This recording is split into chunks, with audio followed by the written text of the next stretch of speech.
Chapter 1377. There was no other reason other than that Principal Chen didn't want the villagers to know that Yi Qian had a boyfriend. Although it was a different era, Shuku village was still an old-fashioned village. It was fine to get married at the age of 18 or 19, but it was definitely wrong to get into a relationship while studying. In order to prevent bad rumors from spreading, our Major Xia's identity had to be kept a secret. Xia Jinyuan didn't have any objections to this. He didn't want Yi Qian to be disturbed by rumors. After entering the village, Yi Qian saw familiar villagers working in the fields. He greeted them with a smile. "Uncle Hai, it's getting hot." A villager who was bending over to pluck water plants in the fields heard his voice and immediately straightened up. He said in disbelief, "Little Yi, old Chen, hey, why are you guys back so soon?" "Old uncle just passed away yesterday. Why are you guys back so soon?" "Yes, we're back." "Uncle Hai, you go ahead." Yi Qian knew why they were surprised. Funerals in the village usually took a few days, but Grandpa Zhen only took a day from his death to his burial. It was normal for Uncle Hai to be surprised. Uncle Hai was the villager Yi Qian met on the first day after his rebirth. He even stood up for Yi Qian and scolded Sun Dongqing. With muddy hands, he carefully looked at Yi Qian's face and said, "I'll come to your house to enjoy the cool air. Your house is very cool." There was a mountain at the back, a peach forest in front, and a sea of bamboo on both sides. Summer was the coolest. After chatting with Uncle Hai for a while, Yi Qian met a few other villagers who had finished their work and were preparing to go home. They chatted as they walked, and when they found out that old Uncle Zhen had passed away peacefully, their conversation became much more relaxed. "Old uncle, you're so lucky. You suffered when you were young, but now you're living a good life. The military took care of you when you were alive, and you and the people in the military sent you off when you were dying. That's good, that's good. Yes, little Yi, you're doing well now." Old uncle was smiling when he left. It's clear that he has nothing to worry about and left peacefully. "You're the only military academy student in our town," another villager said with some pride. "You're the only military academy student in our town. All the villagers in the surrounding area have specially come to our village to see you. Our entire village feels proud of you." Principal Chen laughed. "Little Yi is thin-skinned and doesn't like to be publicized. If you guys continue talking, little Yi will be embarrassed." "What's there to be embarrassed about? That's how it is. Our village." Before the villager could finish his sentence, a sharp voice came from the front and interrupted him. "This is incredible. Fujian town's famous person, the first military academy student, is finally willing to return to the village." Sun Dongqing, who was standing at the entrance of her house, made sure that her eyes weren't playing tricks on her. The moment she opened her mouth, she didn't say anything nice. "Military school students are so amazing. They're even harder to find than my old Yi. TSK, TSK, TSK. Looks like you're already thinking of yourself as a big shot before you even begin." When the villagers heard this, their faces turned cold. They exchanged glances with each other and gestured for Yi Qian to ignore her. There was nothing much to say to this kind of person. Everyone knew that Sun Dongqing disliked little Yi the most. The villagers all knew this very well. However, now that she was the wife of a provincial official, she put on airs and looked like she wasn't someone to be trifled with. Just looking at her made people feel disgusted. She didn't return to the village all year round, but she just had to come back this year. Outside, people said that she came back to avoid the summer heat. Some even said that she didn't want to serve the paralyzed old lady Yi. In short, there were all kinds of rumors, but none of them were good. Don't pay attention to her. You can't afford to offend her, but you can avoid her. Little Yi, walk between us. Chapter 1378. The more stubborn villager snorted, "Why should we leave? She didn't do anything wrong. Why can't we have a chat? Don't be afraid, Yi girl. If she's so arrogant in the village, we won't be afraid of her." Normally, if there was a high-ranking official in the village, the villagers would respect him. However, Yi Xiaofan's family had become the target of the villagers' reverence. They didn't need his family to do anything, nor did they need Yi Xiaofan to show his face. All they had to do was nod their heads when they met. After all, who wouldn't go against the unreasonable Sun Dongqing for no reason? Principal Chen also said in a low voice, "Ever since she found out that you were admitted to the military academy, she hasn't stopped talking. The more you talk to her, the more energetic she gets. Old Chen is right. That's right. The more you talk to her, the more energetic she gets. Yi Qian didn't want to talk to her either. There was no need to quarrel with her. He smiled and talked to the villagers who were concerned about him, not even looking at Sun Dongqing. Seeing that no one was paying attention to her, Sun Dongqing was even more pleased. Did you see that? Seeing her was like a mouse seeing a cat. What military academy student? Bah! Without the damned old man's protection, how much trouble could a wild girl like her, who had no parents and no one to teach her? It was good that the damned old man died. It was a pity that he didn't die a few years earlier. Otherwise, that damned girl wouldn't have been able to cause any trouble. She raised her chin and continued her one-man show. Even if you get into the military academy, you won't be presentable. You're destined to be useless if you mix around with bumpkins every day. Things that aren't presentable will never be presentable. She thought that others weren't presentable, but she didn't know that the entire village thought so as well. After she finished speaking, she spat on the ground and laughed arrogantly. Damned girl, damned girl. Wait until Ying enters the capital government regiment. Humph. You're just a small military academy student. You won't be able to bear the consequences. Yi Ying hadn't even entered yet, but Sun Dongqing was already daydreaming. Hearing this, Yi Qian only felt that it was funny. It seemed that Yi Xiaofan hadn't told her about how he kept hitting a wall. He wanted her to continue daydreaming. Seeing Yi Qian pass by the courtyard gate, Sun Dongqing was unwilling to let him go. When she saw Yi Qian's cold smile, she felt as if she had been humiliated. With a heavy snort, she stepped out of the courtyard and directly blocked Yi Qian's path. Don't you have any manners? Didn't the school teach you to respect your elders and not say a word in front of them? If you don't even know how to be polite, how did you get into the military academy? I already said that you didn't get into the military academy properly. Who would believe that someone like you could get into the military academy? She was, after all, the wife of the head of the construction bureau. Her words were even worse than those of an ignorant village woman. She did not have the slightest temperament. Sun Dongqing, how do you get into the military academy? Do you want your Yi Ying to come out and explain? The villagers who had been advising Yi Qian to ignore them immediately retorted, That's not right. Your Yi Ying can't say it. She didn't even take the college entrance exam. How would she know about the military academy? With just one sentence, Sun Dongqing was put on the spot.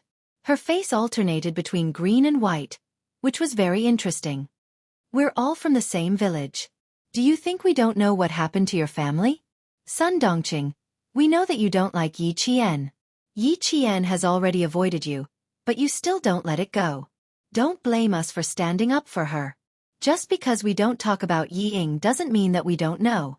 We don't talk about it because we're giving face to Yi Xiaofan. But you just have to find trouble and embarrass your family. Don't think that the villagers were really honest. They had gone overboard and each person said a sentence. It was enough to make Sun Dongqing angry for a while. Chapter 1379. How could Sun Dongqing tell anyone about Yi Ying's failure? She thought that if she kept it a secret, the villagers who lived far away from the provincial capital wouldn't know about it. Now that it was exposed, she pointed at Yi Qian and cursed, I knew you were a troublemaker. Damn you, why didn't you die with that old bastard? As soon as you came back you... Yi Qian didn't give her a chance to finish her sentence. She could tolerate it if someone insulted her, but she couldn't tolerate it if someone insulted Grandfather Zhen, who was respected by the entire army. No one saw how she moved. She was smiling just a moment ago, but now she was strangling Sun Dongqing's neck with one hand. Her expression was so cold that the men couldn't help but shiver. Sun Dongqing was the one who was most shocked. She did not even know how her neck was strangled by Yi Jian. Her eyes widened in shock as she clung tightly to Yi Jian's hands. Let go, oh let go, let go, let go. She couldn't even make a sound as she was forced against the wall by Yi Qian. Her back was pressed against the scorching wall. Sun Dongqing saw the hostility in Yi Qian's eyes. She struggled even harder in fear and panic. Who do you think you are? Yi Jian looked at her coldly. Every word that came out of her mouth seemed to be stained with blood. Her hostility was so heavy that it was like rusty iron. I didn't quarrel with you because you're nothing in my eyes. You're nothing, and you think you're worthy of talking to me? You're asking for death. Yi Qian wanted to kill her, but he was still able to control himself. Otherwise, he would have broken her neck with one move. The words courting death exploded above Sun Dongqing's head like a clap of thunder, causing her legs to tremble uncontrollably. She let out a muffled woo-woo sound from her throat, and even tears began to flow out of her eyes. The villagers were all shocked by Yi Qian's coldness. They didn't even have time to react. As for Principal Chen, he didn't want to move. Since she dared to scold his uncle, she deserved to be taught a lesson. Little Yi knew what she had to do. Yi Qian tightened his grip, and Sun Dongqing started to find it more and more difficult to breathe. Without a source of oxygen, she didn't even have the strength to struggle. Her hands eventually became powerless as she hammered Yi Qian's right arm. Her eyes faintly rolled upward. Yi Qian wanted to kill her. She would really kill her. Sun Dongqing, who had never been so close to death and had never experienced what it felt like to die from suffocation, was scared. She was so scared that despair showed on her face. She wanted to ask the villagers for help, but she realized that none of them were looking at her. They were all looking at Yi Qian. No one helped her, no one stood up to stop her. It was as if they all wanted her to be strangled to death. Despair overwhelmed her, and a stream of warm water flowed down from between her legs. Little Yi let go. The expressionless Principal Chen loosened his grip. She knows fear. The stunned villagers finally reacted. They all pulled Yi Qian's hand. Little Yi, that's enough, that's enough. She's just a cheap mouth. Just teach her a lesson. She's so scared that she's crying. Of course she knows fear. All right. As long as you've vented your anger, that's enough. No one went to help Sun Dongqing up. They were all men, so how could they help her? If they didn't help her properly, this woman might accuse them of molesting her. She deserved it. She really deserved it. The dead should be respected. She still dared to scold them like this. She should be taught a lesson. Chapter 1380. No one really thought that Yi Qian was wrong. Just like what Sun Dongqing said just now, if he had a son or a daughter at home, he would have already taken a weapon and smashed the door. At noon, the sun was scorching hot. So hot that the cicadas on the trees were like withered leaves. They would occasionally chirp for a while before they stopped. Sun Dongqing, who was sitting by the wall of her yard, panted heavily. She did not even know when Yi Jian had left after escaping death. She was panting heavily. After being exposed to the sun for at least 10 minutes, Sun Dongqing, whose face was still pale, finally stood up with trembling legs. Before she could stand up straight, she fell back down and sat on the spot where she had spilled the yellow soup. She didn't care about being angry anymore.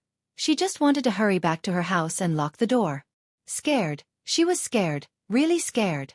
Yi Qian wanted to kill her. He really would have killed her just now. If it wasn't for Chen Dongfeng stopping him, she wouldn't have been able to get up and lie on the ground now. Sun Dongqing, who was so scared that tears came out of her eyes, finally crawled back to her house. She really didn't have the strength to stand up. Even if it was just a few steps, her knees were so weak that she couldn't exert any strength. At that time, Yi Qian was already sitting at the village head's house, eating a sumptuous lunch while chatting. He didn't mention anything about Uncle Jen, only saying that she didn't return to the village because the school arranged for her to be in military training. After lunch, he chatted and laughed with the two elders in the village as he walked back to his house. After passing through the peach forest, he saw that the villagers were all sitting outside his house. Uncle Chen was still the most experienced. After lunch, he hurried back. Otherwise, he would have locked the villagers outside his house. Although the sun was in the afternoon, Yi Qian's house was indeed cool. The elders sat in the living room, while the younger ones leaned against the door or sat directly under the beams outside the house. They held thin fans in their hands and fanned themselves as they talked. The villagers of Shuku village all knew about Uncle Jen's death, and that he was buried in the cemetery of martyrs. The elderly couldn't help but wipe away their tears and sigh as they talked. They didn't forget to comfort Yi Qian.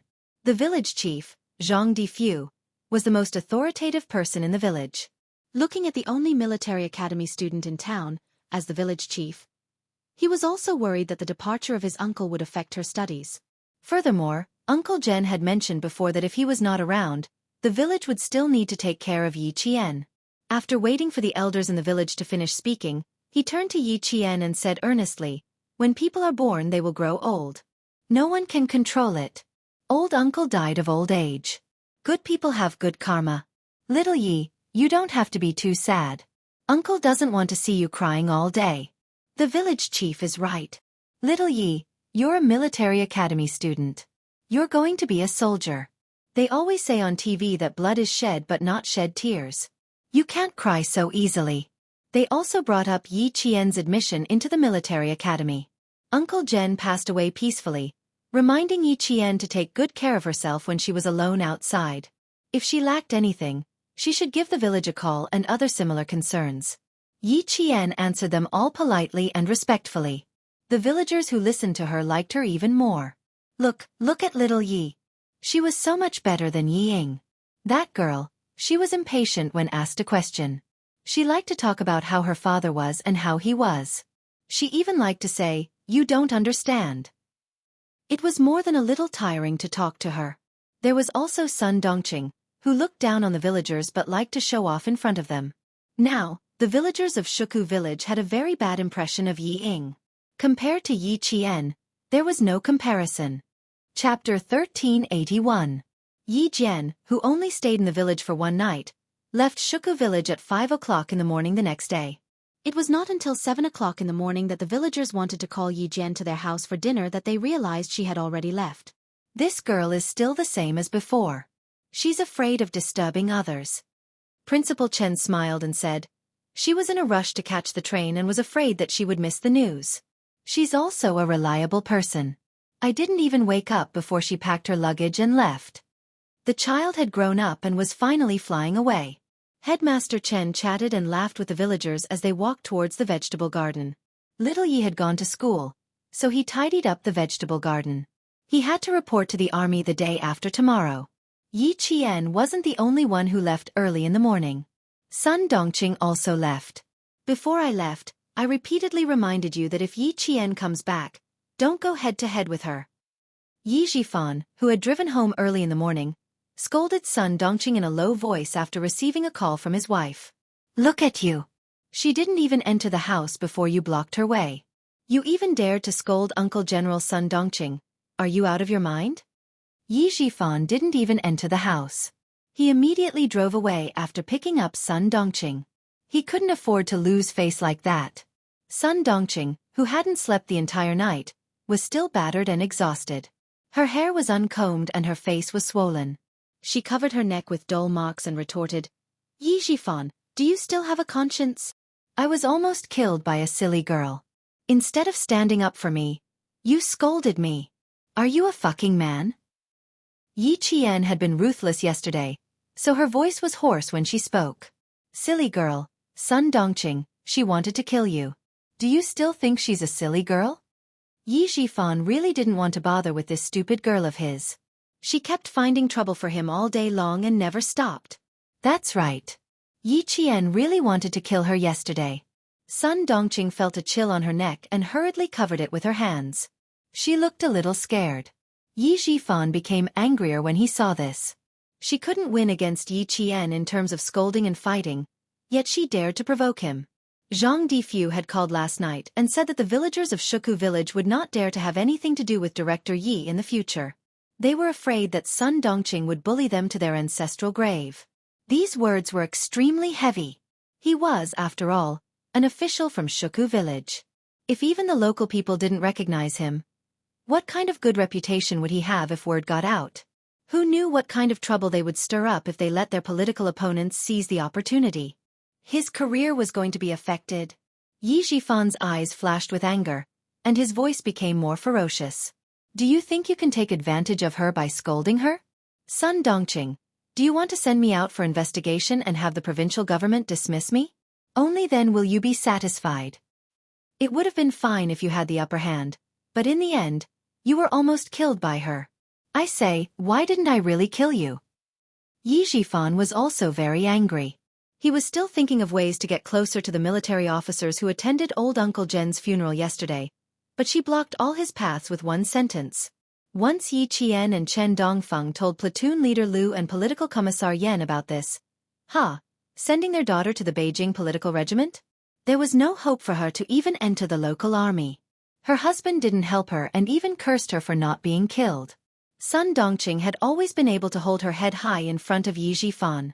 When she heard what he said, it was like an erupting volcano. She immediately cursed in a hoarse voice in the car. Good, good. You finally spoke the truth. Chapter 1382. You want to kill me? Fine, kill me now. Yi Qian doesn't have to do it himself. I'll invite you to do it. Please kill me. Yi Zhifan was so angry that his temples were bulging. He stopped the car by the roadside and shouted, If I could kill you, I would fucking kill you right now, you idiot who ruined our daughter's future. What do you mean? As long as Yi Ying was involved, Sun Dongqing immediately grasped the main point. She stopped making a fuss and stared at her husband with disheveled hair. What do you mean? What does me scolding Yi Qian have to do with Ying Ying's future? Yi Zhifan, who had been having a hard time in the past few days, rolled down the car window in annoyance. He lit a cigarette for himself and took a deep puff. Yi Jian attended Uncle Zhen's funeral wearing a military uniform and a military rank. Isn't she a military academy student? What's so great about wearing a military uniform? Before her husband could finish, Sun Dongqing pouted and said, Our Ying Ying can wear a military uniform even if she joins the Beijing government regiment. Last night's lesson was still effective. Subconsciously, Sun Dongqing didn't dare to call her wretched girl anymore. So what if I scolded her? She deserved it. Sun Dongqing didn't know what trouble she had caused for Yi Zhifan. When she mentioned Yi Qian, she didn't even realize that her anger had weakened. Stop trying to scare me. Yi Zhifan saw that she still hadn't reacted.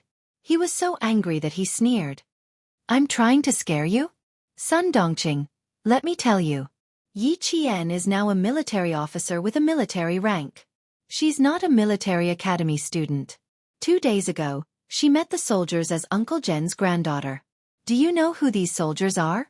The leaders of the military academy came. The leaders of the military district came. There was even a lieutenant general. They all came. They all came to attend Uncle Zhen's funeral. All of them knew Yi Qian. Yi Qian knew all of them. By the end of his speech, Yi Zhifan was practically roaring. He was roaring so much that his saliva was splattering everywhere. Sun Dongqing was still a little confused. She twisted her body uneasily, as she thought about it, she finally grasped the main point. Her face changed dramatically, and then her lips trembled until her face turned pale. Yi Qian knows them? Are you sure? Her daughter was going to enter the capital's political corps. If Yi Qian really knew so many military officers, Sun Dongqing felt her hands and feet turn cold early in the morning. Even her heart turned cold. No, impossible. How could it be? She's an orphan. No, impossible. Uncle Zhen is just an old man. How is it possible? How is it possible that so many military officers will attend his funeral? Yi Zhifan, don't scare me. Scared? Are you scared now? Yi Zhifan glared at her with murderous eyes. He clenched his teeth and sneered. Are you scared? Are you scared now? I also want to tell you that the lieutenant general personally escorted Yi Qian back to the guest house that night. It doesn't matter if she doesn't know the other military officers, as long as she knows the lieutenant general. I've been trying my best to get in touch with the military, but you ruined all my efforts by calling him an old man. Sun Dongqing, who are you to scold? How dare you scold Uncle Zhen? Don't you know that the dead should be respected? If you dare to scold someone like that in the village, everyone with children will come to your house and raid it. If you're stupid, can you not drag me and my daughter into it?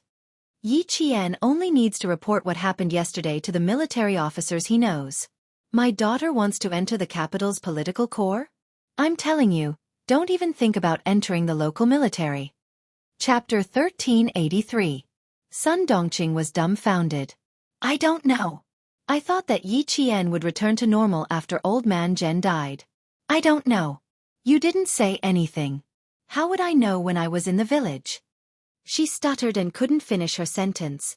She was so flustered that she didn't know what to say. You didn't tell me a single thing. How would I know that she could be so powerful? I would know who she was and who she was and who she was.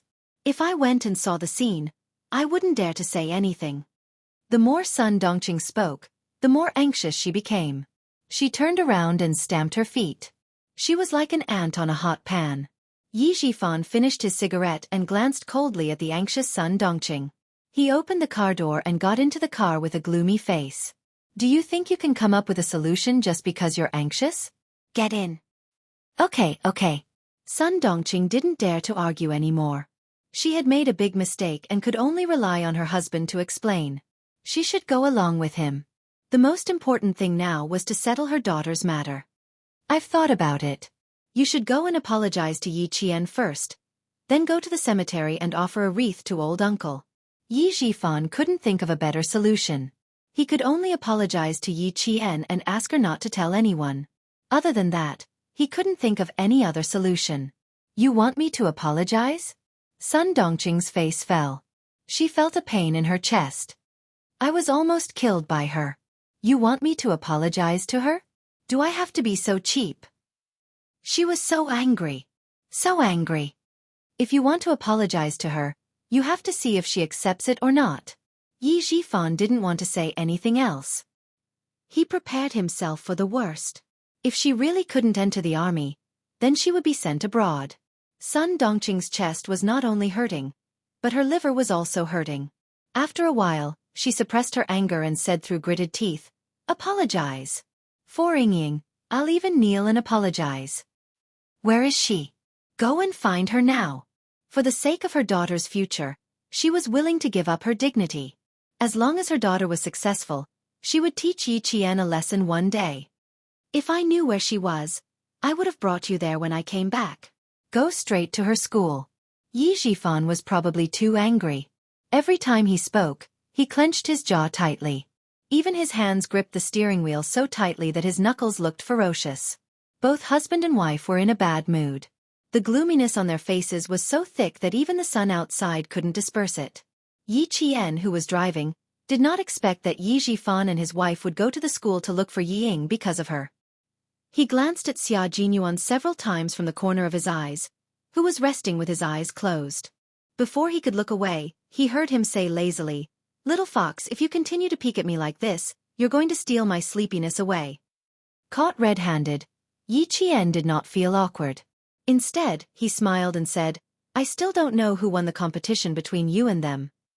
As soon as he returned to the army, he was directly dragged to the shooting range and obstacle course by Lu Tuan and Commissar Yen to compete with the soldiers. Lu Tuan only told her that Captain Xia fought against dozens of soldiers alone, but did not tell her the final result. There can only be one result. Xia Jinyuan laughed. His elegant and handsome face was slightly mischievous. He sighed and said, Poor 24 soldiers. They're probably still being punished right now. When competing with a Special Forces soldier in a comprehensive skill competition, the results were usually not optimistic. But she didn't expect him to be so merciless. You know that they're pitiful? Why didn't you show them mercy? Chapter 1384. I can't go easy on you. Commander Lu and Political Commissar Yen said that they want to test if I'm qualified to be your boyfriend. Little fox, in order to prove to them that I'm qualified to be your boyfriend, I did my best. Xia Jinyuan, who was no longer sleepy, turned sideways and gazed tenderly at the girl he loved. When he saw her smile at his words, he couldn't help but smile too. I can't go easy on you in yesterday's competition. If I lost, Commander Lu and Political Commissar Yen would definitely call you and advise you to reconsider carefully. Don't agree to be my wife. Captain Xia, where did Brother Z say he was waiting for us? Yi Qian didn't want to know the result. She only knew that if she continued talking, the thick-skinned Xia Jinyuan would say more things that would make her blush. She changed the topic abruptly, which made Xia Jinyuan raise his eyebrows and laugh. Yi Jian couldn't help but blush when she heard his laughter, which was as deep as a zither. During the 6-hour journey from Shuku village to Anyang city, the laughter in the car never stopped. Yi Qian kept her company all the way until they arrived at school on the 31st. Yi Qian's smile never stopped. With someone who was wholeheartedly good to her, who was willing to coax, pamper, and love her, no matter how cold Yi Qian's heart was, it gradually warmed up. I'll go by myself. You don't have to accompany me. When they arrived at the entrance of the National Science University, which was even more solemn than other universities, Yi Qian whispered to Xia Jinyuan, You should go back and report.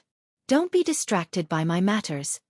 Even if he rushed back, he wouldn't mind waiting for a couple of hours. Xia Jinyuan, who had changed into his military uniform, pointed at the entrance and smiled. It's still the freshman's military training period. If you go in like this, the sentries won't let you in. At the mention of the sentries, a young man in a military uniform walked over and saluted Xia Jinyuan. Hello, teacher. Is there anything I can help you with? It's okay. I'll send her through the registration procedures. Xia Jinyuan returned the military salute and asked her, Where's the place where freshmen report? You can point it out to me. After checking the relevant documents and confirming Yi Qian's identity as a freshman, the strictly guarded entrance of the National Science University allowed Yi Qian to enter. One step at a time, two at a time, she walked past the solemn school gate with the national emblem hanging high above. Yi Jian finally began her military academy career. A new page had opened in her life, and she would definitely push Yi Jian to glory step by step. Congratulations, little fox. You're one step closer to your goal. Xia Jinyuan personally handed the trainee's uniform to Yi Jian. He gazed deeply at the girl who was chasing after him as her goal. I spent 4 years here. Now you're going to spend 4 years here too. Little fox. We'll meet in the army 4 years later. His little fox had finally grown into a pine tree that could stand proud in the wind and snow. As for him, he was waiting for her return in 4 years. Freshman. Yi Qian reporting for duty. Late freshman. Late report. Freshman Yi Qian finally walked in front of the 45 freshmen. As a girl and one of the only 3 girls in the class, Yi Qian's appearance was like a cool breeze on a hot summer day, blowing away the heat of the 42 boys. The ones in charge of the military training were 4th-year students of the National Science University. Following the old rules of the National Science University, the freshmen's instructors were all outstanding 4th-year seniors. Although the person in charge of the military training was a 4th-year student, he could see the qualifications of an officer from them. His expression was cold and resolute, and his eyes were as sharp as swords. Yi Jian straightened his back and accepted the gaze. Chapter 1385. The Military Academy's military training was an order from the headquarters. The freshmen would complete their military training a month earlier than other freshmen. The freshmen had to follow the rules on the notice and end their summer vacation a month earlier to complete the military training, which was much more intense than other freshmen. Freshmen did not have any conditions to avoid the military training, because only by going through the cruel and strict military training could they wear the glorious military uniform and become a member of the military academy. The freshmen would have to go through everything from formation, housekeeping, discipline, general knowledge, basic tactics, light weapons usage, knowledge of the different branches of the military, and so on during their military training. All freshmen were required to complete their transformation from local youths to qualified soldiers as soon as possible, to adapt to military life in advance, to abide by all rules and regulations, and to obey orders unconditionally. All freshmen obeyed strictly. Even if they were so tired that they could only crawl back to their dorms on the first day, they would grit their teeth and continue to persevere on the second day. Some people could not take it anymore and proposed to drop out in a fit of anger. That day, they were summoned by the political instructor for a talk, but the next day, they could be seen on the training field again. Since you chose to apply for the military academy, you should know that this is not a place where you can come and go as you please. No one wants to be special, and no one can escape the orders of the headquarters. No matter how good your college entrance exam results are, you will not be special here. Persevere is your only choice. No one wanted to be special, no one could escape from military training then. This freshman Yi Qian who had suddenly appeared before them, why didn't she come to participate in the military training earlier?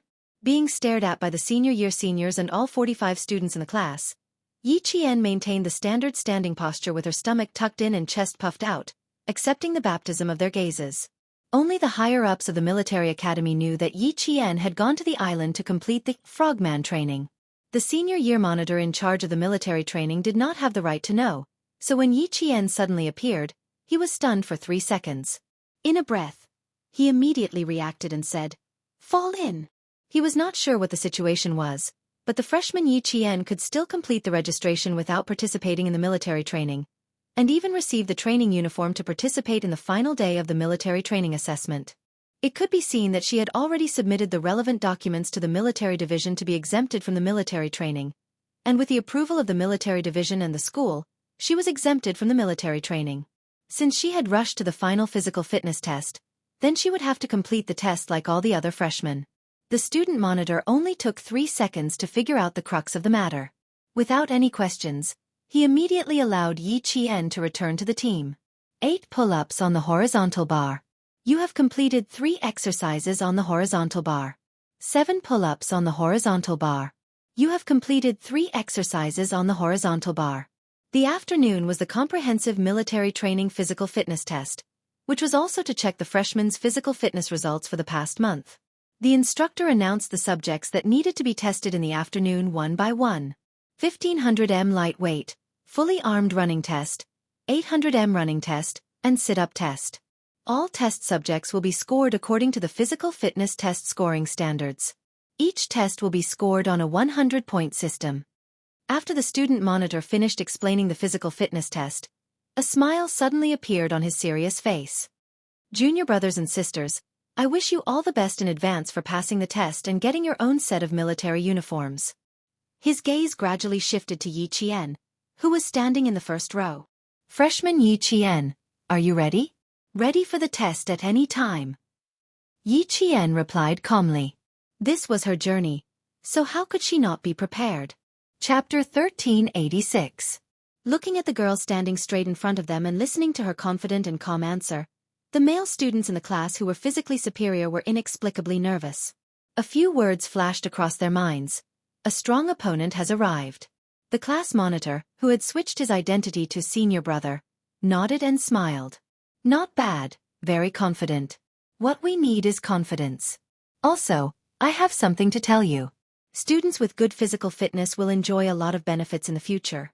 As long as your results are excellent this month, you can arrange your training time for the next month. Pointing at himself, the senior brother boasted immodestly. For example, I can arrange my own training time for 4 months a year. Every time I go back to the dorm and see them tired like a cow, I go to the lab refreshed. So proud. In other words, the senior brother class monitor in front of them was not only a top student, he was also a top student in physical fitness. In the military academy, physical fitness and studies are equally important. They are both called second lives by us military academy students. Sometimes they are even more important than studies. Especially the physical fitness assessment that has a mini exam every week and a major exam every month. You guys have to be mentally prepared. Many weak students who only study in high school for the sake of getting into a good school have no choice but to sacrifice their free time and weekend time for extra physical training once they can't pass the test. Junior brothers and sisters, do your best. This assessment will affect your physical fitness arrangements for the next month. Those with good results can stay in the library, the lab, and do research. Those with bad results can continue to enjoy the sunshine of the city. Victory seemed to be right in front of them. After today, they would be liberated tomorrow. Who knew? There was still physical training day after day, year after year. The faces of those with weaker physical fitness immediately turned a little pale. Rest here for 10 minutes. The 2 brothers next door are done. Let's go to class. A sharp whistle sounded. The senior brother reverted to his role as class monitor in a second and shouted, "Attention, at ease. Dismissed." All of a sudden, the students, who were under a lot of psychological pressure, were dismissed for a break, but none of them smiled. A few of the more arrogant boys tightened their grip on their training uniforms and said unhappily, "Are you kidding me? There's a small test every week, and a big test every month. Are we still going to study? Are we here to study or to train? Fuck. What kind of arrangement is this? Stop talking, you're not the only one like this. We're all like this. Second year, third year, and fourth year are all the same. How can we be an exception? TSK, don't talk about how can we be an exception. Isn't there an exception in our class? That freshman called Yi Qian. How can she be an exception?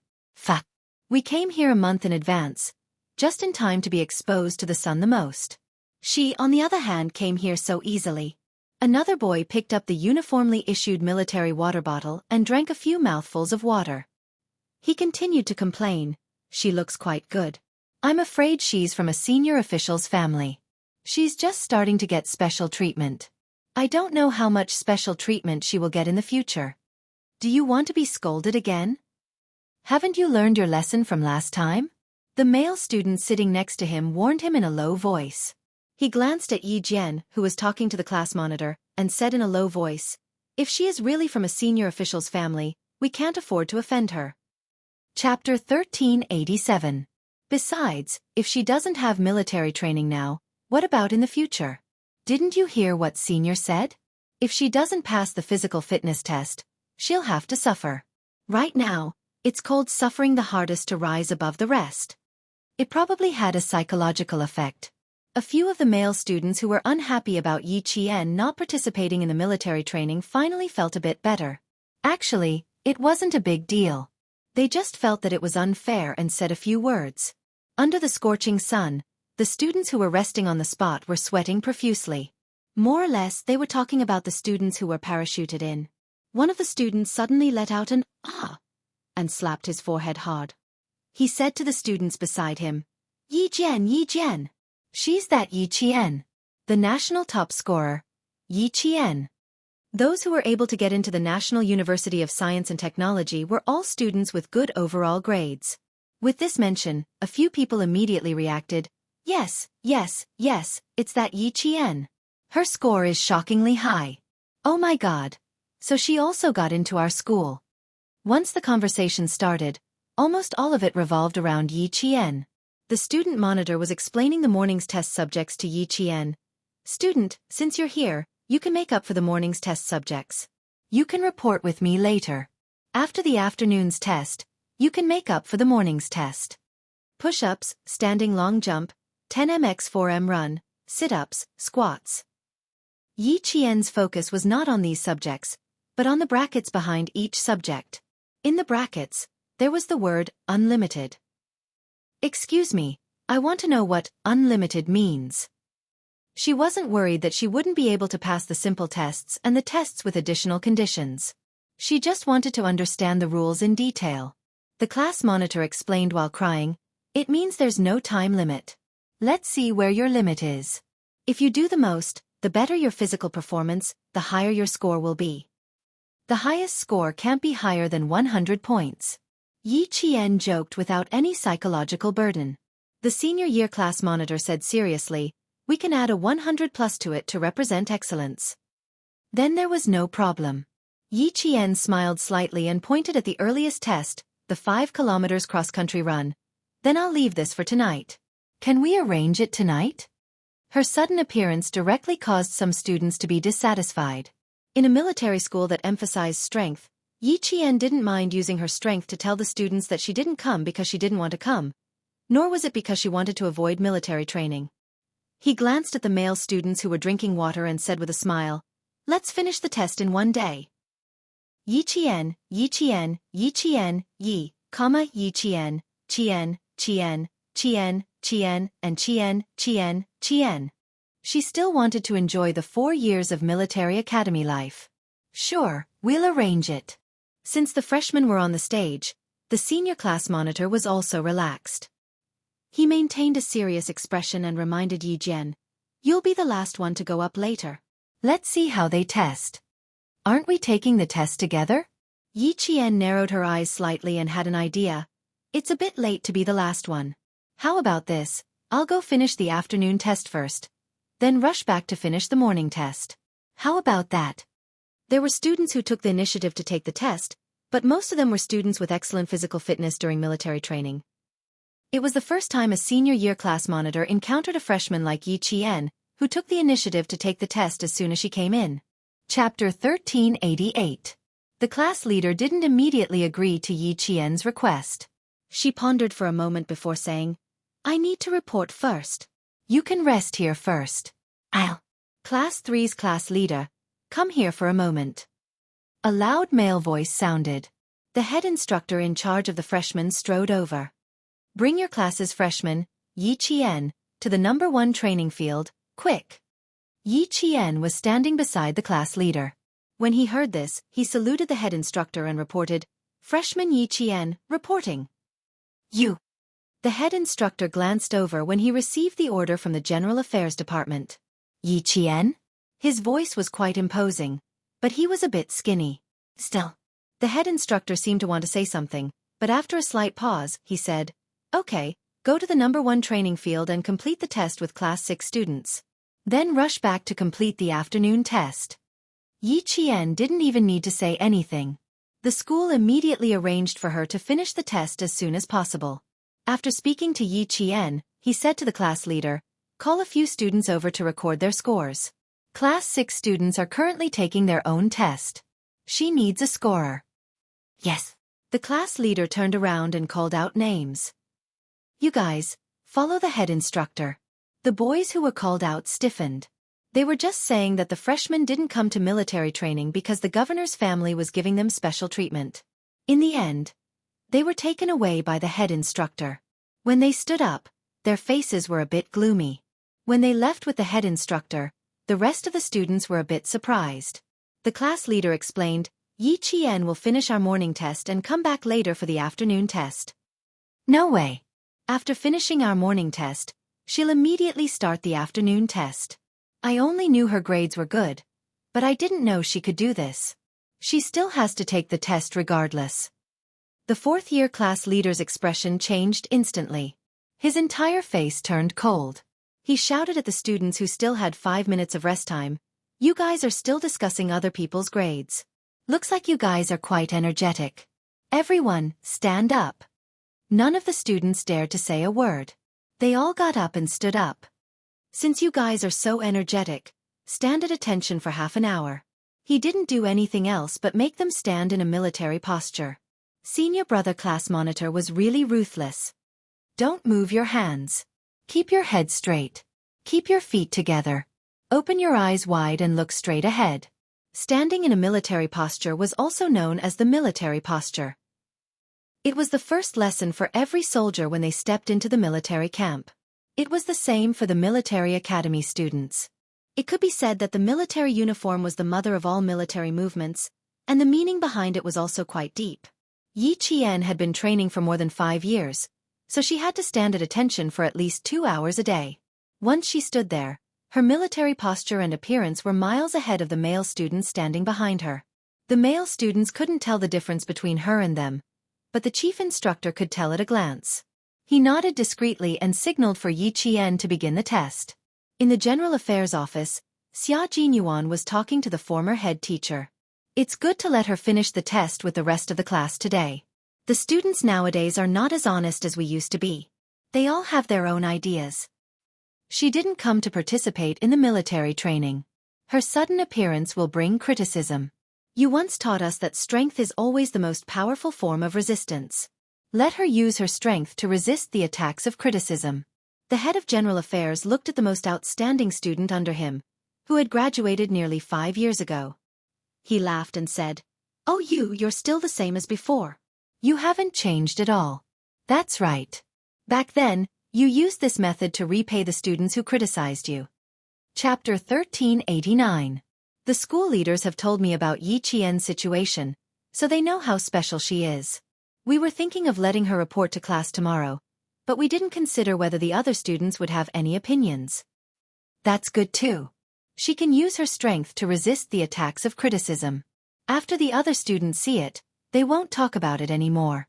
This was the effect Xia Jinyuan wanted. He didn't want Yi Qian to be criticized at the beginning of her 4-year military academy career. It was better for her to stand out and use her strength to stifle all the criticism. She wanted to let the other students know that it wasn't that she didn't want to participate in the military training, but that if she did, they would be under even more pressure. In the military academy, physical fitness was a student's second life. Strength spoke louder than words, and his little fox had no problems. He smiled and nodded. A new life, a new semester, needs a new beginning. No one is special, and no one can casually criticize their classmates. They are classmates in class, and they are comrades outside of school. Criticism and conflict, these are not good problems that should exist in military academy students. The seemingly elegant Xia Jinyuan was definitely ruthless in his management of the military. Otherwise, the members of the Snowfield Brigade wouldn't have accepted him as their commander so quickly. The General Affairs Director agreed with him. The topic shifted from Yi Jian to Xia Jinyuan. He pointed at Xia Jinyuan's unchanged military rank and said, "It's time for you to be promoted. Why are you still a major?" At the very least, you should be a lieutenant colonel. My military rank won't be promoted, but my salary will be, Xia Jinyuan replied humorously in a different way. I'm pragmatic, and I'm more interested in a salary increase. I just want to save enough money to marry a wife. This answer was very Xia Jinyuan. The director of general affairs laughed even louder. Oh, I've taught so many students, but you left the deepest impression on me. Last time, the lieutenant general joked that Xia Jinyuan made me so angry that I had to be hospitalized many times in the 4 years he was in school. I said if not 5 times, it was at least 3 times. I was mainly angry that I couldn't even teach a student a lesson. The general affairs director was both emotional and gratified at the mention of the interesting things that happened in the past. Time really flies. In the blink of an eye, all of you are walking towards your posts and becoming outstanding soldiers who are useful to the country. There are many influential people in your batch. Xia Jinyuan smiled. His cohort had many influential figures, but when it came to Little Fox's cohort, his thin lips curled up a little. Counting the influential figures, there was no need to wait until today. This was the era of the Little Fox. That was how he was so confident in himself. Looking at the time, it had already been half an hour since the new head instructor had left. He was certain that the Little Fox was using its strength to resist all criticism. You guys, come over and take a look at her movements, speed control, and breathing adjustment. This is called a standard teaching template. The new student, Yi Qian, went up to the stage and completed 2 tests. The chief instructor's eyes were all on her. This girl was amazing. She raised both her feet and placed them on the round bar 30 centimeters above the ground. Her hands were on the ground as she quickly completed 50 push-ups. This kind of push-ups was much more difficult than placing both feet flat on the ground. Every time she raised her feet, she had to maintain a certain angle at the waist. When the new students first completed this exercise, the new students who were not flexible enough all cried out in pain. Their faces were flushed, and the veins on their foreheads were protruding. Moreover, the push-ups on the round bar were 1 start, 2 stop, and 3 release instead of 1 start and 2 stop. It was even more difficult to complete them continuously. Chapter 1390. 50 push-ups like this might be difficult for a new student, but for Yi Qian, another 50 wouldn't be a problem. Before it was time, Yi Qian continued. The other boys who were called over by the chief instructor were stunned when they saw the girl's slender body moving up and down. The boys who were in the same class as Yi Qian had even more unnatural expressions. Their physical fitness was pretty good. When they first started training, they didn't even pant when doing push-ups like this. Aren't you guys embarrassed? Aren't you embarrassed? A guy can't even compare to a girl. Look at how tall she is, and how skinny she is. Then look at you guys. Aren't you embarrassed? The chief instructor criticized the other classes for not meeting the physical fitness standards. Why aren't you training? You're still saying you're here to study, not to work as laborers. Yi Qian, the top scorer of the National College Entrance Exam. She's here to study, just like you guys. She's also a high school student like you guys. If she can transform into a military student, how can you guys still have the face to find excuses for yourselves? Yi Jian, who belonged to the category of other people's children, became a model student for the teacher to educate other students on the first day of school. She didn't leave any objections to others and directly blocked several boys in her class with her strength, making them speechless. The top scorer of the National College Entrance Exam had good grades, good physical fitness, and was a girl. What about them? Their grades were good, but were they as good as Yi Qian's? They still had the face to say they were here to study, not to work as laborers. After Xia Jinyuan left, Yi Qian used 1.5 hours to complete all the tests in the morning. He adjusted his training uniform with a belt around his waist and stood in front of the chief instructor. Reporting, freshman Yi Qian's tests have been completed. Please give your instructions. The boys behind Yi Qian stood behind him in an orderly manner. Their expressions were even more serious than when they were training. They were shocked. These boys had good physical fitness. But to complete so many tests in 1.5 hours without resting in the middle, it was completely impossible. They didn't know how Yi Qian did it. He also vaguely understood that freshman Yi Qian was not special. Instead, he really had the qualifications to not participate in the rookie military training. Don't fall behind even if you lose skin and flesh. Don't cry even if you bleed. If you boys want to cry in the future, think of Yi Qian. Think about it. She's the same as you. How did she do it? What else do you have to say now? He had nothing to say. A few boys from the other classes obediently watched Yi Qian complete one test after another. Only then did the chief instructor show mercy and allow the boys who were blushing to leave. The boys in Yi Qian's class behaved themselves. They stood behind her with their heads held high and their chests puffed out as they waited for the chief instructor's instructions. There was no need to say anything more. She was definitely qualified. Very satisfied, the head instructor smiled and said, "Not bad. Go back and complete your afternoon test. We'll gather at 6 o'clock tonight to complete the cross-country test." "Yes." Yi Qian, who had already transformed into a soldier, replied swiftly. He unconditionally obeyed orders and completed the orders of his superiors. Grandpa Zhen, Uncle Chen, Captain Xia, and all the soldiers in the military were all like this. She was no exception. The boys in the class wiped their palms with sweat. On their way back, they stole glances at Yi Qian from time to time. They wanted to say a few words but were hesitant. They didn't know if she had heard what they said earlier. Chapter 1391. Yi Qian's pace was very fast. After a few steps, she saw the 4 youthful faces behind her. She couldn't help but laugh. "If you don't walk faster, I'm afraid you'll have to accompany me for the entire afternoon to finish the test." I asked the class monitor. "I'll finish my morning test in 1.5 hours. When I get back, I'll be just in time for the 3rd class's test. It's about to start. If we walk faster, we'll be just in time for the assembly." On the field, the other classes were doing a 1,500-meter light run.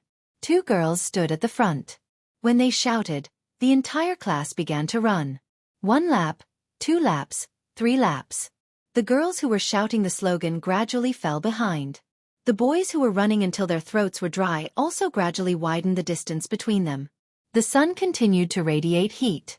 Every student's training uniform was soaked in sweat. As they ran, they could see the sweat flying off their bodies. No one gave up. One by one, they ran to the ferocious face. They just wanted to persevere and win. The sun at 3 o'clock in the afternoon was no less powerful than at noon. The students who were running so hard that water could be squeezed out of their training uniforms felt as if their insides were about to be burned dry.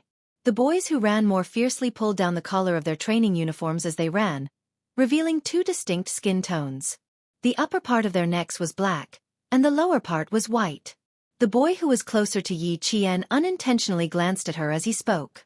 He immediately saw the sunburn on the back of her neck. The boy who first noticed it widened his eyes.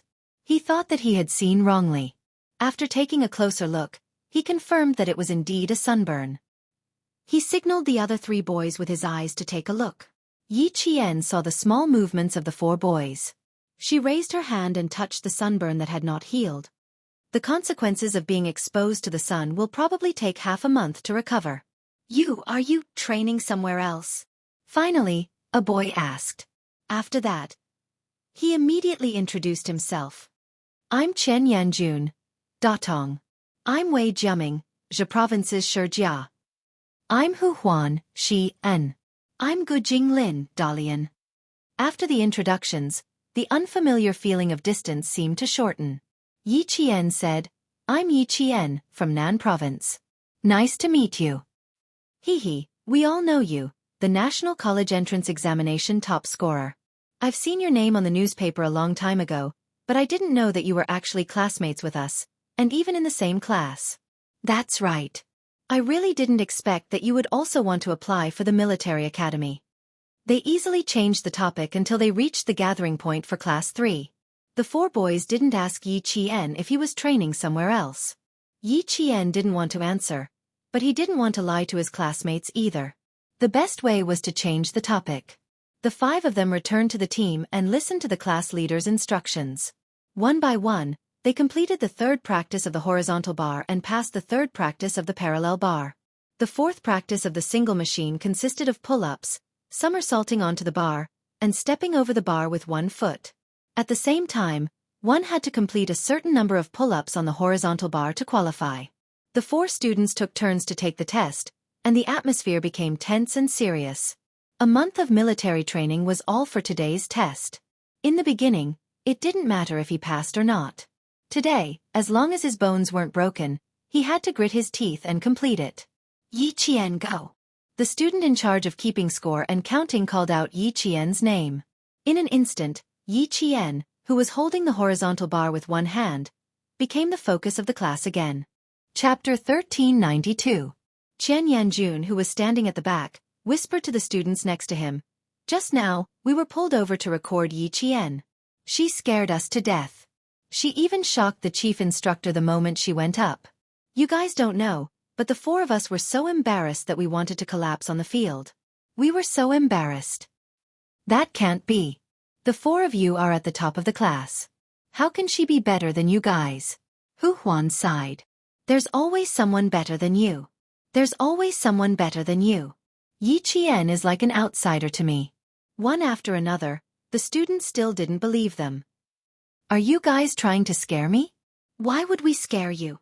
Before I saw Yi Qian, I also thought that my stamina was pretty good. But after seeing her, I can't compare. She can easily complete 72 push-ups on the round bars.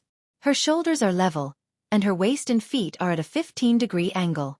The chief instructor said that she's the standard teaching model." Seeing the students' disbelief, Qian Yanjun added, "What I said doesn't count. You'll know if I'm telling the truth when you see it for yourself." Yi Qian, who was in front, completed a pull-up on the horizontal bar. Then, she flipped and flipped onto the bar. She supported the bar with both hands and stepped on the bar with one leg. In a flash, she completed the downward bar. Then, she immediately walked to the parallel bars and began the third parallel bar exercise. The three boys in the same group only finished their horizontal bar practice after she finished practicing the parallel bars, including the arm gripping bar and the horizontal bar sitting. Speed, time, and the standard of a person's movements could all be seen. The freshman Yi Qian didn't participate in military training with the rest of the class. However, the test of the single and parallel bars in front of them gave the students a glimpse of her extraordinary strength. "Oh my God, she's amazing! She's faster than the boys in her group by 3 minutes. She didn't even stop to change the bars. She just kept going. Does she often do the single and parallel bars?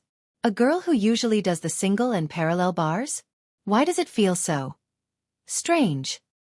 I don't know what she does. I only know that she's first in both the single and parallel bars." Wei Jiaming, who had already seen it, clicked his tongue and said with difficulty, "She's not only good at the single and parallel bars. She's good at everything else. There's so much pressure. Is there going to be an all-round female soldier in our class?" The 1,500-meter lightweight test, the fully equipped test, the 800-meter test, the sit-up test. From 3 in the afternoon to 6 in the evening, after 3 hours of testing, all the freshmen were so tired that their legs were trembling while standing. "Sir, I feel like vomiting. Sir, Lu Yong has suffered heat stroke." Reporting. The students who had persevered until the end due to their physical discomfort no longer forced themselves to continue. From time to time, the sound of reporting could be heard on the field. Even though the two girls from Yi Qian's class 3 had completed all the tests, they were so tired that they did not even have the strength to sit down on their own. They had to be supported by two boys as they slowly bent over and sat down on the hot field to rest. The students who were not feeling well were given a temporary break. The students who could still persevere were gathered and stood at attention. In the past, they were students who did not care about the outside world and only knew how to bury their heads in their studies. Now, standing in the sunset, their chins were dripping with sweat that reflected a golden light. Their backs were straight as they completed their transformation from students to soldiers. Yi Qian, who was standing at the front, made the seniors and class leaders cast sidelong glances at him countless times. Every time they looked at him, they felt their hearts skip a beat. With a junior sister who could defeat all the seniors, the pressure on them increased exponentially. Chapter 1393. The fourth-year senior class monitor was under a lot of psychological pressure, but the students of class 3 were even more stressed. He was already a fourth-year student, but they still had to spend 4 years with Yi Qian. The students of class 3 were under a lot of psychological pressure, especially when they saw the way the class monitor looked at Yi Qian from time to time. His eyes were filled with shock as though he was looking at a monster. One by one, they adjusted their breathing and thought about Yi Qian's performance in all the tests. The psychological pressure continued to multiply. The students of Class 3 were stressed, but the freshmen of Class 1 and Class 2 who cheered and encouraged them were also stressed. Just now, all the students had cast their gazes at Yi Qian. They watched as she unloaded her equipment and walked past them. The girls' gazes followed her every step. When she returned to Class 3, the students of Class 1 and Class 2 widened their eyes. Third class. Third class. Who's in the third class? They had never seen Class 3 have such a powerful person in the past, nor had they seen anyone in Class 3 with such physical strength. They had never seen such a person in Class 3. There had never been such a girl during the singing competition. There had never been such a girl when they walked together. Even when they were resting, they had never seen such a female lead. She's from Class 3. I wonder what her name is. It's a little scary. Everyone collapsed from exhaustion, but she could still walk a few steps and catch her breath. I feel so relaxed. I'm not tired at all. When she took the equipment from me and left, I thought she was another girl who was ready to collapse at any moment. Who knew? She's so powerful. I never expected her. Why didn't I realize there was such a girl in Class 3? I feel like I've never seen her before. She just reported today. Keep it down. The class monitor is looking over, the students of Class 2 whispered. It was fine to talk during break time, but they could not be too presumptuous. I feel so pressured. Suddenly, such a powerful person came. The pressure multiplied. The difference is too great. Instantly, the students of Class 1 and Class 2 had a slight change in expression. They felt a little pressured, but the ones who felt the most pressure were definitely the students of Class 3. They had to spend 4 years with her as her classmate. They were the ones who felt the real pressure. For some reason, they suddenly felt that they were not in the same class as that girl. They felt a little lucky. My classmates are too strong. How stressful. The class monitors of Class 1 and 2 told their classmates to rest on the spot while they trotted to Class 3. They wanted to see how good the girl who defeated the seniors in seconds was. The third class had finished lining up. One of the girls who had persisted had just finished resting, when she suddenly vomited. Her face instantly turned pale and even her body swayed. The class leader immediately had the 2 boys beside her support her and hurriedly sent her to the infirmary. I'm afraid she's also suffering from heat stroke. It was already 5:20 in the afternoon. The city, known as the furnace, was so hot that there was no wind at all. It was as if it was wrapped in silk. It was stuffy and stuffy, making people feel extremely uncomfortable. The class monitor of Class 3, who had reorganized his appearance, had all the freshmen stand at attention for 2 minutes. He pointed at the equipment that all the students had changed into and shouted with a cold expression, "Everyone, put your equipment back on. Time. 3 minutes. Quick." The class leaders of Class 1 and Class 2, who were walking over, stopped and waited for Class 3 to finish reorganizing. Chapter 1394. The 1500m fully equipped race referred to a combat vest, a backpack, a helmet, a simulator gun, a simulator magazine, and other equipment. Yi Qian bent down and looked to her right. Hu Huan was standing on her right. She could tell what his problem was. The equipment was not placed in the proper order. You're not in the proper order, Yi Qian reminded him in a low voice as she bent down. Hu Huan smiled bitterly. I knew it after the class leader said it. I think I sprained my shoulder. It hurts a little. As he spoke, he quickly put on his equipment. His sprained shoulder was quite serious. Yi Qian could hear him gasping. He was bumped into by a classmate when he was running. He did not stabilize himself and fell sideways. When he ran back to take off his equipment, he realized that it was difficult for him to even lift his arm. Now that he had to change his equipment, it was quite strenuous. 1, 2, 3, stop! The class leader shouted. Platoon leader, check if there's anyone in your team who hasn't put on their equipment. Hurry! Reporting, no one in Team 1. Reporting, no one in Team 2. All the students in Team 5 put on their equipment again. They could not help but feel a little nervous when they saw the class leader's stern and dark expression. Do you know why I asked you to put on your equipment again? Do you? The class leaders of the freshman military training were all strong seniors. They had a strong aura when they put on a cold face. The biting cold military aura shook the hearts of the freshmen in Class 3. Order. When you were collecting your equipment, I reminded you to set the order. How many of you memorized it? No one dared to say anything. Other than Yi Qian, no one dared to breathe too loudly. They listened obediently. Go in 3 minutes. Take off your equipment. If someone is wrong, take the initiative to be punished. Begin. Immediately, the students in class 3 quickly took off their equipment. Yi Qian was naturally the fastest. Hu Huan gritted his teeth and completed his task. He heard Yi Qian gently remind him, "Don't raise your hand too high with your injured shoulder. Also, hold the simulator gun properly. Don't let it slip from your hand." Guns were the weapons that soldiers used to protect their lives and attack on the battlefield. They were inseparable from their guns and the guns were inseparable from their people. They had to remember this at all times. When he heard this, he immediately tightened his grip on the simulator gun and asked softly, "You seem to know a lot. How can you tell?" All the equipment still needed to be returned. Yi Qian put them away one by one. Even the order in which they should be placed was natural and natural. It's a habit. Once it's a habit, it'll be fine. Hu Huan nodded with a serious expression. That's indeed the case. When we were learning about light weapons, our teacher said that the gun should never leave the hand, and the person should never leave the hand. Just like what you said, it must be a habit. As soon as he finished speaking, Yi Qian saw a few other boys put their mock guns on the ground and unpack their luggage. Yi Qian looked at the class leader and saw him glance at the boys. A fourth-year senior who could become the class monitor of the freshmen was indeed amazing. Among the dozens of freshmen, he was able to catch who had made a mistake. The class leader remembered who made a mistake and didn't immediately punish them. Instead, he reported their names first. "You guys will stay for the night. Return all your equipment now and gather here in 5 minutes. Pay attention to your actions and don't be all crooked." He then said to Yi Qian, "Yi Qian, you're in charge of discipline later. I still have to go and give the test form to the head instructor. Take them to rest where they are and don't move around randomly." Chapter 1395.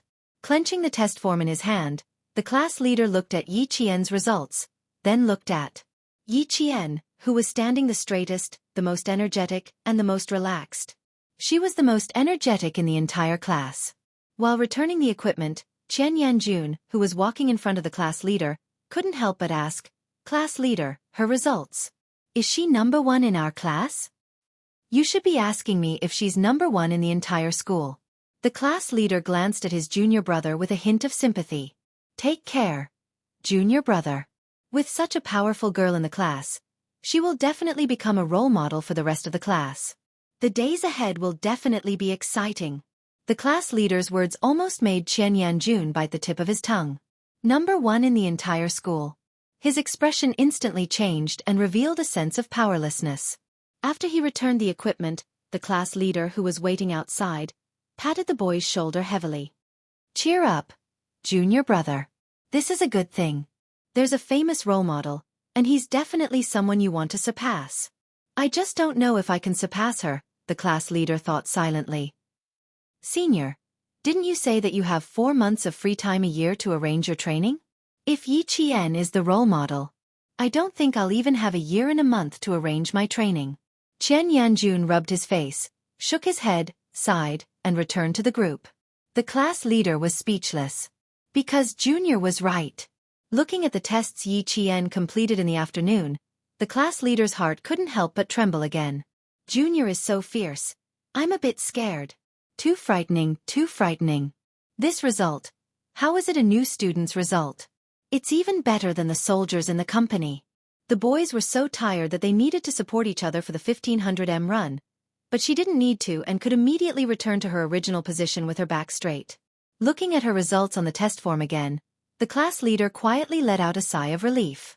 He had to give the test form to the head instructor when he brought the 3rd class back to the field.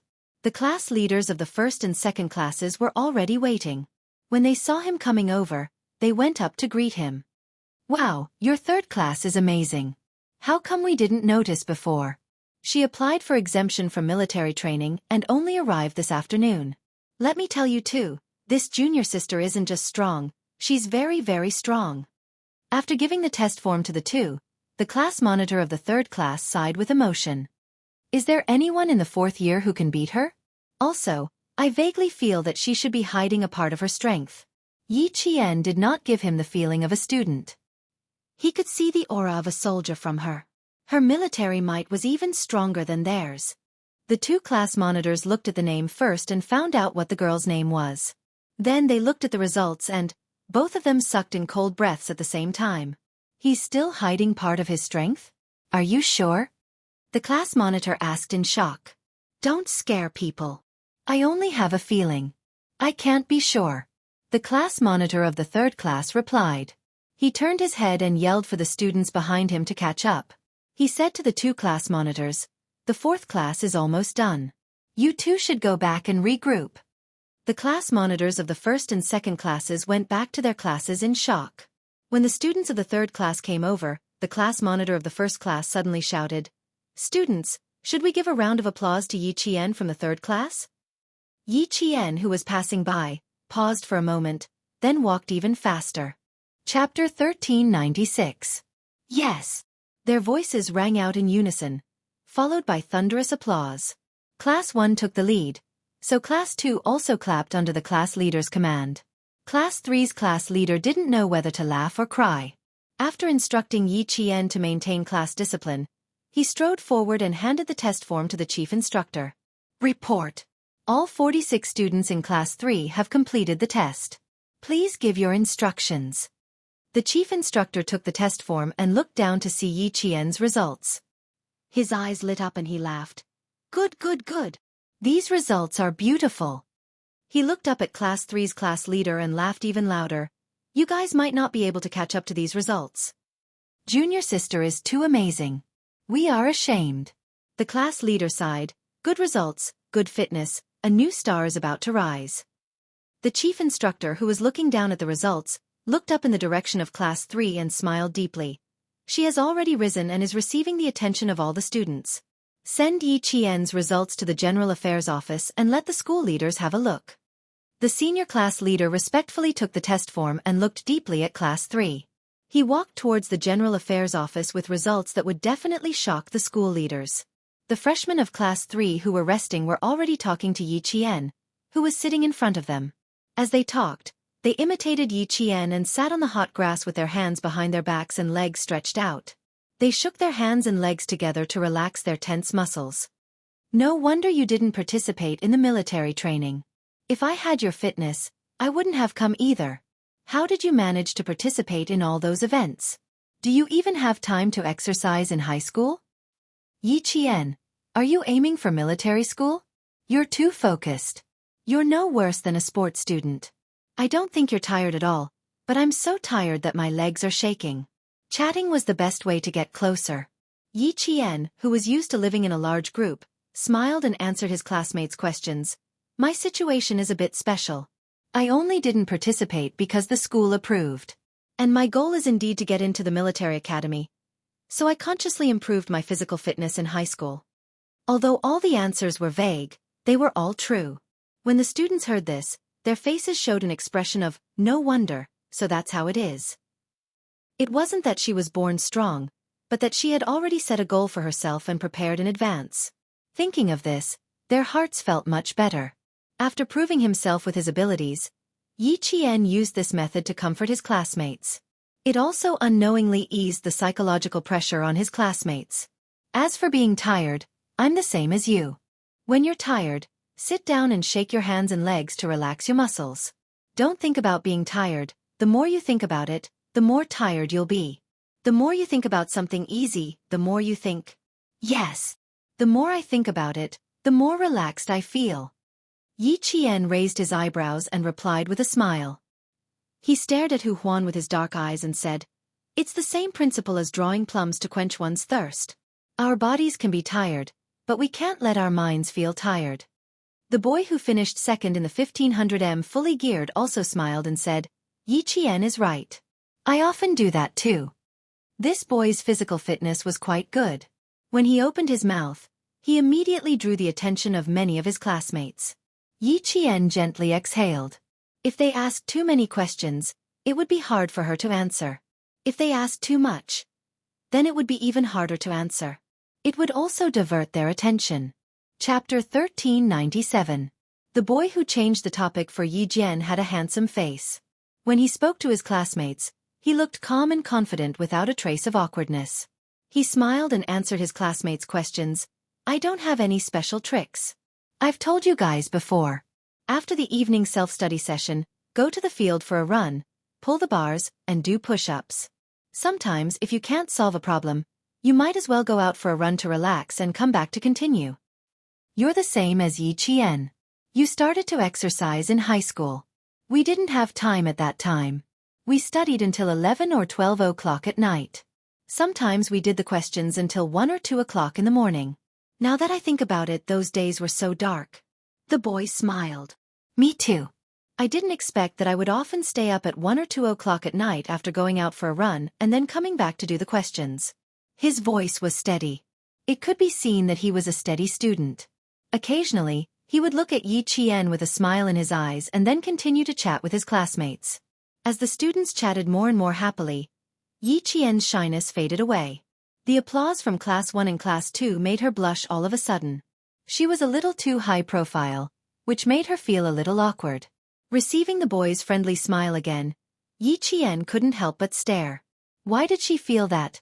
This boy knew her. The boy did know Yi Qian. When his classmates stopped talking to him, he said to Yi Qian with a smile, I'm also from Nan Province. During the exam, I was in the same examination room as you. But I'm sure you don't remember me. Yi Qian really didn't remember him. At that time, she only wanted to finish the exam as soon as possible and go home with Xia Jinyuan. In addition, after the incident with Yi Ying, she didn't pay much attention to her classmates in the examination room. I'm sorry. I didn't pay much attention to my surroundings during the exam. Sorry. So the boy did help her out just now. Yi Qian reached out her hand and introduced herself. I'm Yi Qian, from Anyang Province in Nan Province. The boy reached out his hand and said with a bright smile, My surname is Song Jiqiu. I'm from Nan Province. Now Yi Qian knew that the boy in front of her was the one in Changnan Middle School who was admitted to the National University of Science and Technology. Then he said, Yang Heng and I are cousins. Yang Heng. The name that she had not heard for 2 years suddenly came out of another boy's mouth. Yi Jian suddenly felt as if she had been separated from him for a lifetime. So it's Yang Heng's cousin. I haven't contacted him for almost 2 years. Where is he studying now? Yi Qian furrowed her brows slightly. In the first half of the 3rd year of high school, she still wrote to Yang Heng and occasionally contacted him by phone. However, in the second half of high school, she did not receive any more letters from Yang Heng. Their contact was cut off just like that. Song Jiqiu said with a smile. Eldest uncle was transferred to another post. Aunt also moved there with him. Cousin suddenly said that he wanted to study abroad during the winter break of his freshman year. He's now in Australia. Because of Yang Heng, the two of them suddenly had a lot more topics to talk about. As for why Yang Heng had suddenly gone abroad to study, Yi Qian had originally wanted to ask. However, when he saw that Song Jiqiu's eyebrows were slightly clouded at the mention of this matter, Yi Qian's heart sank involuntarily. It seemed that something must have happened to make Yang Heng go abroad in a hurry to study all of a sudden. Song Jiqiu adjusted her mood quickly and changed the topic. I know that you've been admitted to a military school, but I don't know which military school you've enrolled in. My second aunt is President Song of Venus. You even saved her life back then. Chapter 1398. Hearing this, Yi Qian immediately thought of Song Tinglan from Venus. Manager Song was a straightforward career woman. Seeing that Song Jiqiu nodded and knew who the second aunt she was talking about was, Song Jiqiu continued to say with a smile, She also went to your village. I went there with her. Unfortunately, you were not there. The villagers took us to your house in person. Song Jiqiu glanced at Song Jiqiu's neck and her eyes darkened. His cousin once said that Yi Jian was good at fighting and had connections with the people in the army. She did not come to school to participate in the military training in advance, but her neck was so badly sunburned. Where did she go during the summer vacation? Song Jiqiu could not help thinking about it. Yi Qian pretended that he had not seen anything. He answered with a smile, I didn't go back to the village during the summer vacation. I stayed at the seaside for almost 2 months. Manager Song, you went to the village to find me. Did something happen? You must have something to do with me. Is it about Yang Heng? Yi Qian's expression became serious all of a sudden. Ha ha, nothing, nothing. I just went there to congratulate you. Song Jiqiu, who came from a scholarly family and whose parents were both professors, saw Yi Qian's serious expression. He probably figured out the reason and explained with a smile, "You saved my aunt's life. Grandma always remembers it. When she read the newspaper, she knew that you were the top scorer in the national examination and told my second aunt to congratulate you." Song Jiqiu explained with a smile. Yi Qian, who looked serious, smiled. She really came here to congratulate me on being admitted to the military school. Grandma has a good memory. She still remembers it after so long. Yang Heng was good, and so was his mother. Manager Song was also a good person. After talking with Song Jiqiu for a while, Song Jiqiu could see that he was also a good man. Therefore, the two families were both decent and upright. Yi Qian's smile deepened. He had a better impression of Song Jiqiu. Their conversation was much more relaxed than before. Chen Yanjun and Wei Jiaming joined them soon. The atmosphere became more relaxed. After handing in the test form, the class monitor walked over. She did not immediately gather the entire class, but called Yi Qian out alone. Your cross-country test tonight is cancelled. Follow the class to the auditorium to watch TV tonight. When the General Affairs Department director saw Yi Qian's results, he immediately nodded. However, there wasn't much surprise on his face, only an as-expected expression. Then he said to him, "Her cross-country test doesn't need to be carried out. She'll follow the class arrangements tonight." It was as if he already knew that Yi Qian had good stamina. The class leader looked at the new junior sister. She was clearly a slender junior sister, but how could she have such explosive strength? Her looks were enough to make the senior brothers salivate. Her facial features were extremely beautiful, especially that pair of jet-black eyes. They were bright and resplendent like the stars in the summer night sky. If one took a longer look, one would feel that they were bottomless and suffused with a dark light that made one's heart tremble slightly. Not to mention her figure, her proportions and curves were absolutely perfect. Such a beautiful and delicate-looking junior sister was actually a ruthless character who could sweep through the entire school. The class leader silently sighed in his heart. The new generation excels the old. He had no choice but to accept it. The bugle horn was blown. All the freshmen of the year finally ended their 1 month of all-day military training. As the class monitor said, "Dismissed," the freshmen who did not dare to celebrate loudly clenched their fists and kept whispering, "Yes, yes." As a reserve unit for the future army, the management of the military academy was extremely strict. Even during break time, the freshmen were not allowed to shout loudly. Chapter 1399. After a month of military training, all the freshmen had gotten used to the military academy's rules. Even though they were all very happy that the all-day military training was finally over, they were all crazy alone. They didn't even put their arms around each other's shoulders. The fourth-year seniors and class leaders looked at them and laughed. "Little guys, the good days were still ahead. Let's not talk about it now, let's let them be happy first." Yi Qian was also smiling slightly. Captain Xia had once said that the first year of university was the hardest. If they could get through the first year, they would be able to get through the next 4 years.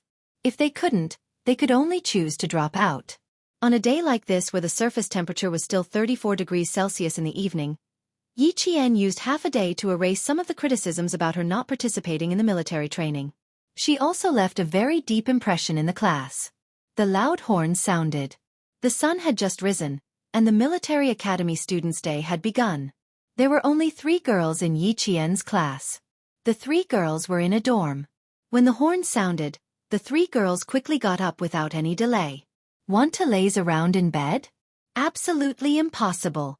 They needed to dress, fold their blankets, wash up, and a series of other actions within 10 minutes. Then they had to line up for morning exercises. "I'm on duty this week. I won't wait for you guys. I'll leave early." Yi Qian's movements were much faster than the previous weeks. This week, it was her turn to be on duty, so she had to leave early. The other girl hurriedly said, "Go, go. Io, where's my belt? I clearly put it here yesterday." "Clearly put it here? You clearly put it in my closet." The girl from Qinghai rolled her eyes. She took out her roommate's belt from her closet and threw it over. "Suwon, can't you remember? There were two girls in the dorm. He Jing from Qinghai and Su Wen from China's capital. Su Wen's family had a bit of background. Her father was a designer at a certain satellite launch site in China, and her mother was an engineer. She was a very typical delicate girl. She took the belt and blinked a few times. She smiled and said, "Thank you." As she put on the belt, she said to He Jing, "Let's hurry down and help Yi Qian take attendance. It's only the second week. We can't even recognize everyone yet." "Don't worry so much. Yi Qian doesn't have a memory like you. Last week, Chen Yanjun didn't remember everything. She was the one who reminded him." He Jing buckled her belt and urged her roommates to hurry up. "Done, done. Buckle it as you walk. If you're late, the whole class will be skinned." The military academy's morning exercises had a special meaning and strict rules. Being late was absolutely not allowed. As long as one person was late, the punishment would not only be that person, but the entire class would be punished.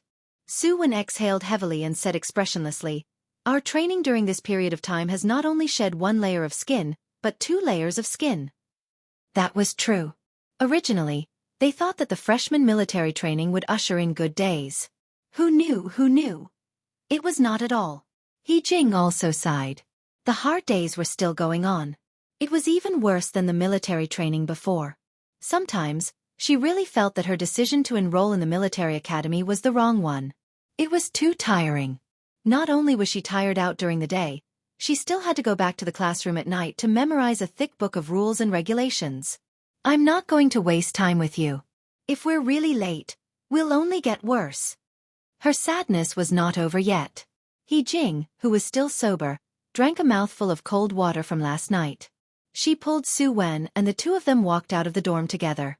The military academy's morning exercises were not like high school and middle school where students ran to the field one by one and randomly found their own class.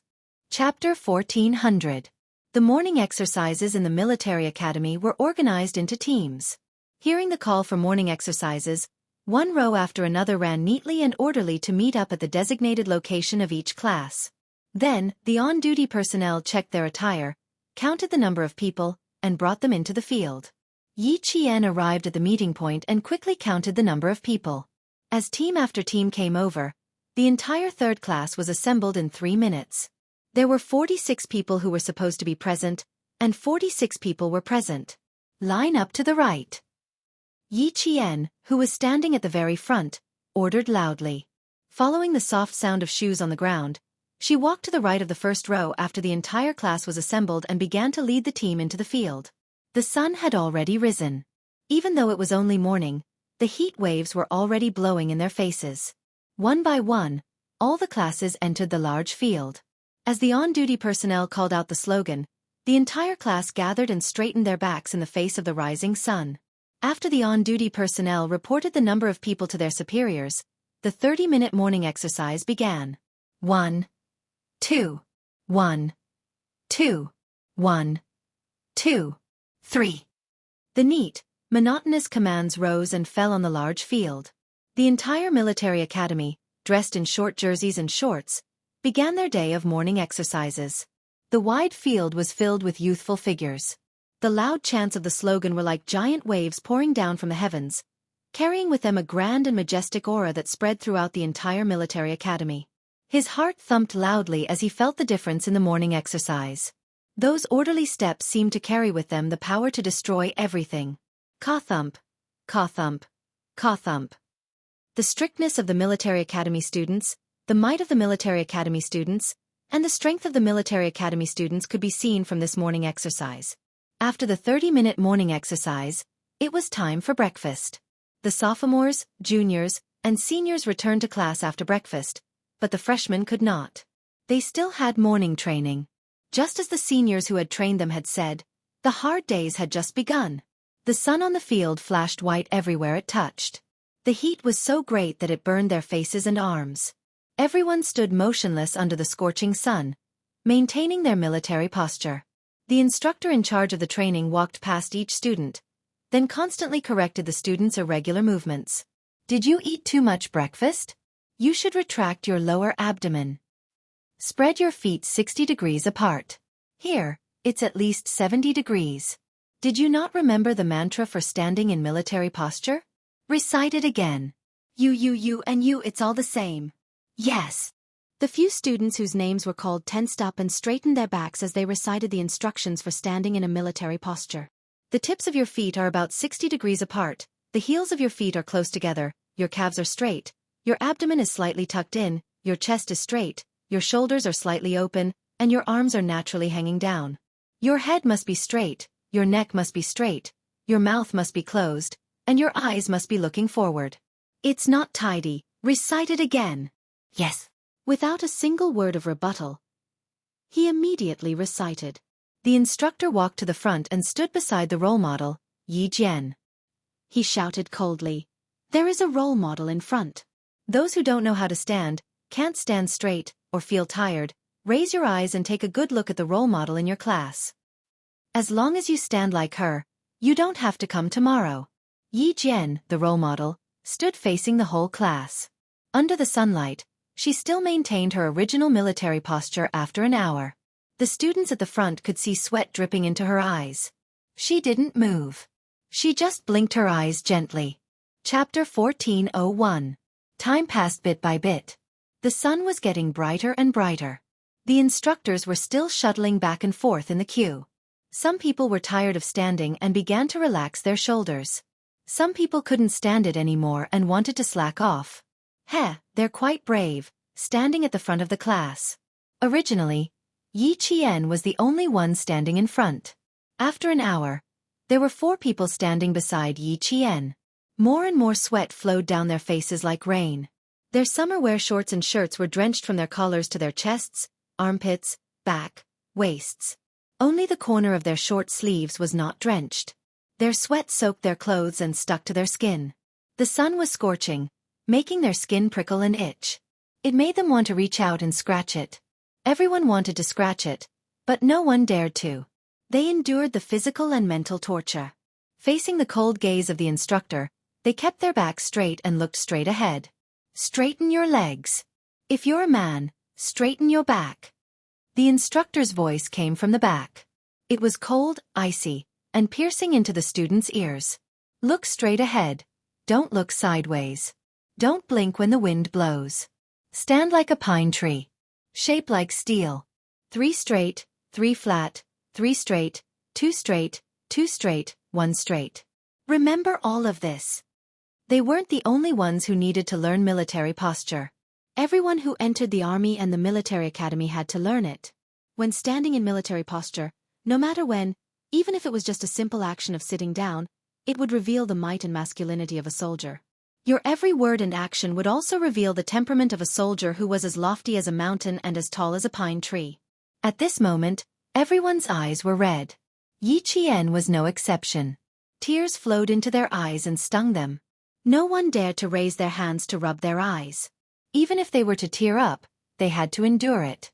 90 minutes later, standing at the feet of every student with red eyes, there was a puddle of water on the ground. It was a puddle of water left behind by the sweat that flowed down the leg of their pants and splashed onto the wet ground. The pants started to get wet from the belt, especially where the middle finger was. Most of the sweat that flowed down the arm gathered to the middle finger. The seam of the pants was completely wet. Reporting. My head.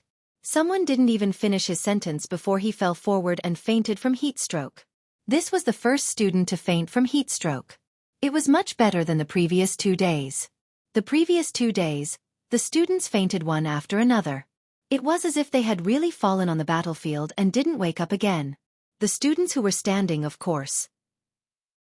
After all, there were students who fainted from heat stroke during the freshmen's military. Bye the military posture. Bye the new. However, standing in a military posture now was different from the freshmen's military training. The freshmen had to stand in a military posture, but it wasn't as strict. If you moved occasionally, the senior and class monitor would glance at you and it would be fine. They would only remind you if you moved too much. Unlike now, the only thing missing was a cross wrapped around his back. Bye. Bye. 2. That. Bye. Bye. Bye bye bye. Class. Bye. Class class class. Class. A student from class 3 fainted from heat stroke. The instructor helped the student who fainted from heat stroke up with one hand and turned on the walkie-talkie to contact the doctor. It's not serious. Chapter 14:02. Fainting was not considered serious. The students' hearts trembled as they pursed their lips and continued to endure. No one took a second look because the instructor would help this student who had fainted from heat stroke. The ambulance parked at the front of the field arrived in less than 3 minutes. 2 male soldiers came down and skillfully carried the fainted student into the ambulance. The door closed and the ambulance drove away, leaving only a row of exhaust fumes. No one knew how long they had been standing there. The instructor suddenly took out an alarm clock and set the time before placing it on the field. There are still 43 minutes until the 2-hour mark.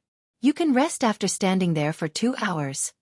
They had clearly been standing there for 1.5 hours. But the instructor said there were still 43 minutes left. So much time. It was very quiet around class 3. The students' breathing had been adjusted well, and the alarm clock placed on the field went tick-tock, tick-tock, tick-tock. It went on, destroying everyone's spirit on a deeper level. None of the students didn't want it to end as soon as possible. The more they thought about it, the slower time seemed to pass. The slower time passed, the more unbearable it was. More and more sweat flowed down their bodies, and they became more and more nervous. Finally, another student shook his body, and another one fainted. It was as if there was a butterfly effect. In less than 10 minutes, 5 people had fainted. When the instructor saw this, the corners of his mouth tightened slightly. Their mental fortitude was still a little weak. They knew the time and how much time they had left. They felt that they might not be able to last that long. Their bodies might not be able to take it. Time kept telling them that they were not going to make it. Soon, they lost their willpower and collapsed. 20 minutes later, 7 people fainted and 2 returned. Tick-tock, tick-tock, tick-tock. Time was still passing slowly. The standing students felt their limbs were so stiff that they did not feel like their own limbs. They listened to the sound of time and endured the most difficult time. There are still 18 minutes left. The instructor reminded them, intentionally or otherwise. He was constantly training the students' willpower. Why did they have to stand in military posture? It was to train the military academy students. As reserve military officers, if their willpower was not strong enough, how could they lead troops into battle? How could they win battles? Who else can't straighten their head or straighten their back? Another 20 minutes. The instructor started shuttling back and forth in the group again. His eyes were like X-rays as he scanned the students. He didn't dare to relax for even a second when he saw that they weren't sweating. Look ahead. There's a role model. Think about why she can do it. But why can't you? It's not that you can't do it. It's that you're afraid of hardship and tiredness. You think too highly of yourselves. Being squeamish in the army will be fatal. The most important thing for all of you to do now is to get rid of your fatal squeamishness. Don't let it become your burden. Not only did he have to teach the students how to stand properly, but he also had to remind them from time to time how to overcome their fears. As the role model, Yi Qian led the entire class to stand under the sun, motionless in their initial positions. They listened to the ticking of the clock and felt the time pass by bit by bit. Don't think that time is unbearable, and don't think that you can't hold on. You don't need to think about anything. Just look straight ahead and stand straight. That's all. Ding-ling-ling, ding-ling-ling. The alarm clock that only made a ticking sound suddenly let out an ear-piercing sound, telling all the students that they had been standing in a military posture for 2 whole hours. Chapter 14:03. At this moment, no one dared to relax their bodies. It was just the alarm clock that rang at the set time. It was not the time for the instructor to dismiss them. The students' performance made the instructor, who looked serious, finally show a slight smile. He blew the whistle to signal the end of the class. Everyone, move around. If you don't have enough water, there's a water tanker in front. After standing for 2 hours, they were seriously dehydrated. How could 1 pot of hot water be enough? They needed at least 2 pots of water. Although the class was dismissed, the limbs of the students were so stiff that even their muscles and joints seemed to have hardened. A simple action of bending over to pick up the kettle made them look like 80 or 90 years old people. They could not bend over for a long time.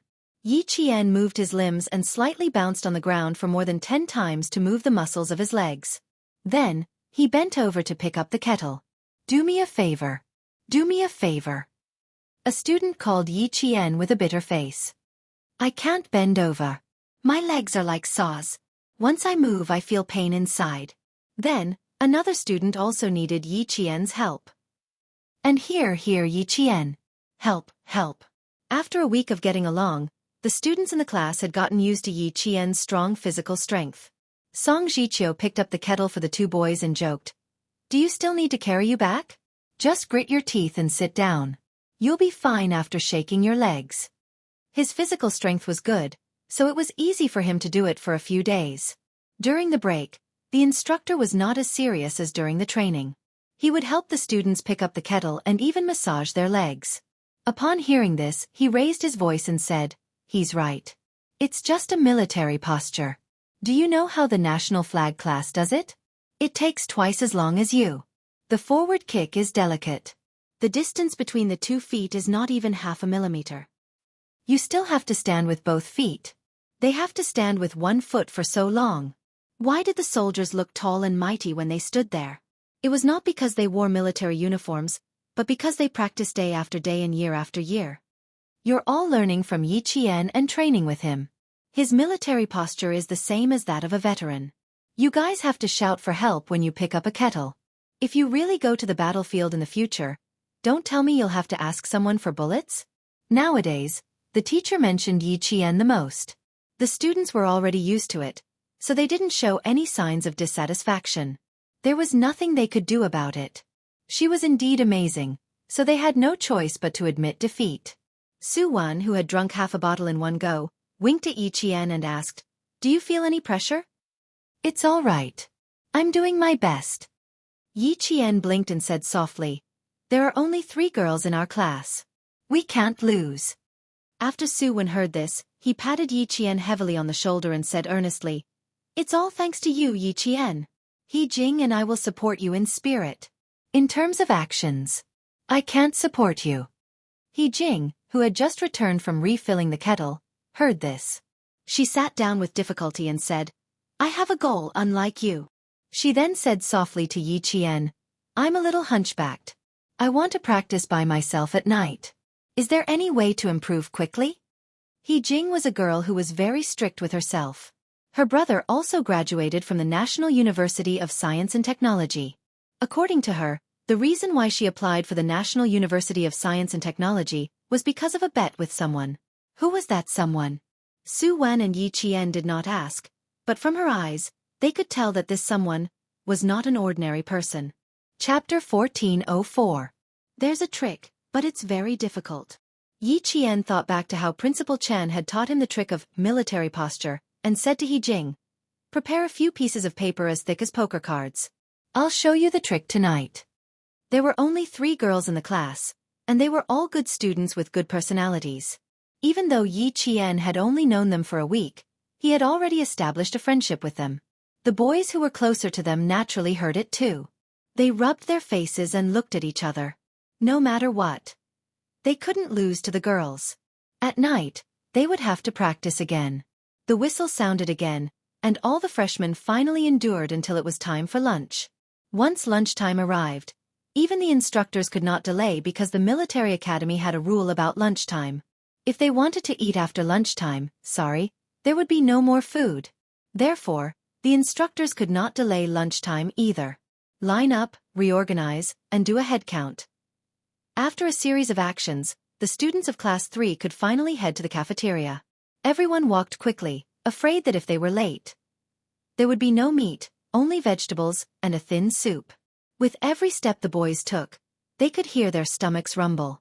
Then, like a long dragon, the students of each class rushed over from all directions, all heading towards the same destination. With a step command, they quickly stopped moving forward. Yi Qian, the on-duty officer, stood at the front and began the chant training. Every lunchtime chant training was the moment Yi Qian wanted to laugh the most. In order to get into the cafeteria earlier, they shouted the chant with all their might. The instructor had once said that the chant for lunchtime was, "Shout with your life." And this was not false at all. They were indeed shouting with their lives. For a time, the chant in front of the cafeteria grew louder and louder. This was lunchtime for the military academy students. From their first year until their last year, when they graduated, it was always like this. Later on, Yi Qian had returned to his alma mater a long time after he graduated. When he saw the youthful faces that already showed the might of soldiers, he said to the guard beside him, "Every time I come in, I will immediately take a look at what dishes are served. Which dish should I choose? Which dish looks good? Which dish I probably won't be able to get?" My 4 years of fighting for food in the military academy is still fresh in my memory. As the sun rose and set, Yi Qian passed the 8th day of school. Her days were so fulfilling that she felt like a fish in water, adapting to military school life much faster than any of her classmates. At night, all the students had to be dressed neatly. They had to wear their military caps, tie their belts properly, and button up their shirts properly. If they were not dressed neatly and were seen by the pickets, they would be publicly announced. It would definitely be a tragedy. The classroom was similarly quiet. On the large podium, there wasn't a single teacher. No, it should be said that they hadn't seen any teachers who would stay in the classroom at night. They were all consciously following the rules. To be able to enter the military academy, other than straight A students, they were all straight A students. Their memory was superb. They memorized the thick books of rules and regulations very quickly. In the end, they would close the books and recite the words silently. Pass. He Jing did not have many plans for herself tonight. She still needed to ask Yi Qian for tips on military posture. Walking around the school grounds at night was also prohibited. Of course, if you strengthened your training, you wouldn't have to worry about being caught by the pickets. Put the books on your head. When standing, don't we need to lean forward slightly to put gravity on the soles of our feet? When your front foot steps on the stairs, your back heel hangs in the air. Don't you feel that your center of gravity is leaning forward? Yi Qian demonstrated. Give me the paper you prepared. Chapter 1405. He Jing clicked her tongue as she hurriedly passed the piece of paper to Yi Qian and waited for her to continue. Gently place your middle finger against the seam of your pants. Place half of the paper on your middle finger and leave the other half outside. You also need to clamp the paper between your knees. Keep your legs straight and taut. Yi Qian demonstrated the entire process under the light of the staircase. Yi Qian never hid anything that was beneficial to the group. She told them everything she knew, but how much each person learned depended on themselves. It wasn't something she could control. It was also because of this selfless dedication that Yi Qian had always been popular among her classmates. Even though it was tough in high school, she still tutored her classmates. She even helped her roommates get into the top universities in the country.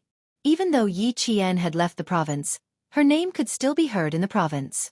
Those students who had received her help were still grateful to her. Every time she opened the little penguin phone, the first thing she heard was a series of DDD sounds. They were all messages from her high school classmates. He Jing thought Yi Qian would only give her simple reminders.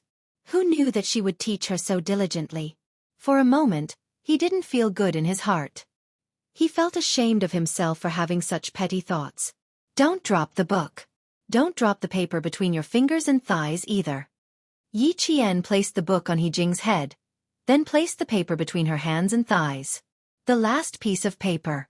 Yi Qian smiled and pointed at her knees. Here's the main point. You have to place a piece of paper there too. Let's make it clear first. If the book or paper drops, we have to add time. Let's stack it in units of 10 minutes. She bent over and placed the paper between He Jing's knees. At the same time, she heard He Jing and the faint gasps from the floor above. This is too cruel. He Jing felt her knees hurt. Yi Qian, don't tell me that this is how you practice. This is how I practice. My uncle is a retired soldier. He likes to make me stand in military posture. I started standing in middle school. Classmate, why do you think I got the title of role model?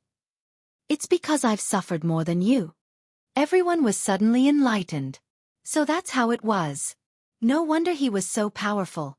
He Jing understood, and so did the students who were eavesdropping upstairs. After deliberately explaining, Yi Qian gently patted He Jing's knee. All right, just stand there. I'll time it. Then he raised his head and said to the students who were eavesdropping upstairs, You all understand, right?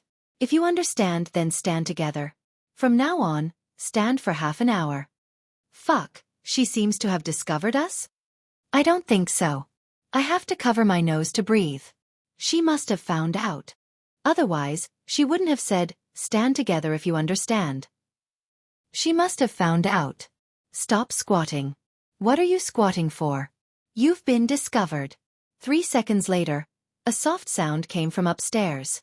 Then, Chen Yanjun said awkwardly, that, ahem. We don't mean anything else. We just want to learn. In the morning, when the boys heard the conversation between Yi Qian and He Jing, they thought that, as boys, how could they fall behind the girls? After discussing it for a while, they decided to let Chen Yanjun and Song Jiqiu take the lead to sneak a peek. When they heard Yi Qian's words, all of them were so shocked that their jaws dropped. He Jing did not know that there were people upstairs. When she heard the sound, she lost her balance and the paper between her knees fell. Chapter 1406. Add another 10 minutes. Yi Qian kindly reminded them and said to the boys, you can start now. If you don't have enough paper, stand like He Jing. Books on her head, paper in her hands, knees in her knees, and feet in the air. This posture is so painful. The boys' faces turned pale. Song Jiqiu's face was stiff. She twitched her mouth and said, No, I want to sleep. I have to get up early tomorrow. Next time. Too cruel. It could be seen from He Jing's expression that she was in pain. Since they were here, Yi Qian would not let them go. He blocked their way with a smile and raised his eyebrows. He looked at the frightened boys and said, give it a try. It's quite interesting. Us girls are already working so hard. Isn't it a bit unreasonable for you guys to not work harder? In the end, all 6 boys stood up. Like He Jing, they stood on the stairs with their heels in the air and put their big brimmed hats on top of their heads. I think it's better to use hats instead of books. He Jing, you should use a hat too. Yi Qian took down her book and put her hat on top of her head. The hat is soft and lighter than the books. It's more suitable for practice. He Jing did not say anything and let Yi Qian ask her to do it. She had to work hard. She had to pass the formation training. She could not be a burden to the class. Chen Yanjun tried his best to lean forward and said with a bitter face, we still want to use books. Books are heavy, it's not easy. Before he could finish his sentence, the hat on his head slipped forward. Chen Yanjun reflexively reached out to grab it, but he lost his balance and fell backward. Yi Qian supported his back with one hand and helped the boy who fell backward. Don't think too much when you're standing. Distract your attention. The instructor took out the alarm clock this morning and set the time on purpose. Actually, it's to train your willpower. While we train our willpower, we have to learn how to distract ourselves. Yesterday, 6 or 7 people fell down in the last 43 minutes because we cared too much about time. We put all our energy into time, which affected our brains and produced negative psychological suggestions. In order not to be affected by negative psychological cues, it's best to learn how to distract yourself and think about something else. He straightened Chen Yanjun and put the military cap back on his head. Every time the cap drops, you'll get an extra 10 minutes. Fuck, it's for real! Chen Yanjun exclaimed. Yi Qian looked at the hat that looked like it was about to fall off again, and calmly reminded him, drop it again, in 20 minutes. Also, put away the catchphrase that you boys like the most. If your speech is not in line with the image of a soldier, the pickets will also take care of it. This time, Song Jiqiu, who was standing at the top, did not say anything. She smiled bitterly. Since things had come to this point, how could she lie? Of course he was serious. Her cousin had mentioned her a few times. Every time he talked about Yi Qian, the expression on his face would change. At first, she had thought that her cousin was interested in Yi Qian. Later, she could not help but ask about it. Her cousin even looked serious and answered very seriously.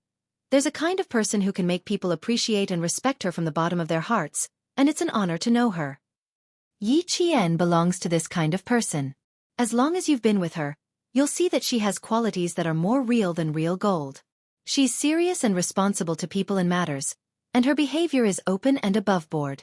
She'll do her best to help the students who ask her for help. Chapter 1407. Now, it seemed that his cousin was not lying at all. Yi Jian was indeed a woman who was serious and responsible. She had an extraordinary charisma. Thinking of this, Song Jiqiu's expression became more serious. Yi Qian, who was helping Chen Yanjun to stand upright, did not see him standing on the top step. He turned the hat around and put it back on Chen Yanjun's head. He looked at him with a smile. Think of the hat as your head. I think you can hold on. If the hat falls off, your head will fall off. Don't you think it's very serious? Chen Yanjun was speechless. It was not just a little serious, it was absolutely serious. He Jing tried hard not to laugh out loud. Thinking of the hat as her head, she did not dare to drop the hat. The other boys were suffering but could not say anything. They had come out purely to be companions. They did not know that, when they were caught, they had to stand in a military posture. If they did not stand properly, they would be punished. When they could finally rest at night, they had to continue. Life was tough. Yi Qian checked their postures and corrected them. Then he stood on the last step together with them. He maintained the same posture with their heels in the air and stood in a military posture with them. Our heads and necks must be straight. We have to be upright and upright. We have to have a correct attitude. We have to be clear about our goals and take every step well. We have to raise our heads and stand upright. We have to tell everyone that we can overcome difficulties no matter how difficult they are. Our knees will naturally be strong. Our heads can be broken and our blood can flow. Only when we are strong and unyielding soldiers can we show our strength. We have to straighten our legs. If we are soft, we have no confidence. If we are soft, we have to give in to the difficulties in front of us. Our eyes will naturally look forward. Don't think that you are so great. Soldiers should not be arrogant. What we need is to look forward and do our best to complete your mission. Keep your lips shut. Talk less and do more. Don't brag all day long about how capable you are. No matter how beautiful your words are, one thing done well by others is better than 1,000 words from your mouth. Yi Qian repeated what Principal Chan had said to the students who had asked him for advice tonight. Unmoving as pine trees, straight as spears, eyes like torches, expression like majestic, indomitable spirit, good boys and girls. Unmoving like a pine tree, tall and straight like a spear, eyes like torches, expression majestic, indomitable good children. The sound was sonorous and powerful, and it contained a majestic aura that caused the pickets who were about to go upstairs to check the situation to stop. It turned out that the students did not intend to stay in the teaching building, but were using the break time to practice standing in military posture. The flashlight flashed, and the leader of the pickets led his teammates up the stairs step by step. Yi Qian had already heard the sound of footsteps. At this time, only the pickets came over with flashlights. He raised his voice and said, "Put your IDs in your jacket pockets. He Jing, don't move. You have a piece of paper in your hands. I'll get it for you. Boys, pay attention to the balance of the hat. If it falls, an extra 10 minutes will be added." The snow-white light shone on everyone's backs, and the picketers were startled. "Comrade, what are you doing?" In school, the picketers didn't call the students classmates. Yi Qian was the first to take out his ID. He smiled and explained, "We're practicing military posture. We'll be done in half an hour." The school picketers had the right to check the ID of any student. They even had the right to check the ID of a PhD student who stayed at the National University of Science and Technology. If they caught someone violating military discipline, they would take away the student's ID and register it. After that, they would be notified at the weekly meeting. Then, the team leaders would come to punish you. The class leaders would come to talk to you. The more serious cases would also come to talk to you. Chapter 1408. In short, as long as you were registered by the pickets, you would be anxious and tired for 2 consecutive weeks. The freshmen hadn't sensed the terror of the pickets yet. Even Yi Jian hadn't noticed it. The pickets didn't check the documents immediately. Instead, they observed them for a while before nodding and saying to Yi Jian, "That's a good idea. It'll definitely be effective if you stand there for a year. He's quite polite, unlike how my senior brothers described him to be fierce." Yi Qian murmured in his heart before he answered, "1 hour every night. You'll get something in a month." "I have an idea. But you'll affect other students if you stand in the corridor of the school. I won't warn you tonight. Be careful next time." After returning Yi Jian's ID card, the head of the picket smiled as the dazzling flashlight swept across the hovering heels of the few people. The other two pickets checked everyone's IDs and confirmed that they had not done anything else because they were practicing military posture. The three of them then went downstairs. They're not as fierce as the senior brothers said. I feel that they're quite polite. That's because a boy had just opened his mouth when his hat fell off his head. He changed his tone. Ah damn. Yi Qian said coldly, if you said that just now, your name will definitely be on the weekly meeting. Watch your words. 10 more minutes. You've lost your hat. Bro, please forgive me. I want to go back to the dormitory to sleep. Stand still. Don't fall on me. He even spoke slowly for fear that he would lose his hat if he spoke loudly. Time seemed to pass by casually. When Yi Qian said that it was over, Chen Yanjun still did not believe him. No way. 40 minutes passed so quickly? 40 minutes this morning felt like 40 days to me. Of course it's fast. After Yi Qian finished speaking, a boy from the province of Hualu City asked Chen Yanjun with a smile, what did you use to divert your attention just now? Chen Yanjun put on his big-brimmed hat and habitually checked if the collar buckle was fastened properly. He said proudly, I'm doing physics questions. I'm doing physics questions in my head. I really don't feel like time is passing quickly. I'm memorizing English words, Song Jiqiu replied. He Jing rolled her eyes at them and answered honestly, I memorized the rules and conditions in the booklet. Didn't the teacher say that we should take our time in year 1 and year 2, and focus on studying in year 3 and year 4? You guys only think about studying every day. Heh, now that we focus on studying, it's fine as long as we don't fail our subjects and don't take makeup exams. Do you still think that you're a high school student and study hard day and night? Learning in a military academy was not as important as learning in a key university. For example, if a very capable but sickly top student were to enter a military academy, he would realize that the capital he was so proud of was nothing in terms of physical fitness, military affairs, and internal affairs. After she finished speaking, she asked Yi Qian, what about you? Me. Hearing this, Yi Qian paused for a moment before answering honestly, I'm thinking about my class schedule. There's a cryptography class that I find quite interesting. I plan to go to the library tomorrow night to look for some cryptography books to read. I'm also very interested in this. When I was in year 2, I was obsessed with Morse code. It was because of this that I applied for the military academy. The boy from Shanghai took over the topic excitedly. I also like affine code very much. Yi Qian, what about you? Are you obsessed with that one? Chapter 1409. Chen Yanjun, Song Jiqiu, and the others raised their heads in silence. They really didn't understand these things. Yi Qian, who was also a top student, thought for a while before answering, I don't particularly like any of them, and I'm not crazy about any of them. But someone told me about them before, so I'm a little interested. Xia Jinyuan sent her to school to report. Along the way, he talked about most of the classes, especially cryptography, such as the tripartite cipher, ADF-GVX cipher, Boole cipher, and Sifeng cipher. He also suggested that she study cryptography carefully.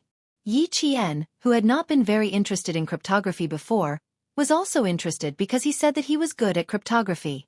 The Shanghai top student was less excited after hearing that. He said, oh, discouraged, but in less than 3 seconds, he did not give up and asked, have you tried to learn about cryptography? Learned about it. Yi Qian thought for a while and said with a smile, I'm going to learn about it. I also want to learn it better. Yes, we must learn it well. There are also experiments in cryptography. Yi Qian, we can do experiments together in the future. The clean and gentle Shanghai boy's eyes were shining because Yi Qian was the only girl he had met who was interested in cryptography. He would spare no effort to persuade her to study cryptography with him. Not only Morse cipher, but also many other cryptography. Virginia cipher, Etbash cipher, they are all alphabetic words, very interesting. The rest of the people, including Yi Qian, were confused. Excuse me, what kind of astronomy are you talking about? The Shanghai boy really liked it. He talked about Virginia cipher, military intelligence needs to be encrypted, and usually a key is used. Only by finding the key can we get access to the file. I think our cryptography will definitely have the Virginia code, and by then, Morse cipher? Sherlock Holmes cipher? He Jing was completely confused. While listening to the Shanghai boy continue talking about cryptography that she did not understand, She whispered to Yi Qian, I'm not only feeling the pressure physically. I'm also feeling the pressure in my studies. Yi Qian pursed his lips and smiled. I don't know either, but these things do need to be learned. They'll be included in the exam, and they'll be tested every year. If we don't understand, we can learn. We have a ready-made genius in our class. If we don't understand, we can ask for leave from him. The world of a top student was not easy to understand. As for the world of a prodigy, he could not see through it at all. The Shanghai boy could be categorized as a prodigy. Who asked him not to be able to understand what he was saying? At 10 o'clock in the evening, the campus was still brightly lit. There were faint shadows walking back and forth in the field. They were all students who were not physically fit and were secretly training themselves. The lights in the third and fourth year schools were not completely switched off. The prodigious senior brothers and sisters were still making use of their break time to study. They did not neglect their physical fitness, studies, and housework. Yi Jian looked up at the classroom where the lights were still on and the square windows were illuminated. She looked into the distance with her quiet and bright eyes.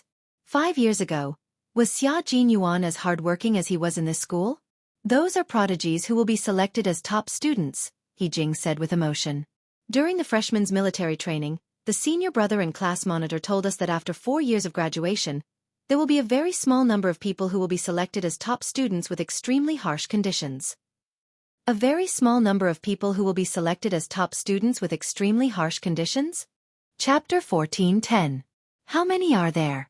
How harsh are the requirements? Yi Qian couldn't help but ask.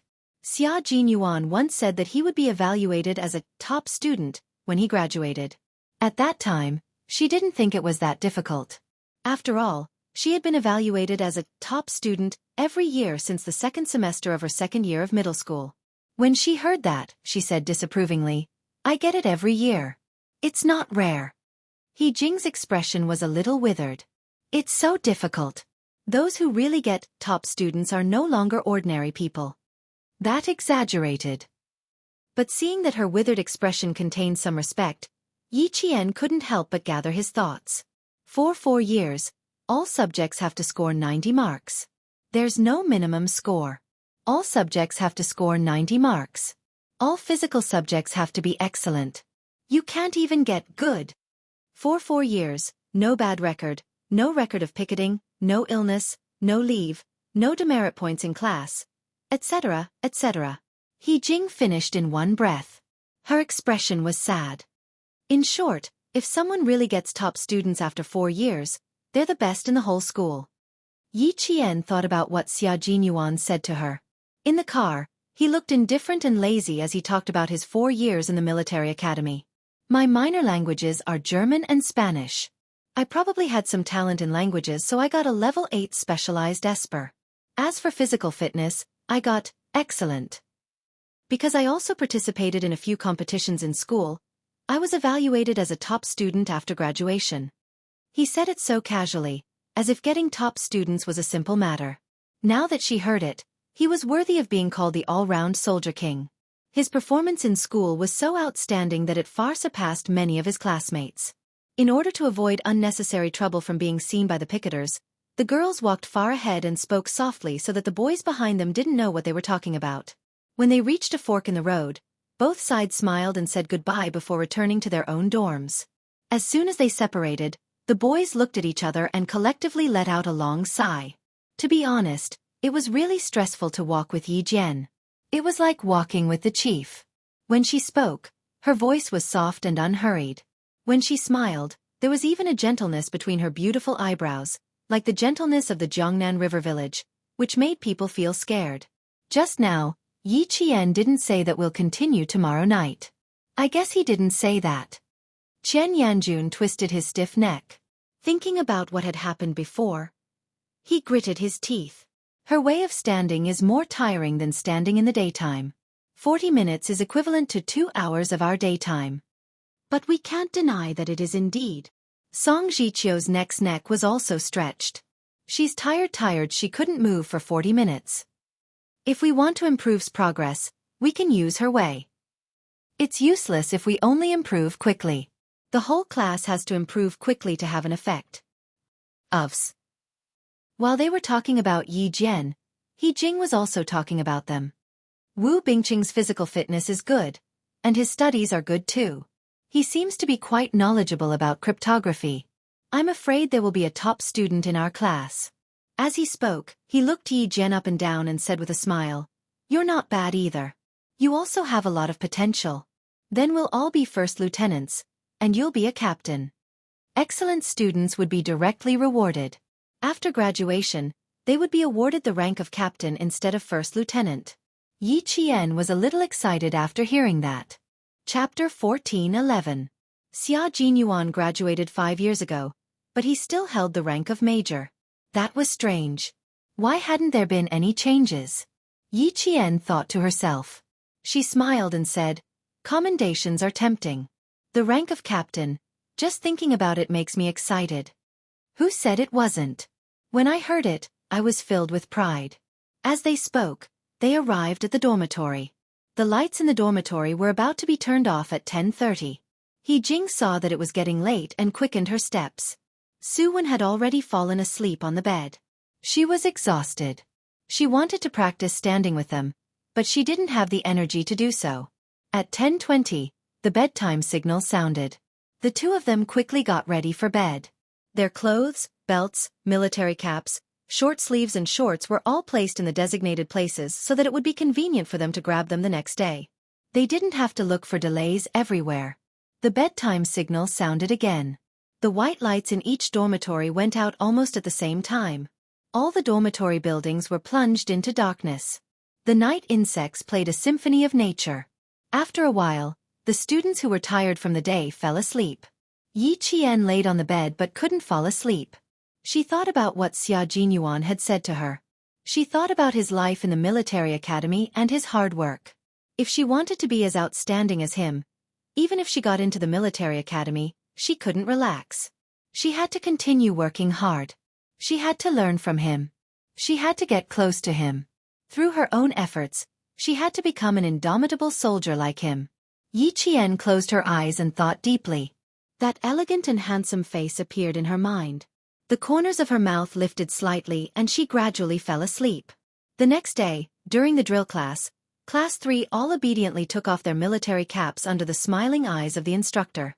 Then the instructor continued to smile and said, "In order to make you all stand at attention as soon as possible, I've decided to take the advice of the boys." Hearing this, Yi Jian had a bad feeling in her heart. It couldn't be. Did they tell the instructor? Soon, her premonition came true. As the leader of the procession, Yi Jian was the first to take the brand new poker cards from the instructor's hands. The instructor chuckled softly and said, "Your uncle must be a very outstanding soldier." "Thank you." Yi Qian also lowered her voice. She really did not expect that the boy would tell the teacher. Great. Now there was going to be a lot of trouble. Wasn't there going to be a lot of trouble? In a while, someone's big brimmed hat would fall off. Over time. After a while, someone dropped a poker card. Over time. Drop the hat, drop the cards. Over time, over time. After the first day of class, it caused even more public outrage. Everyone said that they wanted to find out which brat had suggested such a trick to the instructor. Yi Qian and He Jing fell silent. Fortunately, the instructor had mentioned a few boys and not girls. The few boys who had asked the instructor for help tried their best to join in the fight against the common enemy. Faced with the anger of more than 30 students in the class, they did not dare to reveal that they were the boys that the instructor had mentioned. Even after graduation, they still couldn't find out who the boys were, and it became one of the unsolved cases of the third class. Soon, the third class also found a psychological balance. The rest of the teachers of the first year felt that this method was very good and immediately used it in their classes. In the end, the school leaders were alerted and praised the spirit of the third class and this batch of freshmen for their hard-working spirit. In the end, they called on all the teachers and students of the school to learn from the freshmen. Very good. The students of the third class who had started first felt even better. Chapter 14:12. The second-year seniors were fine, but the third-year and fourth-year seniors were having a hard time. Ruthless, ruthless. Too ruthless. Which class came up with this idea? I must find out who it is. The boys in Class 3 felt that they had gotten themselves into big trouble, so they worked even harder when they were standing. They were afraid that the teacher would yell out their names and criticize them. What's wrong? You can't even stand properly? It's just a hat, not a piece of equipment. Can't hold a poker card? You have to hold it even if you can't. What, didn't you suggest this? Do you want me to call on the whole class to follow suit? What? Why can't you do it yourself? If the instructor really said that, the boys in class 3 would become the public enemy of the whole school. In order not to expose their identities, the boys finished standing during the day and continued to eat at night. They were afraid. Yi Qian laughed. The whole field was filled with fighting spirit. It was very contagious. No one knew who came up with this idea, except for the few pickets. However, they only remembered that they had seen it. As for who it was, they could not remember. Under the scorching sun, the training on the field was carried out. Every student was wearing their summer uniform and was exposed to the sun. Everyone had probably gotten used to it after being exposed to the sun for a long time. In the end, no one fainted from heat stroke. After a week, all the freshmen could really stand in a proper military posture. However, in the words of the instructor, they only had the form, but not the bone. If they wanted to stand in a proper military posture, they would need at least half a year before they could form the bone. Bones represented the majesty and coldness of a soldier just by standing there casually. In the third class, Yi Jian was the only one who could stand in a military posture. This was not what the teacher said, but what all the students agreed. They all agreed that Yi Jian was the girl who deserved to be number 1. When the school wanted to choose a freshman representative to be the flag bearer for the National Day celebration, Class 3 voted for Yi Qian. Even Class 1 and Class 2 voted for Yi Qian. Yi Qian, who was not used to walking in public, struggled for a while. Standing in the General Affairs Director's office, Yi Qian was still wondering if he could change the person in charge. The General Affairs Director recognized Yi Qian. When he saw the young lady standing in front of him with a military aura, he silently nodded in his heart. He pulled open the drawer of his desk and said with a pleasant expression, "Come, come, come, Yi Qian. Take a look at the grace of our previous flag bearers and flag raisers. All of the student representatives who were elected are now doing very well in their respective positions." The thick photo album opened, and from the black and white photos to the old color photos, not only did they see the valiant and heroic appearance of the school flag bearers, but they also witnessed the military uniform reform of our country. When she flipped the photo to the 9th grade, a slightly youthful face with an unforgettable side profile entered her eyes. The side profile of the flag bearer in the photo was too familiar. It was so familiar that if this person stood in front of her, she would be able to recognize him with her eyes closed. Xia Jinyuan. The Xia Jinyuan she was familiar with. The elegant and dangerous Xia Jinyuan who had a soft spot for her. This is the most outstanding student. From the time he entered the school to the time he graduated, he had been the flag bearer for every year. In the past, just like you, he did not like to walk in front. The General Affairs Director laughed. He even poured a glass of cold water for Yi Qian and set it aside. After thinking for half a day, he finally thought it through. After that, he had to attend the opening ceremony every year. If he didn't, the school would feel that something was missing. He has a good image and temperament. He can take on big responsibilities. Chapter 14:13. Yi Qian couldn't help but smile.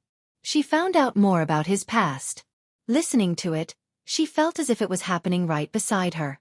He had left too many traces in this school, and she could even find out about his past from the teachers. Inexplicably, Yi Qian felt much happier. He had always been her goal. Now, she was following the path he had walked, chasing after him step by step, moving forward. And he was not far away, quietly waiting for her arrival. Yi Qian closed the photo album and became the representative of the freshmen, taking on the role of the flag guard. At this time, the freshmen had entered the marching formation training. The formation training consisted of marching, running, and marching. The marching was the best way to show the valiance and vigor of the soldiers. It had a very strong effect that could shake people's hearts. When Yi Qian returned, the third class was resting. Everyone was sitting under the sun, laughing so hard that their shoulders were shaking. The two girls, Su Wen and He Jing, were sitting far away, looking awkward and uncomfortable. It was as if they had encountered something embarrassing and were very uncomfortable. When they saw Yi Qian walking over, the boys in the class pursed their lips again, laughing so hard that they suffered internal injuries. What's wrong? Yi Qian, who didn't know what was going on, walked over to his roommate. The boys are a little strange. What are they laughing about? What happened just now? The instructor isn't here either. Where did he go? Su Wen covered her face and said in a muffled voice, "When we were practicing the marching drill, the instructor said a chant. The boys couldn't hold back their aura. The instructor asked them to laugh for 10 minutes before he came over. A hooligan-like chant came out of nowhere. Even a girl like me was embarrassed." The girl, He Jing, fanned her hands unnaturally, her face slowly becoming hot. "Luckily you weren't there at that time. Otherwise, you would have been embarrassed too." Yi Jian really didn't know that there was a chant for marching. The meaning of marching was to display a military posture. Everyone stood upright with their legs stretched out. Their feet touched the ground with a sonorous and powerful sound. They moved forward with a strong sense of rhythm. This was a very serious drill. Why would it make the boys laugh and the girls feel awkward? Although Su Wen's grandfather was a soldier, she grew up with her grandparents who taught. Although she had a straightforward personality, she still had the temperament of a little girl. She was too embarrassed to say it, so she pushed the girl He Jing. Say it, say it. I really can't open my mouth." Some of the boys stood up and did the marching drill. Then, the boys who were sitting laughed until they beat the grass. They couldn't laugh loudly and felt uncomfortable holding it in, so they could only use their physical strength to vent. Yi Jian's eyes darkened slightly. These boys were probably going to be punished. The formation training ground had to be solemn and formal in order to show the might of the soldiers. For the instructor to leave for a while laughing and pounding the ground at this time was probably intentional. "It's just a chant. You don't have to be embarrassed." "What's the chant?" "It only tells you the trick to memorize the movements so that you can learn the key as soon as possible." Yi Jian smiled and enlightened the two girls. "You have to differentiate between formation training and physical training. During physical training, you have to shout loudly and be high-spirited. But we can't do the formation training." He had to be serious. "You've all seen the square formation of the National Day ceremony. It's neat and orderly. Their slogans are filled with murderous intent. Who's laughing? Who would laugh? No one would laugh. Only the mighty and majestic aura of our army can be felt when we walk out." The boys were still laughing, while the girls walked out of the awkward situation under the guidance of Yi Qian. Even their sitting postures were much more upright. Chapter 14:14. Su Wen's expression gradually became solemn, then she nodded and said seriously, "You're right. When I was 4 years old, I went to my dad's army. At that time, I happened to see the soldiers training in formation. I still remember it vividly. I was just walking over when suddenly there was an earth-shattering chant. I was so scared that I cried." 4 years old. I'm almost 20 years old now. The instructor had indeed been observing. When he saw that the two girls' expressions gradually relaxed due to Yi Qian's arrival, he put down the binoculars. Class 3's Yi Qian was indeed a good seedling. Our country's marching regulations were personally set by General Xiao. In the 50s, the great leader proposed that the army should be unified in command, system, organization, and discipline. At that time, the head of the military training department, General Xiao, immediately organized the relevant personnel to write 3 regulations: discipline, internal affairs, and formation. With the implementation of the 3 regulations, it provided a strong support for the construction of our army. In the 50s it began to be used. Yi Qian talked about China's marching, the origin and development of China's formation.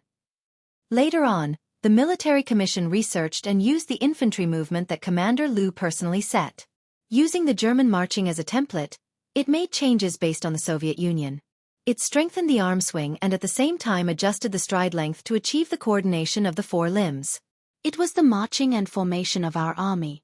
Don't underestimate our marching and formation training. These were all done after a long period of research and study by our ancestors. After a long period of research and constant adjustments, we finally have today's formation training and various regulations. Following her explanation, the two girls no longer had any awkwardness on their faces. Even the boys who were closer to the 3 of them didn't secretly laugh. The incantation was just a way for everyone to quickly grasp the key points. How could you just listen to its literal meaning? You had to understand it on a deeper level, dissect it and understand it. I think I understand what you're trying to say. He Jing, who was quite perceptive, straightened her gaze. The formation represents the image of us soldiers. It is also the blood and sweat of the old leaders and elders. It is also the legacy of the army. We need to walk with respect and reverence. Yi Qian's smile deepened. That's right. There's also the formation training. The ultimate goal is to foster discipline and obedience among the soldiers. Good military posture, strict military manners, strong style, strict discipline, majestic military prestige, and coordination of movements are all inseparable from formation training. The boys are laughing right now. I dare say that they haven't memorized the formation rules. Just wait, the feast is about to be served. Her voice was neither loud nor soft, but it was loud enough for the boys closest to her to hear. It was a hot day, and the temperature was around 37 degrees Celsius. The boys felt cold air rush up from the soles of their feet, and their heart palpitations rushed up to their heads. They shuddered violently. The rules and regulations of the formation included general principles, formation commands, formation actions, etc. There were a total of 9 chapters, 65 articles, and 5 appendices. It was quite a thick book. Before the cold shivers passed, a sharp whistle that made one's scalp numb sounded. The instructor's stern and cold voice sounded. I'll give you 10 seconds. 1, 2, 3. He said 10 seconds, and it was only 10 seconds. Those boys who didn't realize that danger was coming didn't even have time to smile properly. The instructor's cold gaze swept past them like steel needles pricking their scalps painfully. Chapter 14-15. Just as Yi Qian had said, the boys' punishment was coming. When Yi Qian left with the 2 girls, he only saw the boys' white faces and trembling knees. The military academy was not a place where you could do whatever you wanted, nor was it a place where you could joke about discipline. Through strict formation training and formation life, it could cultivate a soldier's strict organization and discipline. It could cultivate a strict and decisive fighting style. It could cultivate a determined and fearless soldier's temperament. You still dare to laugh at such a significant training? Heh, do you think you're having it too easy? The boys' punishment continued for a week. After those boys with impulsive temperaments were taught a lesson, they underwent another transformation. By the end of September, the freshmen finally looked like soldiers in their straight military uniforms. Their self-restraint improved. Their appearance improved. Dressed in their military uniforms, they all held their heads high and began to march in an orderly manner according to the instructor's command. Yi Qian, who had become the flag guard, stood on the flag-raising platform like a pine tree. His gaze was cold as he looked at every class that walked in the square. 1, 2, 3, march in unison. The orderly troops walked in a very rhythmic manner on the platform. With a salute, the future reserve officer of our army walked in front of the platform with a solemn expression under the scorching sun. His eyes were like sharp arrows as he walked in front of the platform with an imposing military aura. In the entire National University of Science and Technology, other than the military parade field, it was so quiet that not a single person could be seen. At the main entrance of the school, a sentry stopped a couple and said very seriously, "Our school is not receiving any parents right now. Please leave our school quickly. Please cooperate." "No, comrade. We really have an urgent matter. The child's grandmother is dying and wants to see the child. Comrade, can you please inform her? Her name is Yi Qian. She's a new student. If it's really not possible, can you inform the homeroom teacher?" Sun Dongqing's voice was full of emotion. Her expression seemed to be quite anxious. The sentry maintained a cold expression and did not allow any room for discussion. "Please leave our school immediately. Please cooperate." If they still did not cooperate, they could ask the soldiers to come out. "Comrade, why are you so inhumane? The child's grandmother is about to die. Why can't you be more reasonable? If a soldier can go home to attend a funeral, I don't believe that a cadet can't go home to attend a funeral." The sentry in front of the school gate was not armed with a gun. Sun Dongqing stood up and grabbed the sentry's wrist. "Do you have to make things difficult for people like this? You didn't let us in, and you didn't even inform the students. What kind of soldiers are you? Don't you have any manners?" The sentinel warned her 3 times in a row to loosen her grip, but to no avail. He then made his move, and in the blink of an eye, he easily pinned Sun Dongqing's hand behind her back. Yi Xiaofan was shocked and quickly said, I'm sorry, comrade.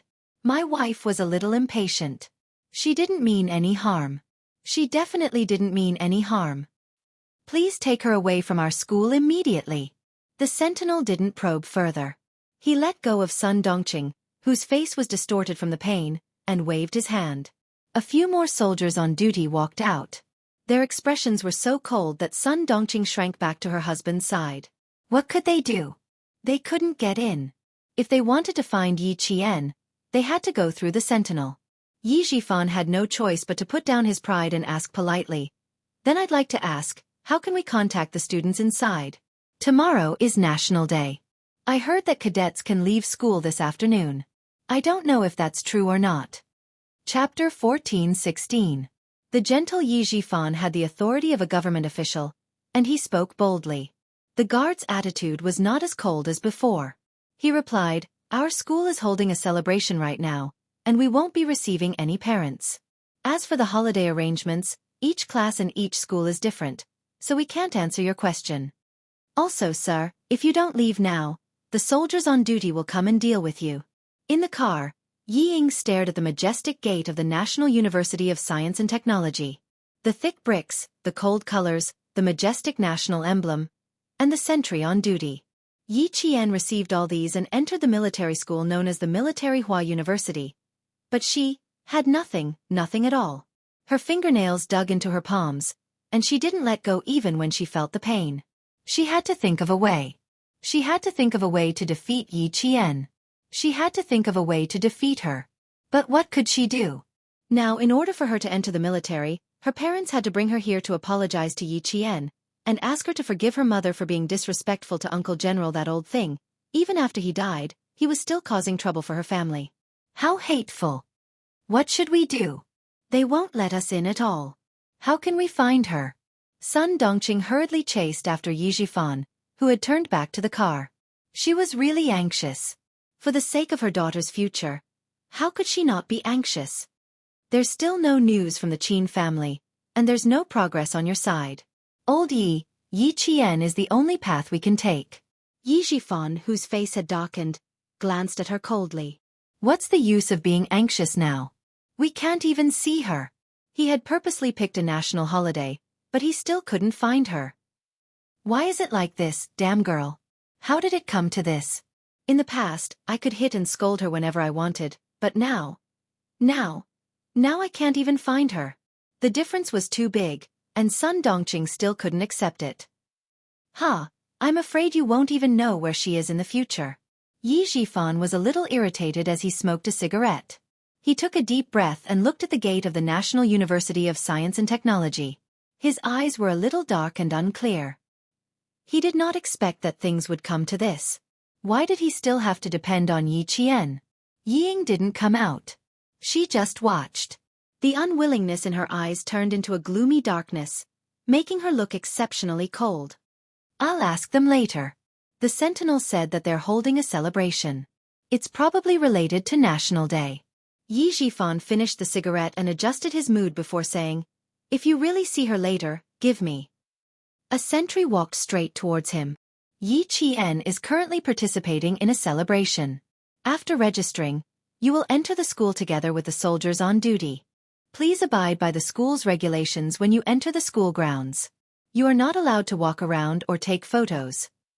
In short, he said a lot, and Sun Dongqing's expression changed again and again. She endured it and tried her best to keep her mouth shut. Yi Zhifan thought that things would be difficult, but who knew that there would be such a big twist? After listening carefully, he said, "We will definitely not cause any trouble for the school. We will definitely abide by the school's regulations." As long as she could get in, she would definitely cooperate. Otherwise, she would be chased out by Yi Qian on the spot. With her personality, she would definitely do it. After going through some procedures, Yi Zhifan finally brought Sun Dongqing and Yi Ying into the school grounds. The moment the family of three stepped onto the campus, they couldn't help but hold their breaths. Yi Ying grabbed Yi Zhifan's arm tightly. She had an inexplicable sense of respect for this place. Chapter 14:17. This was a campus that Yi Ying had never understood or been familiar with. Everywhere she looked, there was a sense of unfamiliarity that made her feel like she was suffocating. Sun Dongqing's shoulders shrunk back a little. She did not see anyone on the campus. It was so solemn that it made her tremble in fear. Her eyelids were twitching, and she was extremely panicked. "Old Yi, why don't we wait outside?" After walking for about 500 meters, Sun Dongqing suddenly said anxiously, "This place makes me feel uneasy. I feel like something big is going to happen." The further they walked, the faster her heart beat. Sun Dongqing had not met Yi Qian for the first time, and she was already feeling scared. Yi Ying bit her lower lip. She was also panicking, but to ask her to go back. Impossible. How could she go back? If Yi Qian knew about this, he would laugh her to death. Yi Ying cleared her throat. In order to show her imposing manner, she purposely straightened her back and said coldly, "Mom, follow me closely." She thought she was imposing, but her voice was dry, revealing a sense of cowardice. Yi Ying heard her own dry voice, and her face stiffened even more. She might as well not open her mouth. The soldier on duty walking in front did not communicate with the students' parents. Only when they reached a fork in the road did he remind them coldly, "This way." Yi Xiaofan's cold eyes were filled with warning. He turned around and glanced at the mother and daughter. "Watch your step. Don't fall." It sounded like he was concerned, but it was actually a warning. The campus was very big, and it would take some time to reach the military parade field from the school gate. After passing through 2 empty teaching buildings and walking through a long corridor, suddenly, a deafening sound that seemed to be able to shatter the air came from the front. Yi Ying was so shocked that she let out an "ah," as she was not prepared for this. Then, she immediately covered her mouth. Her face was filled with deep regret. The soldier on duty did not look back, nor did he explain anything. He connected to the walkie-talkie and contacted the soldier on duty inside. "I am the soldier on duty at post 11. The students' parents are here. The students' parents are here. Please respond if you hear me." There was a buzzing sound from the walkie-talkie, and then someone replied, "Please bring them to the audience. Please bring them to the audience." Got it, got it. The soldier on duty cut off the connection and turned to Yi Xiaofan's family of 3, saying, "The entire school is now holding a military parade. When you arrive at the audience seats, please sit properly. Do not stand up or walk around casually. At the same time, cooperate with the routine inspection of the soldiers on duty." Even Yi Xiaofan, as an official, couldn't help but clench his fists when he heard the slogans. His attitude was gentle as he said, "We will follow the school's arrangements. We will not make our own decisions." Although he was a provincial-level cadre, once he entered the military academy and entered the army, it would be the same. It was only right for him to lower his attitude. When Sun Dongqing and Yi Ying saw that even the backbone of the family did not put on airs, they naturally did not dare to put on airs. They even fearfully followed the soldiers in. They walked valiantly in unison, with a cold and imposing manner. When they were in formation, their orderly and mighty steps, their sonorous and powerful voices filled the vast field with the figures of future reserve officers of our army. Although it was not as grand as the National Day Parade, it was enough to shake people's hearts. Yi Ying was already dumbfounded. This was the military academy that Yi Qian had entered. This was the place where Yi Qian would live for 4 years. This was Yi Qian's life. Chapter 14:18. Holy, dignified, mighty, piercingly cold. It made her feel fear and reverence, and it made her more and more panicked. How did this happen? How did this happen? She was clearly the most outstanding one, and Yi Qian was clearly the worst. She should be the one with a bright future. How did she end up like this? How did she end up like this? She didn't know which class the students from, but the white gloves on their hands flashed across Yi Ying's dazed eyes like a ray of light, so piercing that she couldn't help but close her eyes. Her entire aura seemed to be covered in dust, cold, gloomy, and without a trace of vitality. "Ying, hurry up and leave." Sun Dongqing saw that her daughter didn't move, and couldn't help but urge her softly, "They're all looking at you. Hurry up and leave." Yi Ying opened her eyes, and her eyeballs moved slightly. She asked in a weak voice, "Mom, how am I worse than her? I'm clearly better than her. How did I end up like this?" "What nonsense are you talking about?" Sun Dongqing, who always thought that her precious daughter was the best, said coldly, "How are you worse? You're better than that wretched girl. What's so good about this place? See, all the officials are standing at the top? Yi Qian is nothing. He's just a military school student. How many military school students are there? It's no big deal even if she got in. Sun Dongqing always comforted herself, and even found excuses for Yi Ying to escape. She thought that she was doing it for Yi Ying's good, but in fact, every time Yi Ying had the slightest thought of self-reflection, Sun Dongqing would immediately jump out and find excuses for Yi Ying. Over time, Yi Ying also became like her. She developed a habit of not recognizing reality and finding excuses to escape reality. She always thought that she was right and everyone else was wrong. Everyone else was useless, and she was the only one who had a bright future. Sun Dongqing, who once again extinguished Yi Ying's self-reflection, didn't know how wrong she was. She continued to comfort her. Let her enjoy her glory now. When you enter the capital government regiment and talk to the high-ranking officials every day, Ying, those days will be glorious. She might even find a high-ranking official's son, or find a young high-ranking official to be her boyfriend. Look, how great is that? How promising. So what if that wretched girl has the support of that old thing? Who would help her for so long? Sun Dongqing, who had forgotten about the pain after her wounds healed, returned to her old ways and dared to belittle Yi Qian again. Ying, you have to remember this for my mother. You will always be stronger than that wretched girl. No matter what, you still have your parents' support, but she has nothing. That's right, no matter what, she still had her parents' support. So what if Yi Qian was doing well now? She was just a normal cadet from a military academy. She was just standing here basking in the sun. Who would notice her? Every time there was a slogan, the mother and daughter, who couldn't help but shake their shoulders, whispered to each other. Their eyes drifted to the parade field and then quickly retracted, with caution and fear that they themselves didn't realize.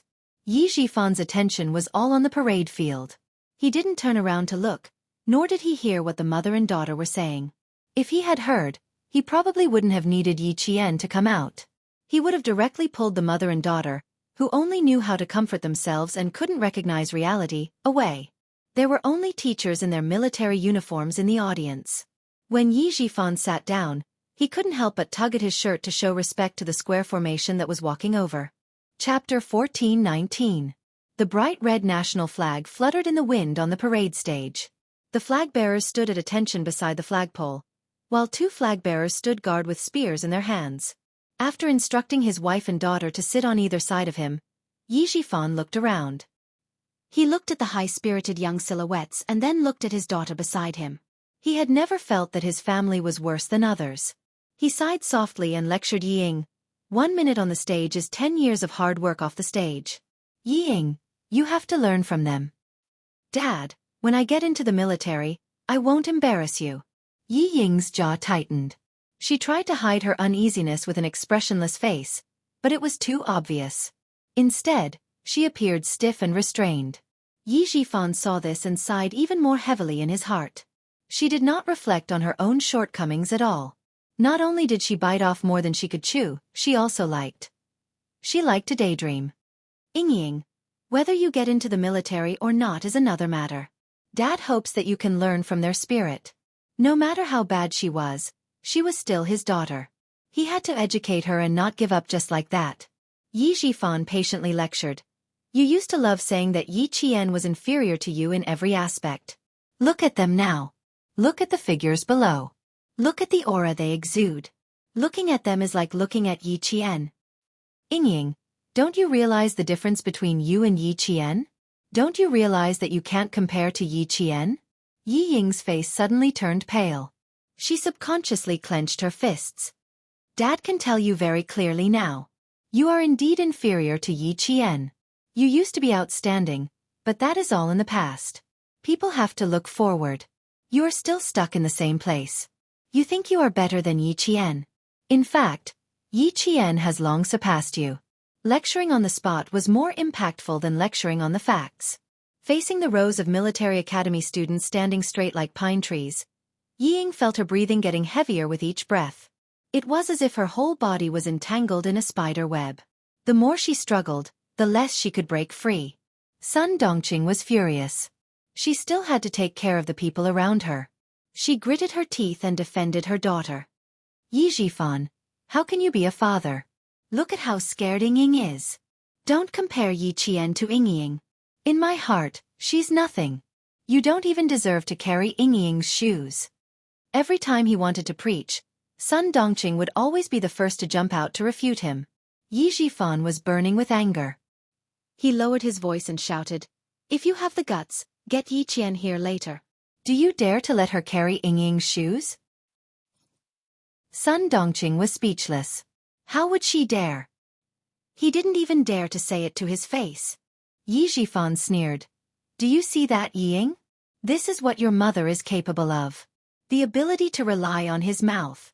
If you learn all of your mother's skills, 10 Yi Qian can't even compare to 1 Yi Ying." These words were so harsh that the last bit of color drained from Yi Ying's face.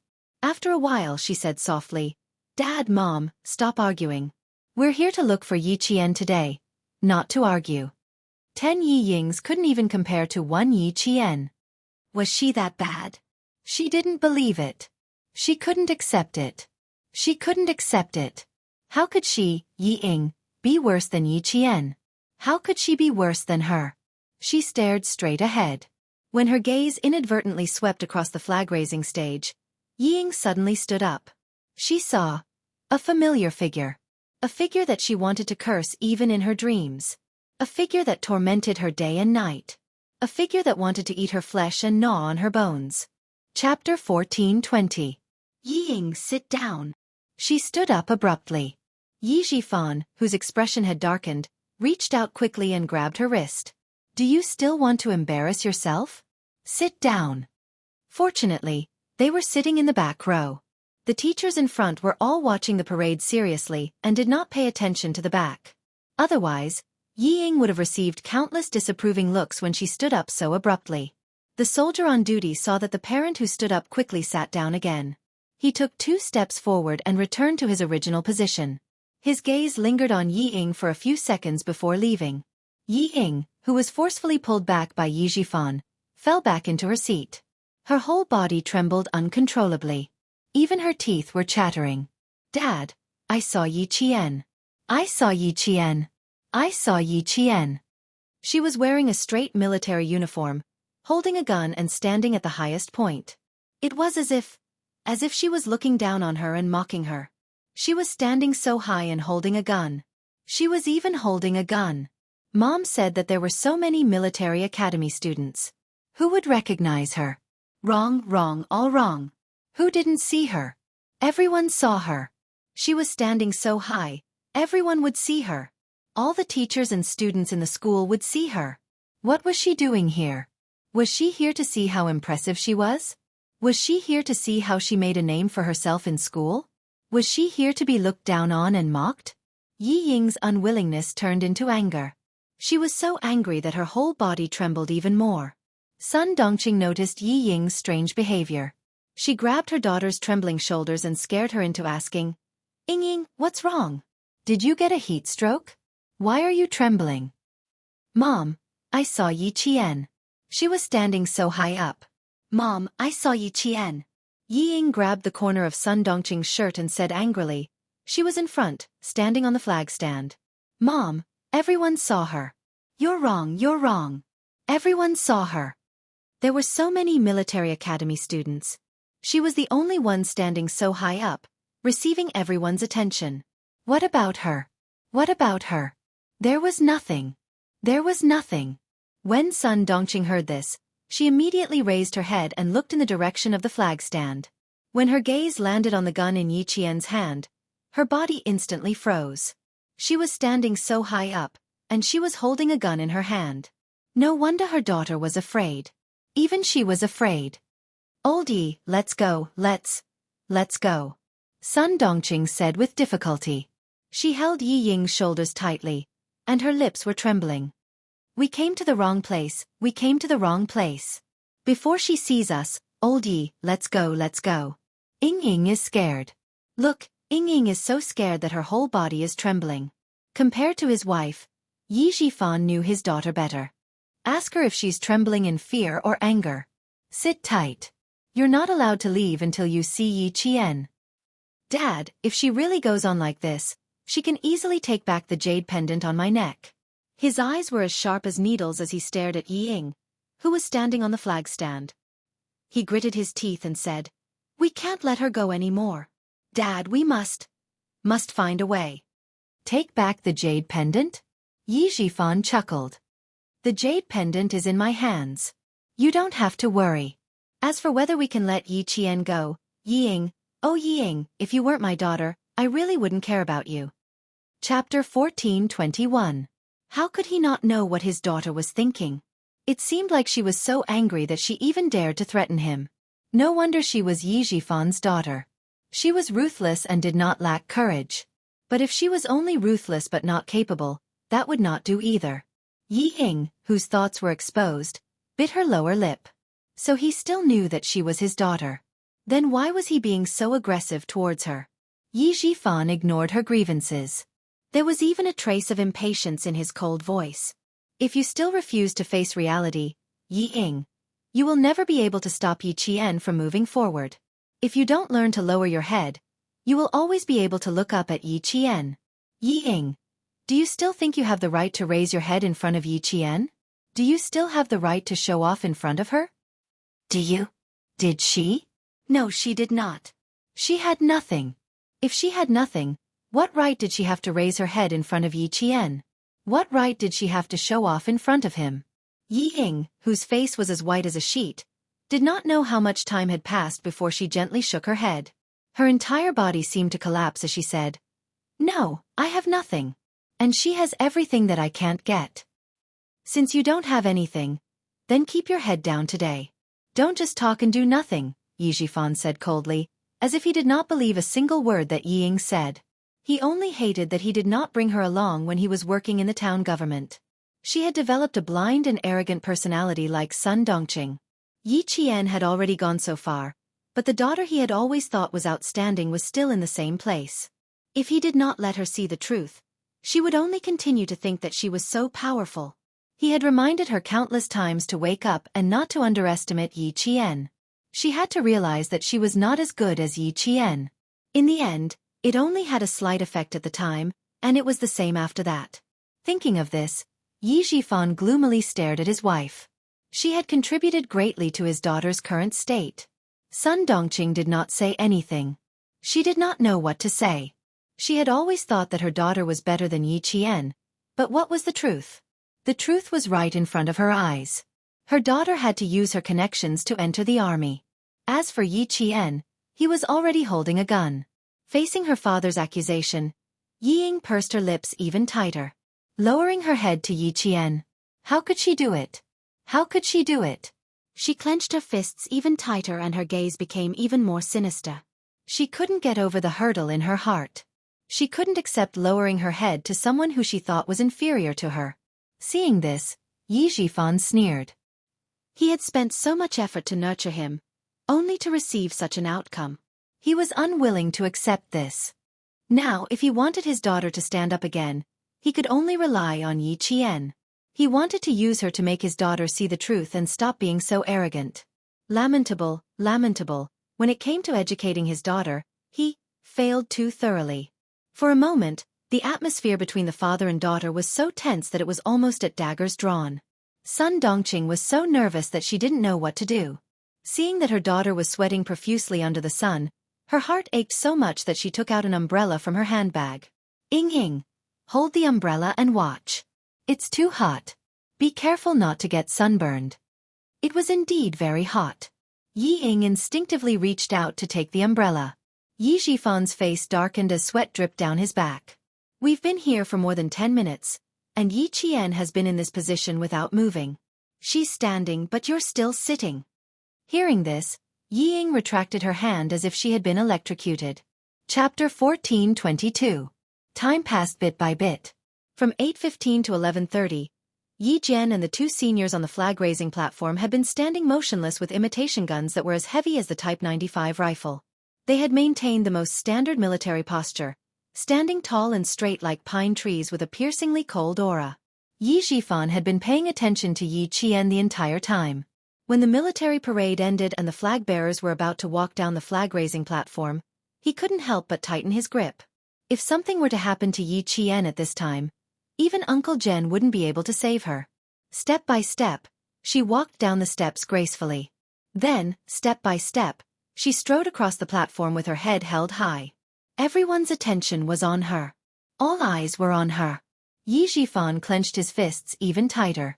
Even if there was the slightest mistake, such as her steps not being in sync with the other two flag-bearers, or her knees being weak, or fainting from heatstroke. Even if there was the slightest mistake, it would be fine. Unfortunately, Xiaofan only saw Yi Qian walking valiantly with her rifle and standing at the front of the entire school, listening to the school's highest leader's closing speech. There was no disrespect, no mistake, only the awe-inspiring presence of a soldier. Xiaofan couldn't help but close his eyes. Ying, you're too far behind, too far behind. The entire military parade ended smoothly. Applause followed. The teachers in the audience also clapped. Very good. Every team walked out with the awe-inspiring presence of an army, especially the freshmen. It only took 2 months for them to achieve such results. Very good. The freshman flag-bearers are not bad. She stood for more than 3 hours, and her movements were still perfect. For a girl to be able to do this, she's very good. Indeed, the students recruited this year are all good, especially that girl. She deserves praise. Yi Qian, a girl from class 3. I'm afraid we'll hear her name often in the future. Amidst the applause, the teacher's conversation could be heard. Sun Dongqing didn't know how many times she rolled her eyes. Yi Qian, turn around and look behind you. Her precious daughter, Yi Ying, was better than her. From what you've seen and heard, who would say that Yi Qian is inferior to you? Who said that you were better than Yi Qian? Yi Ying, if you continue to be so stubborn, your life will be ruined by your mother. Before the applause ended, Xiaofan gave Yi Ying one last heavy blow. All she saw was Yi Qian's excellence, and all she heard was praise for Yi Qian. She thought that she was better than Yi Jian, but that was just her own opinion. No one would really think that she was better than Yi Jian, and that she was really better than Yi Jian. Everything was just her own opinion. Tears gushed out like a broken dam. She couldn't accept this. She couldn't accept that Yi Qian had surpassed her. She couldn't accept that she had been surpassed just like that. Dad, I will apologize to Yi Qian and learn from her. Only when I'm strong can I defeat her and take revenge on her for the pain she once inflicted on me. Under the scorching sun, Yi Ying's eyes were filled with tears, but there was a sinister gloom in the depths of her eyes. I will definitely repay her for all the humiliation I've suffered. Yi Ying wouldn't admit defeat, and neither would Yi Qian. The grudges from the previous life, and the grudges in this life, one day, they would be settled one by one. All the classes left the stage one by one. Yi Qian and another flag-bearer senior returned the Type 95 replica rifle. When they came out, Yi Qian couldn't help but narrow his eyes. Chapter 14:23. If he wasn't mistaken, the 3 people standing in front of him, they really found their way to the school. They were quite capable. Yi Qian, come here. The homeroom teacher, whom he had only met 4 times, waved him over. Your family is here. Let's go to the teacher's office for a chat.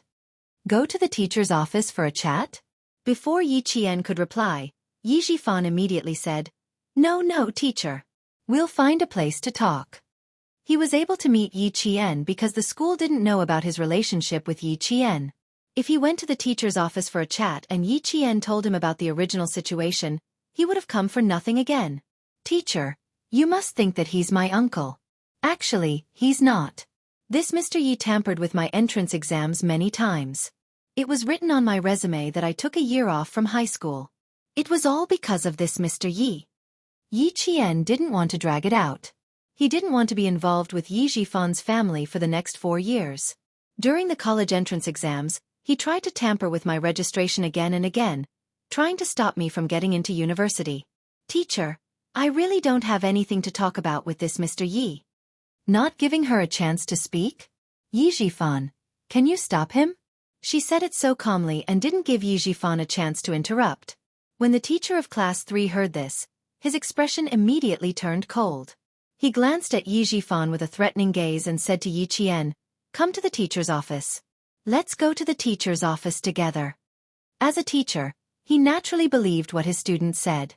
If they really went to the teacher's office, then everything would be in vain. Yi Ying's face flushed red. She suddenly stood up. Sis, I'm here to apologize to you. I was too immature in the past and did many things that made you sad.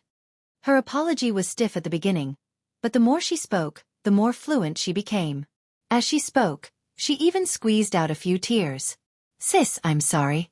I apologize to you. Please forgive my immaturity in the past.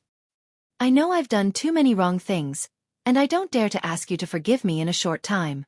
Sister, please give me a chance. I'll definitely change. The sun did not rise from the west, so Yi Ying could not really apologize to her. However, he did not expect her to pretend to apologize and even shed a few drops of tears. Who didn't know how to act? Yi Qian looked as if he had been frightened by something. He quickly hid behind his teacher and pursed his lips tightly, without saying a word. That's right, she would not say a word. She wanted to see how long Yi Ying could lower her head. The homeroom teacher of the National Science and Technology University of Science and Technology was not so easily fooled. He stood in front of Yi Qian and acted like a protector. He looked coldly at the incoherent family of three. Just now, you said that Yi Qian's grandmother was seriously ill and needed Yi Qian to go home. Now, all of a sudden, he stood up and apologized. Sir, what kind of place do you think our school is? Teacher, you can call my family and find out more about my situation. Yi Qian said in a low voice. His voice was so heavy that it seemed to be weighed down by a rock. He was full of helplessness. I don't have a grandmother either. When I was young, I almost died at the hands of this so-called grandmother. Teacher, I don't want to see them. Yi Ying lowered her head and closed her eyes tightly. She took a deep breath and clenched her fists. Her voice choked again. Sis, I'm here to apologize sincerely. Please forgive me. Can you not reject me? I regret it. I really regret it. I regret it. I regret underestimating you. I regret trusting myself too much. Chapter 14:24. In the face of Yi Ying's apology, Yi Qian only had one feeling. She had ulterior motives. However, after 3 days, she had a whole new level of respect for her. She could actually lower her head. The Yi Ying of the past. When had she ever lowered her head for anyone in her previous life? Never, never? Then, what exactly happened to make Yi Ying lower her head? It was worth thinking about. Yi Qian's eyes narrowed slightly. Yi Ying changed too quickly, and Sun Dongqing, who had always been protective of her daughter, remained silent. She stood at the side without saying a word. It was too abnormal. Her lips curled slightly, revealing a faint smile. You don't have to apologize to me. It's not about whether I forgive you or not. It's about how you feel in your heart. If you really think that you've done too many wrong things, you don't have to beg others to forgive you. You don't have to go to others and say things that make things difficult for them. Yi Ying, you're just forcing me to forgive you. Sun Dongqing watched as her daughter lowered herself to the point of humility. She felt very uncomfortable. She opened her mouth, closed it, and held it in. Stupid girl, don't be too smug. Yi Qian didn't even look at Yi Xiaofan and Yi Ying. She only looked at Sun Dongqing's expression. She saw her face darken for a moment, then turn ruthless for a moment. She found it even more funny.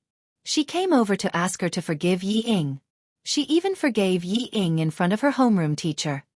She had it all planned out. Next, would Yi Xiaofan immediately ask for the homeroom teacher's contact in the name of showing concern for his niece Yi Qian's school life? Then he could call the homeroom teacher and mention Yi Ying at the same time? Yi Xiaofan had always been good at this kind of thing. Yi Ying, whose eyes were red, seemed even more wronged and upset. She lowered her head and sobbed. Sister, I didn't force you. I just wanted to ask for your forgiveness. Why would I force you? I just wanted to ask for your forgiveness. This time, Yi Ying really lowered herself. She lowered her head, put down her pride, and lowered her pride. Yi Xiaofan, who saw this, felt very gratified. Finally, he could face his enemies head-on. He understood that lowering his head for a moment was only for the sake of his future rise. Faced with Yi Yingtai's unusual behavior, Yi Qian became even more cautious. Yi Qian, who was thinking quickly, did not speak immediately. He left Yi Ying to the side. Sun Dongqing was already holding back her anger. When she saw that her precious daughter had been left to the side, she raised her head and glared fiercely at Yi Qian. This glare was caught by Yi Qian, who happened to be sizing her up. Then, Yi Qian felt that things were finally back to normal. Sun Dongqing's heart was flustered. She vaguely felt that. She was afraid that her glare just now had ruined everything. She immediately pretended to wipe away her tears and sighed. Little girl, Auntie is also at fault. I said a lot of things that I shouldn't have said. You're a magnanimous person, so please forgive Auntie this time. She was afraid that Yi Qian didn't know what she said, so she deliberately reminded him. Last time when you came back to the village, Auntie said something that I shouldn't have. Please don't take it to heart. Auntie really didn't do it on purpose. She explained quickly and anxiously, her eyes staring straight at Yi Qian. Although she apologized, she did not know how to hide the fierceness in her eyes. Not only did Yi Qian see it clearly, but so did Yi Qian's teacher. Thanks to her words, Yi Qian understood that things were not as simple as they seemed. Chapter 14:25. She purposely brought up what happened last time. She was so anxious and worried. What was she worried about? Why did it feel like Yi Ying's apology was not the most important thing, but Sun Dongqing's? Even though Yi Qian was a meticulous person, he still could not figure out what their family was planning. The teacher of Class 3 did not immediately intervene. He still needed to understand the situation. Moreover, Yi Qian's reaction was very calm, so he did not need to rush to intervene. Yi Xiaofan saw that his wife had finally lowered her head and apologized for that incident. He breathed a sigh of relief in his heart. Forcing Yi Ying to apologize first had some effect. This was the right move. Yi Qian would not forgive his daughter easily. He would definitely make things difficult for her. His wife, Sun Dongqing, had always been protective and could not bear for her daughter to be wronged. For her daughter's sake, she would also force herself to apologize to Yi Qian. Yi Xiaofan saw that his wife was still able to say, "You are a magnanimous person, forgive your aunt this once." He was so satisfied that there was a trace of a smile in his eyes. Although his wife was a little stupid, as long as it concerned his daughter, Yi Qian, her brain was still quite flexible. She knew what to say to force Yi Qian. "Yi Jian, your teacher is standing right next to you. How are you going to answer her?" "Yi Jian, your teacher is standing right next to you. Answer, forgive." That was what he wanted. Yi Qian had a good point. He was not calculative. If he forgave his wife over this incident, then he would really forgive her. Then he could finally answer to Commander Liu and Political Commissar Yen.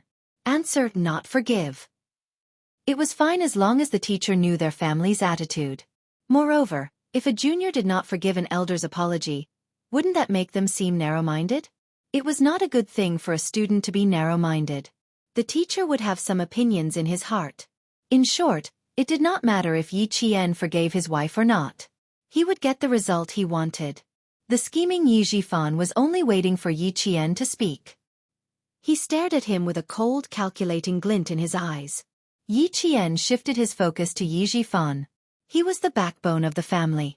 It was definitely Yi Xiaofan's idea to come to the school, and not Sun Dongqing's. She would never have thought of it. So what was Yi Xiaofan planning? Yi Ying apologized, Sun Dongqing apologized, but Yi Xiaofan didn't say anything. Yi Qian replayed Sun Dongqing's words in his mind, and after a while, a fierce look flashed across his eyes. "Your Excellency is magnanimous. Forgive Auntie this once. Don't take it to heart. Auntie really didn't do it on purpose." Yi Ying apologized to him. If she didn't forgive her, she could have done it in front of a child. An elder apologizing to a junior and saying such things, as a junior, how could he not forgive her? Her teacher didn't understand the actual situation. He didn't know how hypocritical Yi Xiaofan's family was. He also didn't know what Sun Dongqing had done wrong. If her teacher saw that he didn't forgive her, how would he feel? Thinking of this, Yi Qian clenched his fists. What a scheming and astute Yi Xiaofan. In order to make her university life miserable, he wanted the teacher to have a bad impression of her. He schemed to this extent. Yi Xiaofan, oh Yi Xiaofan, you really put in a lot of effort. Yi Qian, who had seen through a few things, pursed his lips and lowered his eyes. His long and thick eyelashes covered the mockery in his eyes. Chapter 14:26. Yi Ying's apology was fake, but Sun Dongqing's apology was real. The truth and the lies mixed together, and in the end, She became a petty person who refused to forgive her elders. However, Yi Zhifan, are you so confident that you can ruin her image in the eyes of the teachers? Yi Qian's eyes became even colder. No wonder Yi Ying was so confident, arrogant, and conceited. Yi Zhifan played a part in it. Yi Zhifan misunderstood. From his perspective, Yi Qian's expression was one of unwillingness to back down. Yi Qian's tightly pursed lips revealed a hint of stubbornness. Seeing this, Yi Qian's eyes smiled. He gave Yi Ying a look, indicating that his daughter should continue to lower herself so that Yi Qian's narrow-mindedness could be seen. A few seconds later, Yi Ying's eyes filled with tears. Her lips trembled as she asked softly, "Sister, what can I do to gain your forgiveness? Can you tell me? I really regret it. Please, give me a chance." All she wanted now was a chance. A chance to gain Yi Qian's forgiveness. A chance to enter Yi Qian's life and enter the sights of the military officers. As long as Yi Qian forgave her, she would have a chance to surpass Yi Qian. "Jian girl, look, your sister already knows her mistake. Just forgive her. Your aunt also knows her mistake. Forgive her this once. After all, we're family. We'll see each other all the time. There's no need to make our relationship too tense." Yi Zhifan sighed deeply. His voice was filled with helplessness and melancholy. "Uncle doesn't feel good about it. Our family has caused a ruckus in this place. We've become a joke in our village." Yi Qian, whose eyes were filled with mockery, looked up indifferently. He first glanced at Yi Zhifan, who was pretending to be sad, and then at Sun Dongqing. Seeing her face darken for a moment, then turn ruthless for a moment, he found it increasingly funny. He came over to ask her to forgive Yi Ying. Moreover, he wanted her to forgive Yi Ying in front of her homeroom teacher. This was a good plan. If she didn't forgive Yi Ying and Sun Dongqing, she would be considered petty and narrow-minded. How could he forgive Yi Ying and Sun Dongqing? She, Yi Qian, was not that great. So, Yi Zhifan also knew that he was setting a trap for him. Next, would Yi Zhifan immediately ask for the form teacher's contact information in the name of caring about his niece, Yi Jian's school life? In the future, if he had nothing to do, he could call the form teacher and say bad things about himself, and also mention Yi Ying's good points. Yi Zhifan would definitely mention Yi Ying and do everything possible to ruin his image in front of the teacher. How could Yi Zhifan let go of the opportunity to elevate Yi Ying and belittle her? Yi Zhifan had always been good at this kind of thing. Since he had to bring up the past, he might as well bring it up properly. Yi Qian's lips curved as he looked at Yi Zhifan, who was pretending to be sad, and said calmly, "I'm still young. I'm as immature as your daughter. Mr. Yi, why don't you ask your wife to tell me what happened that day again? Let my school judge whether or not we can forgive your family of 3. How about that?" She actually wanted to spread the news to the whole school. Sun Dongqing's and Yi Ying's expressions changed drastically. They didn't even have time to hide the panic that surged out from their faces. Sun Dongqing, who couldn't control her emotions, cried out involuntarily, "Old Yi!" The rest of her words were forcefully swallowed by Yi Ying's tight grip on her arm. Her eyelids twitched even more violently. This is bad. This is really bad. Chapter 14:27. Who would have thought that the wretched girl would do something like this, leaving them with no way out? Yi Zhifan did not expect this either, and his back broke out in cold sweat. His face twitched violently, and he immediately said to the teacher, "The misunderstanding between the two kids is quite big. Teacher, can we talk in private? I'm afraid that if I speak, it will cause unnecessary misunderstandings." After listening for so long, the teacher of class 3 smiled and politely declined, "We need to understand Yi Qian's family situation again. I'm sorry, but it's mealtime now. The military academy has a rule that if you miss the mealtime, you will not be served alone. Yi Qian still has training in the afternoon, and needs a certain amount of stamina." The teacher of class 3 was in active service, a company commander.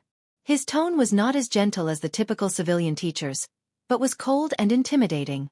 After he finished speaking, he smiled at Yi Qian and said, "Go to the cafeteria. After you eat, come to my office. I need to understand your family situation in private." There was a student with potential in the class who did not even need to participate in military training, and who still had outstanding stamina, so she should be nurtured with priority. Since she had come to the academy, The academy had the obligation to protect her and help her block out any harmful elements. Go quickly. Leave this to the academy. Before he could finish the word deal, the broadcast system announced, Year 1 Class 3 Commanding Freshman Yi Qian, please head to the dean's office. The teacher of Class 3 did not say anything else, and let Yi Qian jog over. Things were just so coincidental. Yi Qian did not stay, and turned to leave. Yi Zhifan felt himself heave a sigh of relief.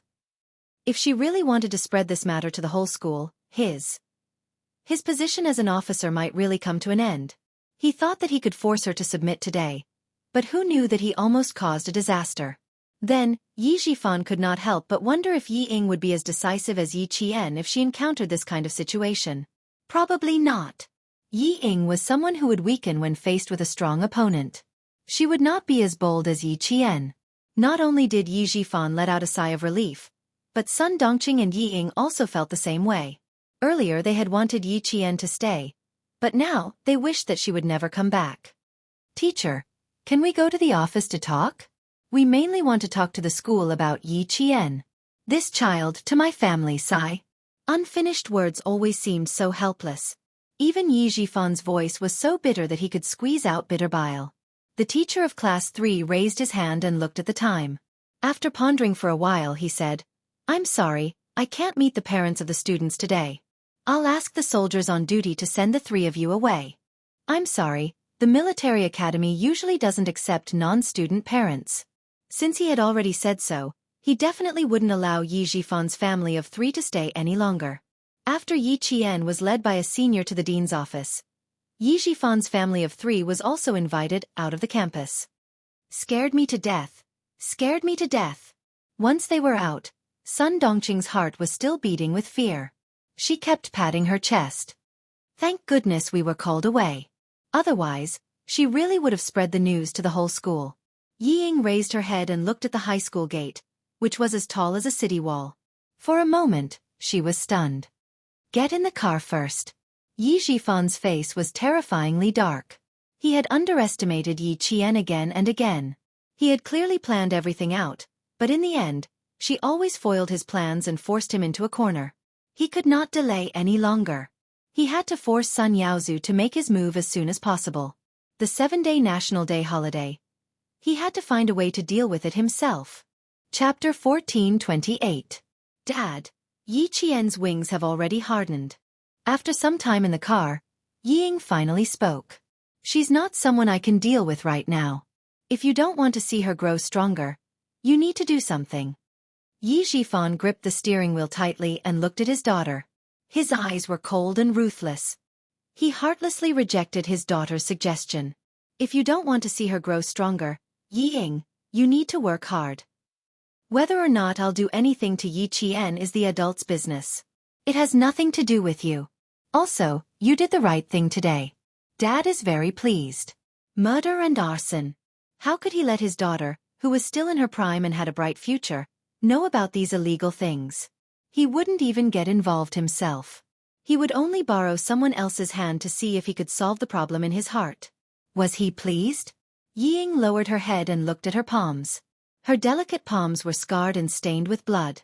Apologizing to Yi Jian had exhausted all of her courage and shattered all of her pride. However, the other party didn't care about her apology at all.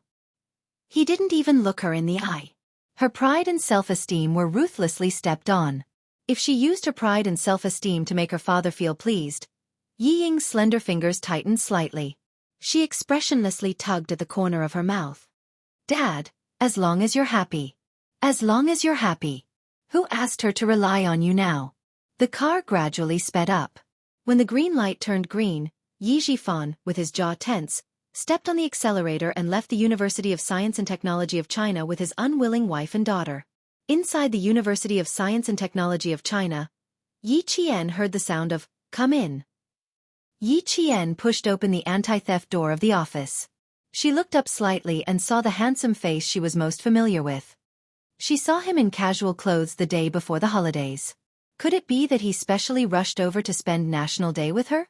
Impossible. How could he have so much time to spend with her? Most likely, he was here for official business. The dean was a 55-year-old lieutenant general with the rank of deputy major. This meant that he was a dean with real power, unlike the teachers of Class 3 who were only active soldiers in the military academy. In the military academy, there were 3 types of teachers: active duty, civilian, and employed. Teachers are active military personnel. They start from the position of deputy company commander and can reach the position of deputy division commander. Their military rank can be as high as senior colonel. On the other hand, civil service teachers started from level 12. The hired teachers would be regarded as teachers of local colleges and universities. They would not have military ranks and would only be able to participate in various professional and technical titles and obtain professional and technical positions. Yi Qian saluted the dean. Year 1, Class 3, Yi Qian, reporting. The girl who came in was wearing a female soldier's uniform. She had long sleeves, a jacket, a standard female soldier's military skirt, a belt around her waist, and a large brimmed hat on her head. She was valiant and full of the tenacity of a female soldier. Due to the scorching sun outside and the fact that she was walking in a hurry, there was still sweat dripping down her face. However, her eyes were extremely calm, without the slightest hint of panic. At a glance, one could tell that she was a female soldier who could withstand the wind and waves. When the dean saw Yi Qian's military aura, the smile on his stern face deepened. Yi Qian, who was highly regarded by the military and had already served China, was a female soldier who had made a lot of mistakes. Not bad.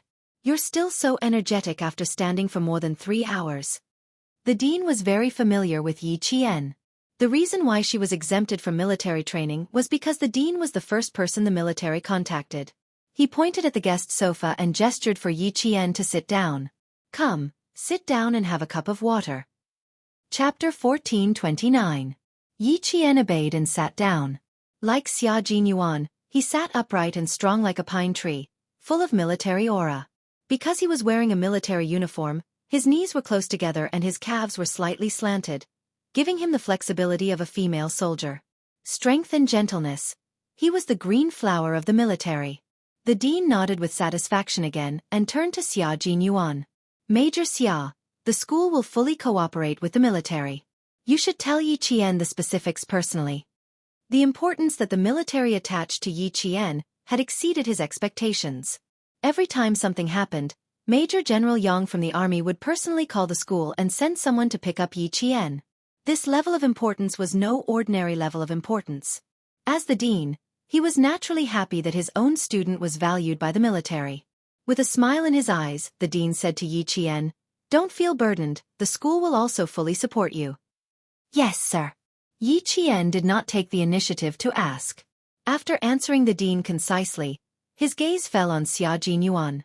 The two of them looked completely professional, without a trace of intimacy between a couple. Xia Jinyuan, who was here for business, took Yi Qian half an hour later to the parking lot of the University of Science and Technology of China.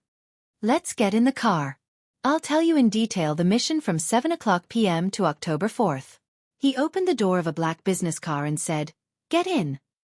Yi Qian, who had just attended the school's National Day celebration, did not even have time to change out of his sweaty casual clothes. He just carried his hastily packed luggage and got into the car with Xia Jinyuan. In the car, there was already someone waiting in the driver's seat. When he saw Yi Qian get in, he slowly said in a low and cold voice, "Yi Qian, long time no see." It was G3. Long time no see. Yi Qian bent over and got into the car. Then Xia Jinyuan bent over and got into the car like a cheetah. He closed the door and ordered G3 to start the car. All his comrades in the Snowfield Brigade were very good at driving. Because they were in a hurry, they drove very fast. When they encountered traffic jams, they were able to flexibly cut the queue and instantly overtake other cars. As soon as Xia Jinyuan got into the car, he took off Yi Qian's large-brimmed hat and said, "Time is a little tight. We have a 1:30 flight to the capital.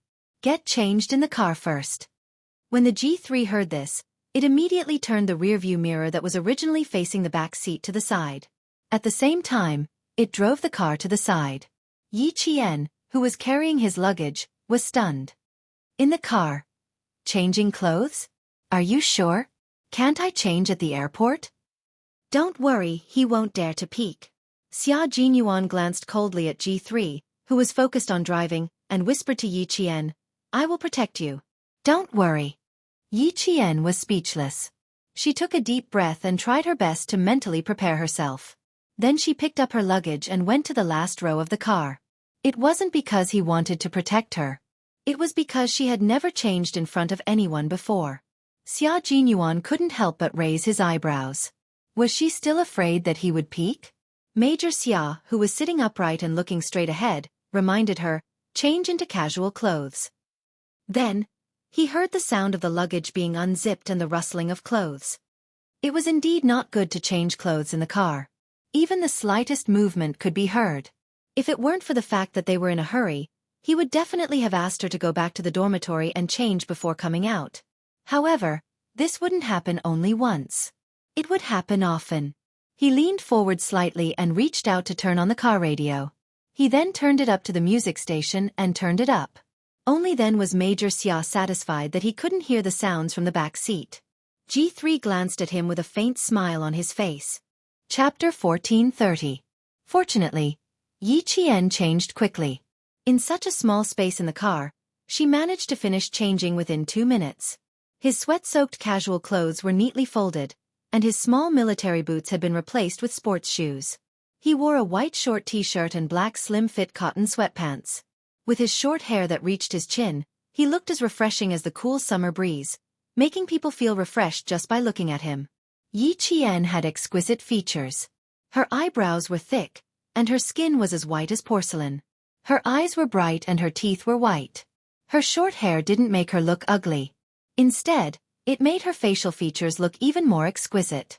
To be honest, even the G3 members were worried about Xia Jinyuan for him to have such a beautiful girlfriend go to a military academy where there were more males than females. This was the first time Yi Qian had encountered something like this. Even though she was mentally strong, she couldn't help but feel a little awkward. Her ears were slightly red, but she pursed her lips and pretended to be calm. Xia Jinyuan looked at her with his eyes slightly closed. Then he said calmly, "There are bound to be some inconveniences when male and female soldiers work together. However, special circumstances require special treatment. Don't mind it too much." Yi Qian still had a shy smile on her face as she raised her head. Her eyes met his deep dark eyes. There was no other emotion in his eyes, only a cold, serious look. Yi Qian pursed her lips instinctively and hid her embarrassment. She took a deep breath and looked back at him with clear eyes. "Okay, I understand." In a few seconds, she adjusted her emotions and no longer felt awkward about changing clothes in the car. She treated it as part of her mission, so it wasn't a big deal. She was in a hurry to get dressed, so her hair was a little messy. Xia Jinyuan pursed his lips with a cold expression. Suddenly, he reached out and gently smoothed her messy hair. "Autumn is coming. Your hair gets dry easily. You'll feel better if you use a good conditioner." Yi Jian blinked her eyes. Something was not quite right. Just a second ago, he was so serious and treated her like a subordinate. In the next second, he was so gentle and treated her as a boyfriend. She couldn't react in time. Xia Jinyuan's heart softened at the sight of her sparkling eyes. He retracted his hand and cleared his throat before getting down to business. "I received a mission at the last minute. During the National Day celebration, you need to protect a leader nearby. You're not allowed to leave. Tomorrow was the celebration of the founding of our country, as well as the military parade of the century. While the whole country was celebrating, it also attracted the attention of the whole world. Not only did the highest leaders of China attend this ceremony, but there were also international friends and ambassadors from various countries. At this time, the security forces had reached the level of Red Grade A. Their air and ground forces were at full force, and even the borders had entered combat alert. The leader that Yi Qian wants to protect has a rather important political position in our country. He often represents our country on overseas visits to promote exchanges between our country and other countries. When you appear, there will be someone to lead you.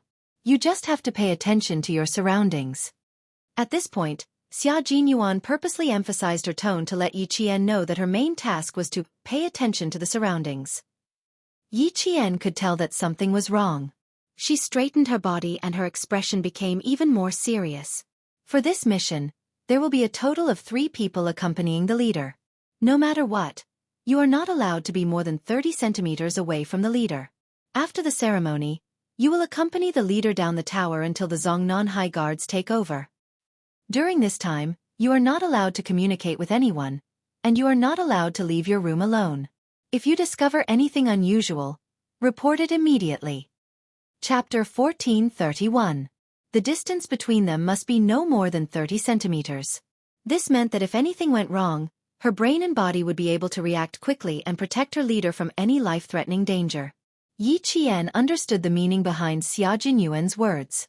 Her expression became calmer, and Xia Jinyuan knew that she understood what he meant. The car sped towards the airport. Xia Jinyuan explained to Yi Qian what she needed to do over the next few days, as well as her specific mission. Due to the importance of this mission, she would be severely punished if she was not careful. He maintained a solemn expression throughout the entire process. Yi Qian, this mission is more important than anything else. If anything goes wrong, you might even be expelled from the military. Originally, a female soldier from the Nanguang military district was supposed to carry out this mission. In the end, the military district decided to send you instead. Yi Qian, do you know why? Yi Qian had already heard what Xia Jinyuan said. Her small face was especially solemn. She shook her head. I don't know.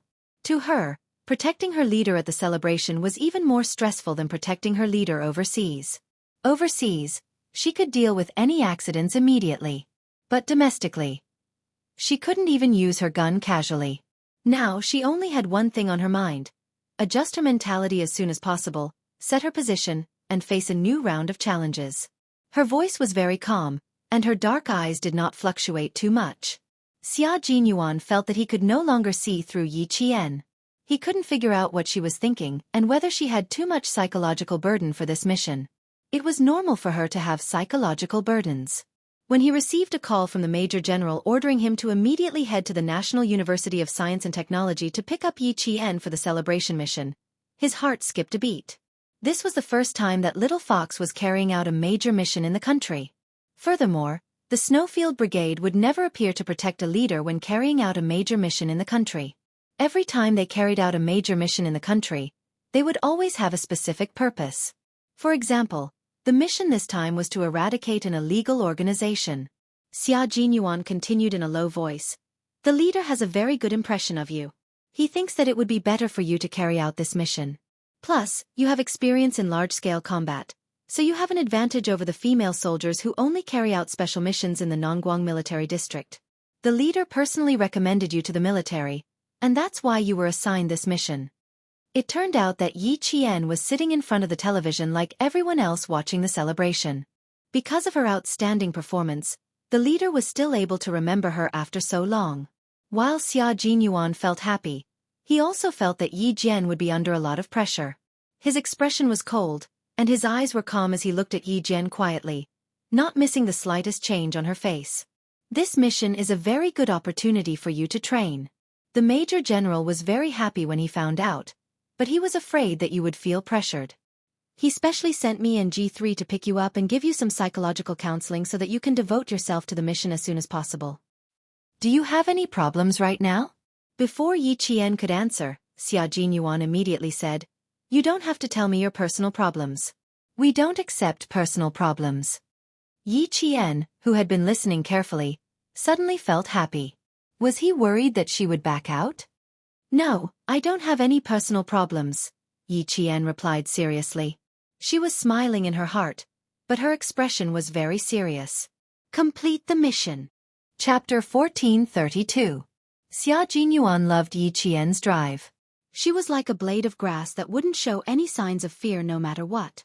Hearing this, a small smile finally appeared on his cold face. Very good. If you had dared to say that there was a problem, I would have immediately reported it to the military and re-evaluated your psychological resistance. He and Yi Qian were lovers, but they were also comrades. They cared about each other in their daily lives, but they had to strictly supervise each other in battle. If there was a problem with her, as a comrade, he wouldn't turn a blind eye to it just because she was his girlfriend. He would deal with it as he saw fit. He was absolutely selfless. Yi Qian had always known that Xia Jinyuan was a man who kept a clear distinction between work and personal matters. She never thought that he would take special care of her during a mission. He was so strict with himself, so he would be strict with her as well. At a red light, G3 stopped and looked back at Yi Qian. He said slowly, "What Q King said also represents my thoughts. If one's psychological resistance isn't strong enough, there will be fatal problems during a mission. You replaced the female soldier from the non-Guang military region because her psychological resistance didn't meet the requirements. Otherwise, he wouldn't have swapped her out at the last minute." He believed that the female soldier was also very upset at this moment. This was because this was a very good opportunity to train her psychological strength. As a Special Forces soldier, she had to be ready for battle at all times.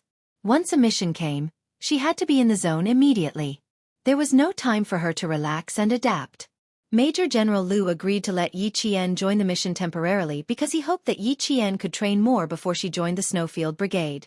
He hoped that she could improve her comprehensive abilities faster and more steadily.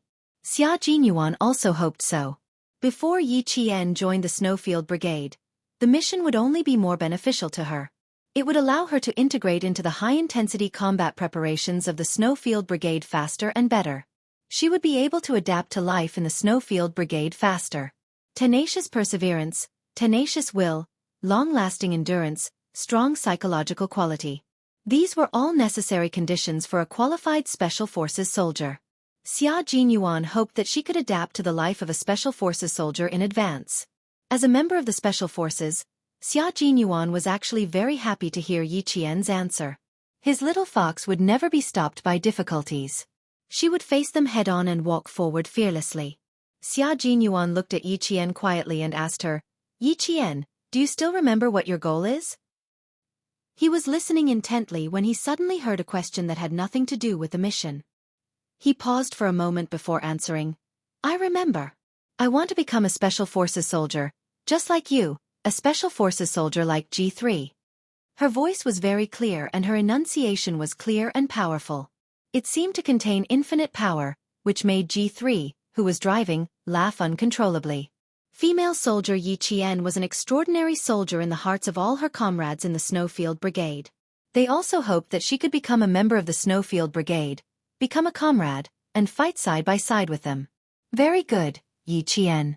You have to remember what you said and become a Special Forces soldier like me and G3. Xia Jinyuan raised his eyebrows and smiled. "Yi Qian, we all believe in you. All our comrades in the brigade, as well as Major General Liu, believe that you can definitely become a Special Forces soldier like us.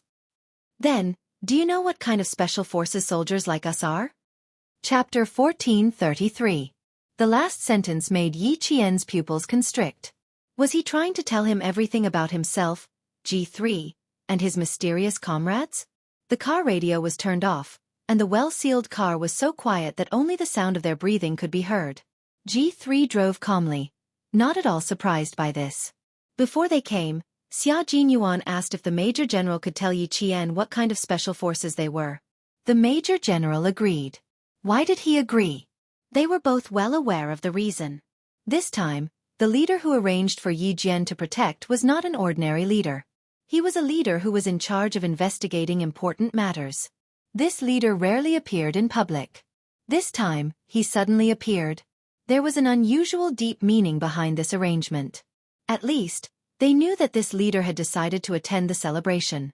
The Great Hall did not agree at all, but they agreed in the end. Then, with the addition of the Snowfield Brigade, they immediately arranged for a female soldier, who would not normally receive much attention, to be his personal bodyguard. However, the female soldier did not have a strong psychological resistance. In the end, the leader personally appointed Yi Qian to replace the female soldier's original position, and protect the leader who was willing to use himself as bait to lure the snake out of its hole. From this, it could be seen how dangerous it was for Yi Qian to stand beside this leader who used himself as bait to catch all the criminals in one fell swoop. There was even a possibility that he would be sacrificed. Because this was a cult that had connections with foreign countries. Yi Qian sat very upright, his eyes shining like stars. He looked at Xia Jinyuan without blinking. "Captain Xia, I'm ready. Tell me, I'll listen to every word you say."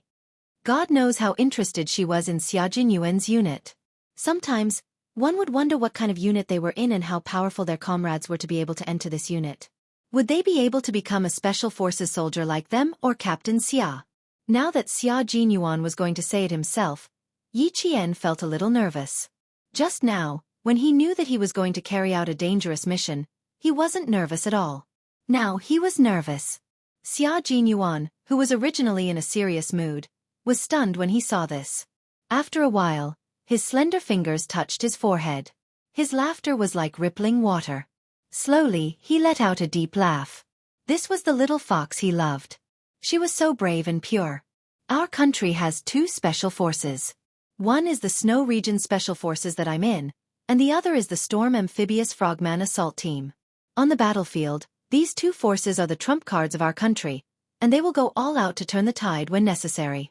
With just 2 sentences, Xia Jinyuan noticed that the light in Little Fox's bright eyes was even brighter than a diamond under the sun. Although it was only 2 sentences, Yi Qian was already overwhelmed with emotions. The Sharp Knife Special Forces were able to turn the tide on the battlefield. This was the Special Forces of the Special Forces, the elite of the elite. These 2 forces are our country's secret forces that cannot be made public, shown in public, or known by others. No one knows of our existence, and no one knows the number of the forces we belong to. No one knows the meaning of our existence. Flowers and glory under the sun have nothing to do with us. No matter how difficult the mission is, no matter how perfect it is, as long as you are still serving in the force, your position and military rank will not change. Chapter 1434. Xia Jinyuan, who was sitting against the car door, was dressed casually. He looked no different from a successful man entering and exiting a high-class office building. He wore a black long-sleeved shirt that made him look even more elegant and steady. The sleeves were slightly rolled up, and there was a hint of arrogance in his noble elegance. Without his military uniform, he perfectly hid the sharpness of a soldier in his bones. Although his aura was still strong, he lacked the bloodthirstiness of a soldier on the battlefield and had a more reserved and profound temperament. His eyes were very deep and dark.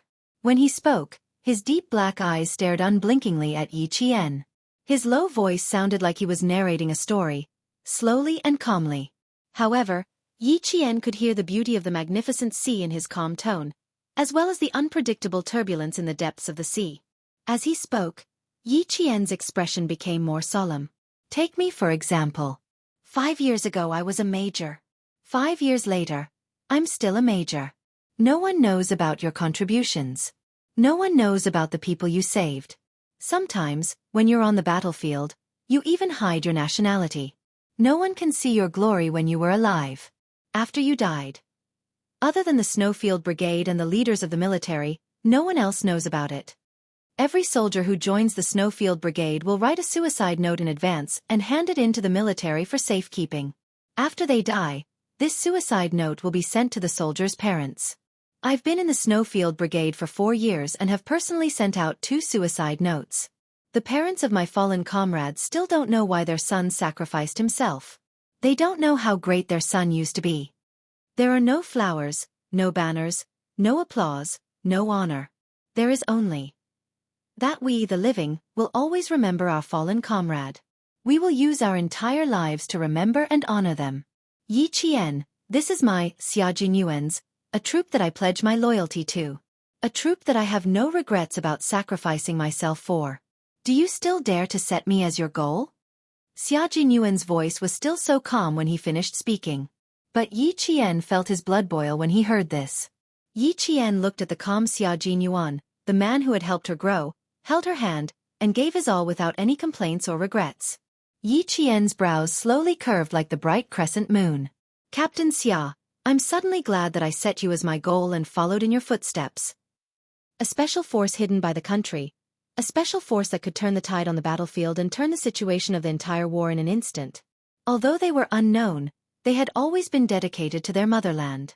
He did not ask for anything in return, nor did he ask for flowers or applause, nor did he ask for glory. He only wanted to fight for his military uniform. Such a special force must be a super elite force. Uncle Chen had said that those who were famous and had outstanding military achievements in the special forces could be called elite special forces. And those who were unknown but could sacrifice their lives for the country in exchange for a decisive victory were called super elite special forces. In other words, Captain Xiao's troop was the super elite special forces that Uncle Chen had mentioned. No wonder. No wonder they rarely appeared. Once they appeared in a certain place, it would be filled with smoke and blood. Every time they carried out a mission, it was so difficult that ordinary soldiers could not imagine it. When they went, they were alive. But when they returned, their military uniforms would be stained with blood. They would die in exchange for the safety of the people of the motherland. Chapter 1435. Just like this time, Yi Qian's mission required the protection of the leader, so the risk factor was very high. The reason the leader personally appointed Yi Qian and the Major General agreed was because Yi Qian was very capable, and secondly, Yi Qian had a tender face, a fair and clean face, a gentle smile, and an unsheathed sword aura. He was just like a harmless university student. Once danger appeared, Yi Qian would be the target that would lead all the danger to himself. This was also why Xia Jinyuan requested the Major General to tell Yi Qian what kind of unit the Snowfield Brigade was. Glory has nothing to do with you, but danger will never leave your shadow. The girl in front of him was as beautiful as a painting. She was so beautiful that even the best artist in the world would find it difficult to draw her. Not only was she beautiful, but she also had a fearless spirit that even male soldiers admired. He thought that she would hesitate for a few seconds or be puzzled. But she didn't, not even for a second. He even heard the light in her eyes that was brighter than the sun. Xia Jinyuan's lips curled up slightly. There was a hint of gentleness in his dark eyes as he gazed deeply at the girl he loved. My girl, your appearance is the greatest glory of my life, the greatest pride. I used to think that your unit must be very powerful. Now that I hear about it, it's even more extraordinary. It doesn't matter if no one knows about our existence, as long as we know about each other's existence. It doesn't matter if no one knows about our military exploits, as our existence is unknown. As for flowers, applause, banners, glory, it doesn't matter if there are any. I just need to know why I'm wearing a military uniform and why I'm holding a steel gun. Just as Yi Qian finished speaking, her hand was suddenly grabbed by the man who was quietly staring at her. It wasn't a gentle grip, but a firm grip. It was as if he would pull her directly into his arms in the next second. The Major General was hesitant before. He didn't want me to tell you these things. Xia Jinyuan didn't do anything else. He only held her hand tightly and laughed in a low voice. He was afraid that you would shrink back and be afraid after hearing it. The G3 and I both promised that you wouldn't shrink back after hearing it. Instead, you would be more interested. We also said that if you were really afraid, we would think of a way to make you not afraid. The G3 didn't turn around. He smiled faintly and said, Actually, the two of us never thought that you would be afraid, nor did we think of a way to make you not afraid. From this, one could tell how much the G3 trusted Yi Qian. Yi Qian's hand was still being held tightly. She wasn't used to holding hands with Xia Jinyuan in front of her acquaintances, so she felt a little awkward. She struggled a little, but she smiled and said, You guys trust me. What if I really quit? I don't think you can do anything to me. We didn't consider that this kind of problem wouldn't occur. Xia Jinyuan wouldn't let go. She struggled with all her might. He raised his eyebrows and gave Yi Qian a meaningful look, which meant, if you move again, I will hug you directly. A moment ago, Xia Jinyuan was still the professional Major Xia. Now, he was back to being the shameless Xia Jinyuan. Yi Qian glared at him and mouthed silently, The G3 is in the car. Can you restrain yourself a little? G3, I'm holding hands with my girlfriend. Do you have a problem with that? Xia Jinyuan didn't like to sneak around, so he openly asked his comrade, You don't have to speak. Just nod or shake your head. Chapter 1436. Sometimes, G3 really felt that it was a little annoying to have such a shameless captain. He asked him if he had any opinions, but he didn't let him speak and could only nod or shake his head. Wasn't this telling him that he had to nod his head? Okay, comrades should help each other. G3 nodded, and nodded again, indicating that he didn't have any opinions. He quickly glanced back at Xia Jinyuan through the rearview mirror, and his body trembled violently. Damn, the way Q King looked at Yi Qian was so sweet that it made him choke. However, it looked quite enviable. It looked like he had to go back and ask Q King how to be in a relationship. Why was it that every time he went to meet his girlfriend, he didn't have anything to say? The two of them were either walking together in silence or helping the children in the mountain village with their lessons. Otherwise, She would be teaching in the dilapidated classroom while he chopped firewood in silence. It seemed less like the intimacy between Q King and Yi Qian. Looking, G3 actually figured out that something was wrong. Yi Qian was very reserved and knew to keep a certain distance from Q King in front of his comrades. But Q King didn't give her a chance to keep a distance at all. After discussing business, he immediately seized the time to talk about love. And he was afraid that he would be rash and scare his girlfriend away. Not to mention kissing. He didn't even dare to hold her hand. No, he had to change. He had to take action when it was time. How could he be overcautious? If he took action, he wouldn't regret it. If his girlfriend was scared, he wasn't a beast. What was there to be afraid of? Xia Jinyuan didn't know that he had enlightened G3. He raised his eyebrows and said to Yi Qian, "My comrades are all very honest. They definitely won't lie. If he says he has no opinions, then he definitely has no opinions." Good comrades. They knew what to say at the right time. Yi Qian was no longer the little girl who was a little resistant to relationships in high school. After all, she had lived 2 lives. Although she was not as thick-skinned as Xia Jinyuan, she was not stupid. She could easily see through Xia Jinyuan's little tricks. She looked at him with a faint smile and said, "You told G3 not to open their mouths to express their opinions. If the driver shakes his head left and right, he will look away. Only by nodding can he not affect the front and drive safely." Sometimes, when the girlfriend was too smart, the boyfriend would feel pressured. Xia Jinyuan, whose intentions were exposed, did not feel awkward at all. He held her hand and gently caressed it. The smile on his face deepened. He leaned forward slightly and tilted his head slightly to look at Yi Qian with a gentle and focused gaze. "Because I don't want to see you feel awkward. So, I used my authority as the captain to ask my comrades to remain silent." Yi Qian could not help but blush. His voice was very low, and it was filled with deep indulgence. "Little fox, we haven't seen each other for a month. Have you missed me?" Not only was his gaze gentle, it also seemed to be filled with sticky honey. It took Yi Qian a lot of effort to pull her gaze away from his focused gaze. She then pulled one of her hands out of his and mercilessly covered that elegant and perfect face with her palm. "Sit properly. Don't disturb G3's driving. What a dangerous man." She had looked at this face for a few years, but every time she looked at it seriously, her heart could not help but race. He was also looking at her with such a gentle gaze. Yi Jian could already feel her heart pounding. Thump, thump, thump. Chapter 1437. As for whether she missed him or not, Yi Qian didn't feel the need to answer. She didn't like lying, but if she told the truth, she would be embarrassed. Xia Jinyuan, whose face was covered by her hand, didn't get a reply, but his sexy lips curled up. He looked ahead and chuckled. "I miss you a lot. I don't have time to think about you during the day, but I miss you a lot before I go to bed at night." Yi Qian. Miss you a lot before you go to bed? Why do I feel like his thoughts aren't that simple? She missed him too. But she never thought about him before she went to bed. She didn't have much time to think about him during the day either. She had to stand at attention every day, go through formation training, and interact with her classmates. Her time was so packed that she didn't have much time to think about Xia Jinyuan. However, every time she walked past the school grounds, she couldn't help but wonder if Xia Jinyuan had walked past the same places she walked past. The more she thought about it, the sweetness in her heart grew. Yi Jian maintained a calm face and was not bewitched by his words of love. Major Xia could not help but turn his head to look at his girlfriend.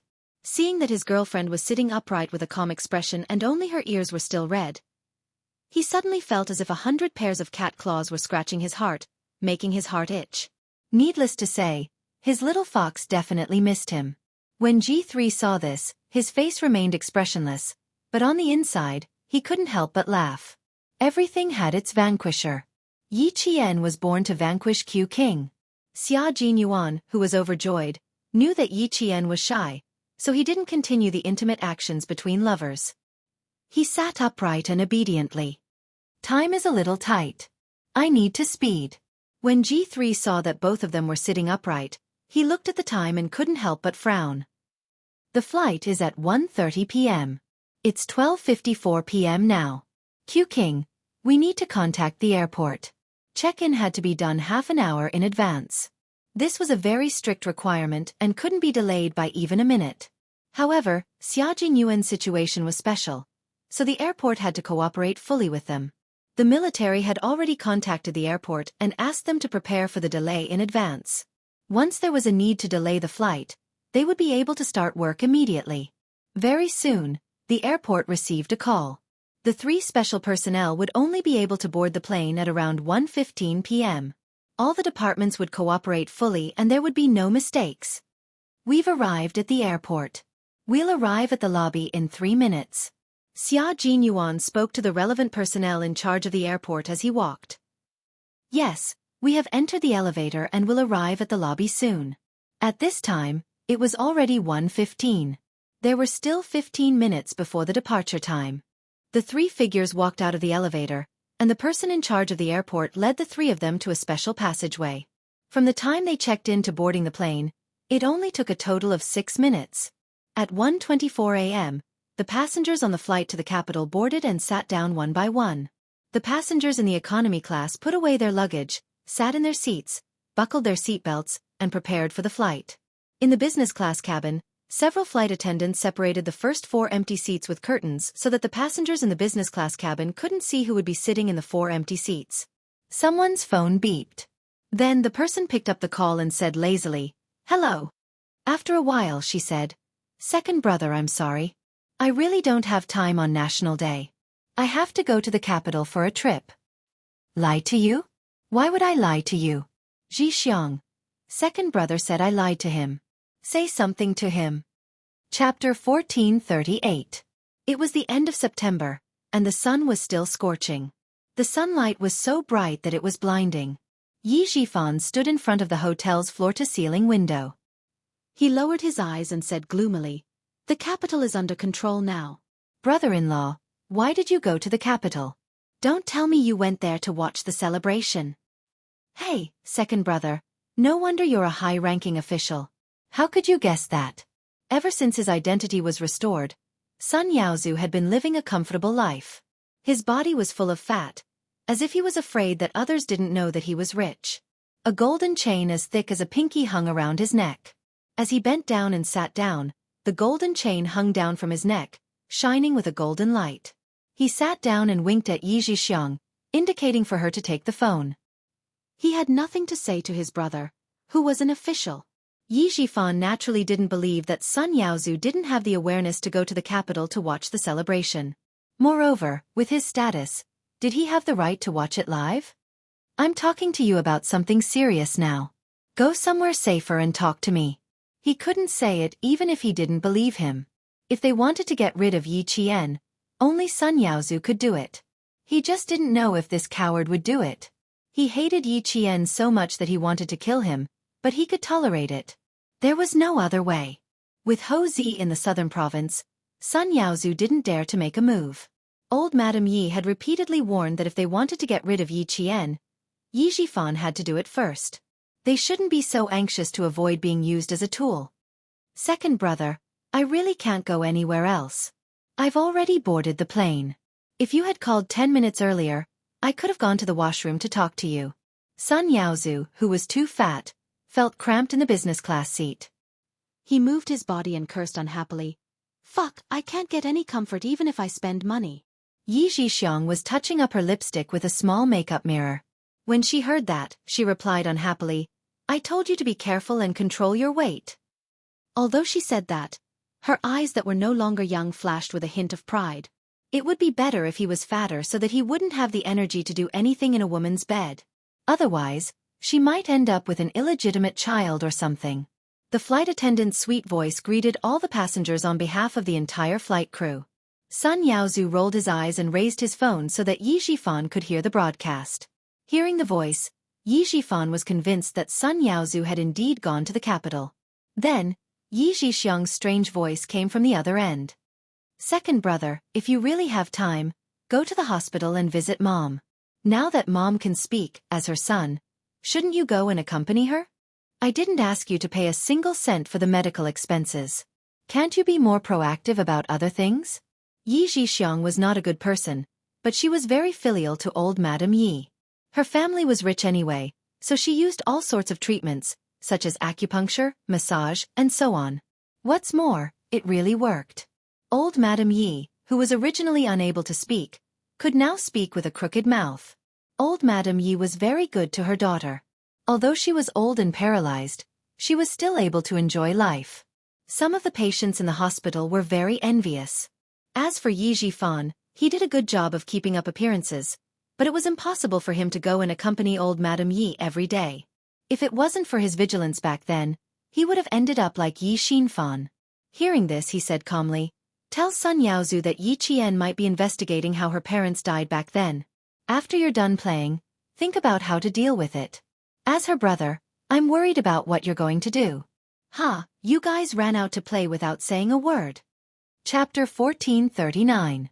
Then he hung up the phone even though he clearly heard Yi Zhixiang anxiously say, "Hey, hey, hey." Yi Zhifan chuckled as he held the warm phone. "You want to fight with me? Dream on." He couldn't deal with Yi Qian because he had to take into account the military behind her.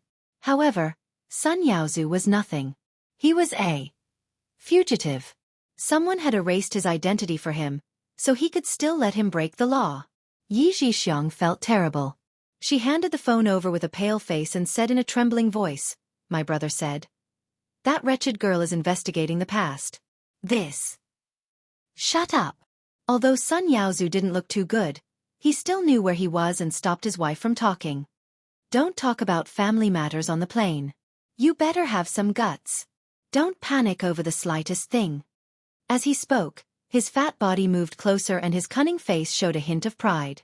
"Didn't Mom say that he should be more scared than we are? Your brother is the most cunning. He wouldn't be so kind as to tip us off and trick you." Yi Zhixiang had inherited old Madame Ye's selfishness, but not her shrewdness. However, she was as obedient as old man Yi. Hearing this, she patted her chest and sighed in relief. "You scared me. You scared me. I thought." Receiving her husband's fierce glare, she didn't finish her sentence. A few steady footsteps came from the front, followed by the sound of whispers. The curtain that the stewardess had purposely put up moved slightly. Someone sat down. The plane was about to take off. The sweet voice of the stewardess reminded all passengers to check their seatbelts. Yi Qian fastened his seatbelt and sat down in his seat. He exhaled a breath of hot air. Just as he was about to speak, he suddenly heard a familiar voice from behind the curtain. It was a voice that he hadn't heard in years. His calm face turned cold. "What's wrong?" Xia Jinyuan couldn't help but ask. G3 also looked at her inquisitively. Her expression changed instantly, and there was a hint of murderous intent in her eyes. She and Xia Jinyuan looked at each other, then turned their heads and looked at the curtain. Yi Qian's expression only changed after one of the men spoke in a gruff voice. "I ran into an acquaintance. I didn't expect him to be on the plane." Yi Qian lowered his voice and said coldly, "Our relationship is terrible. I'm afraid he can recognize my voice." Xia Jinyuan pursed his lips. There were only a handful of people who had a bad relationship with Yi Qian. It was not Yi Zhifan's voice, but a strange voice that he had never heard before. A few seconds later, Xia Jinyuan's face darkened. "Don't let them affect your mood. Take a break." He had already guessed who was sitting behind him. It was someone who had almost killed Yi Qian. Sun Yaozu didn't know that Yi Qian was right in front of him. He said, "What the hell is this? It's so tight that my stomach hurts." All right. Stop talking. Everyone has to buckle up. Do you think you're the only one? I told you to control your weight, but you didn't listen. Every time you're on the plane, you keep nagging." It was Yi Zhixiang's voice. Yi Qian, who was resting with his eyes closed, pursed his lips coldly. Although she looked calm without opening her eyes, her hands were clenched tightly. The two people behind her had almost killed her. No matter how calm she was still affected. Chapter 1440. Yi Qian's emotions had only fluctuated for a split second. By the time she closed her eyes, her emotions had already calmed down. She naturally had to settle her debts one by one, but she couldn't stop herself from moving forward just because of her past. Uncle Chen didn't want her to do this. Xia Jinyuan, as well as the other leaders who had high hopes for her, didn't want her to do this either. In her previous life, she was alone and helpless. In this life, there were people who loved her, people who cared about her, and people who silently supported her. She also had this wonderful time to accompany her. How could she let down this reborn life? Under the influence of Uncle Jen, Yi Qian, who had come with hatred, finally put her own future first. She temporarily put aside those who had harmed her. Before her wings were fully grown, it was best to bide her time. Seeing her closed eyes, Xia Jinyuan's face darkened. He saw her frown, as if she was suffering. Xia Jinyuan reached out and held Yi Qian's hand. If you don't want to see them, let me handle it. The Yi family was indeed annoying. It was better to get rid of them directly than to keep them around. Yi Qian, whose eyes were still closed, gently shook her head, indicating that she didn't need Xia Jinyuan's help. Why? Xia Jinyuan asked softly. His fingers gently caressed the soft skin in his hand. Her hands were very beautiful. Her skin was white and delicate. When he held them, it was as if they were boneless. It touched his heart. Just like him, there was a thin layer of calluses between her palms and fingers. This was the result of years of training. It's not a good idea to leave them alone. They have to be dealt with eventually. You stopped me in the past. Why do you still want to stop me now? Xia Jinyuan looked down and gazed deeply at his beloved girl. He didn't quite understand why she was so opposed to him handling the Yi family's affairs for her. After all, Xia Jinyuan was an important figure. Although he had joined the military, if he really wanted to make a name for himself, who would dare to not give him face? No matter how well hidden the person behind Yi Xiaofan was or how powerful he was, if he wanted to deal with a provincial official, would that person stop him? Would that person dare to go against the family Xia? Before going against him, he had to consider whether he was strong enough. Yi Qian's eyelashes fluttered slightly, and his brows furrowed a little more, as if he had something difficult to say, and didn't know where to start. Is there something you can't tell me? Xia Jinyuan asked again. He couldn't think of any other reason. The atmosphere became heavy. G3 glanced at Xia Jinyuan, then silently turned to look out of the window. Outside, the sky was clear for thousands of miles, and only the blue sky could be seen. This was the purest and most pure scenery. Yi Qian, just like the blue sky, was so pure and simple, but also had the mysterious vastness of the sky. People who looked at her couldn't help but admire her. What kind of unspeakable difficulties did she have? If she really was hiding something, then it must be extraordinary. Thinking of this, G3 hurriedly turned his head. His gaze was fixed on Xia Jinyuan, and Xia Jinyuan could feel it. Xia Jinyuan, who was waiting for Yi Qian's reply, looked up and saw his comrade communicating with him with his eyes. Speak properly, don't be too impatient. He nodded slightly, indicating that he knew what to do. Seeing this, G3 was relieved and shifted his gaze back to the blue sky. He calmly admired the monotonous and boring clouds in the sky. Chapter 1441. Yi Qian did not open her eyes. It was as if she had really fallen asleep. Actually, she did not. It was obvious from her fluttering eyelashes that her emotions were fluctuating again. There were too many things that were inconvenient for her to talk about. She wanted to talk about them, but she did not know where to start or where to start. She was the only one who knew about those secrets. She was the only one who knew about them. She only wanted to solve those problems by herself. After a long time, Yi Qian slowly opened her eyes. She tried to smile to tell him that she was fine and that he did not need to worry. Xia Jinyuan felt a pang in his heart. He was very familiar with the look in her eyes. She had once looked at him with the same look in her eyes. There was a deep sadness and struggle in her eyes. Those eyes that were as bright as obsidian seemed to be covered with dust. Although she was smiling, it made him feel sad. His girl, his little fox, what secrets do you have that you can't talk about? Seeing the look in her eyes again, Xia Jinyuan was certain that Yi Qian had a huge secret in her heart that she could not tell anyone, not even him. It's good that you're fine. Go to sleep. After a long time, Xia Jinyuan smiled and said softly, if she did not want to talk about it, then so be it. The secret hidden in her heart was like a seed that had not yet sprouted. One day he would hear it. He held her hand and she could feel that he was comforting her with his strength. His gentle gaze was like a feather, gently caressing her cold and hard heart. It inadvertently left a soft spot for her to feel warm. His gentleness made her feel at peace. Yi Qian nodded meekly and closed her eyes. The entire flight took about 3 hours. It was enough time for Yi Qian to have a good sleep. Originally, she was not sleepy, but under Xia Jinyuan's gentle gaze, Yi Qian felt at ease and didn't know when she fell asleep. G3 turned to look at Xia Jinyuan again. He raised his eyebrows and mouthed, "Things seem a little tricky." "Calm down. She will tell you when she wants to." Even G3 could tell that the little fox had something on her mind. "I'm not in a hurry. Everyone is by my side. I'm not afraid," Xia Jinyuan answered. At the same time, he raised his hand and planted a kiss on the back of Yi Jian's hand under G3's gaze. G3. The chilly water got into his eyes. He wanted to use water to wash it away. Suddenly, he was provoked again. When the plane was about to land at Beijing Airport, Yi Qian had already woken up. When the plane came to a stop, 2 flight attendants stood by the aisle to prevent the passengers behind from suddenly walking over.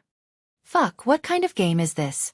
We're both in business class, but I have to wait for the people in front to leave first."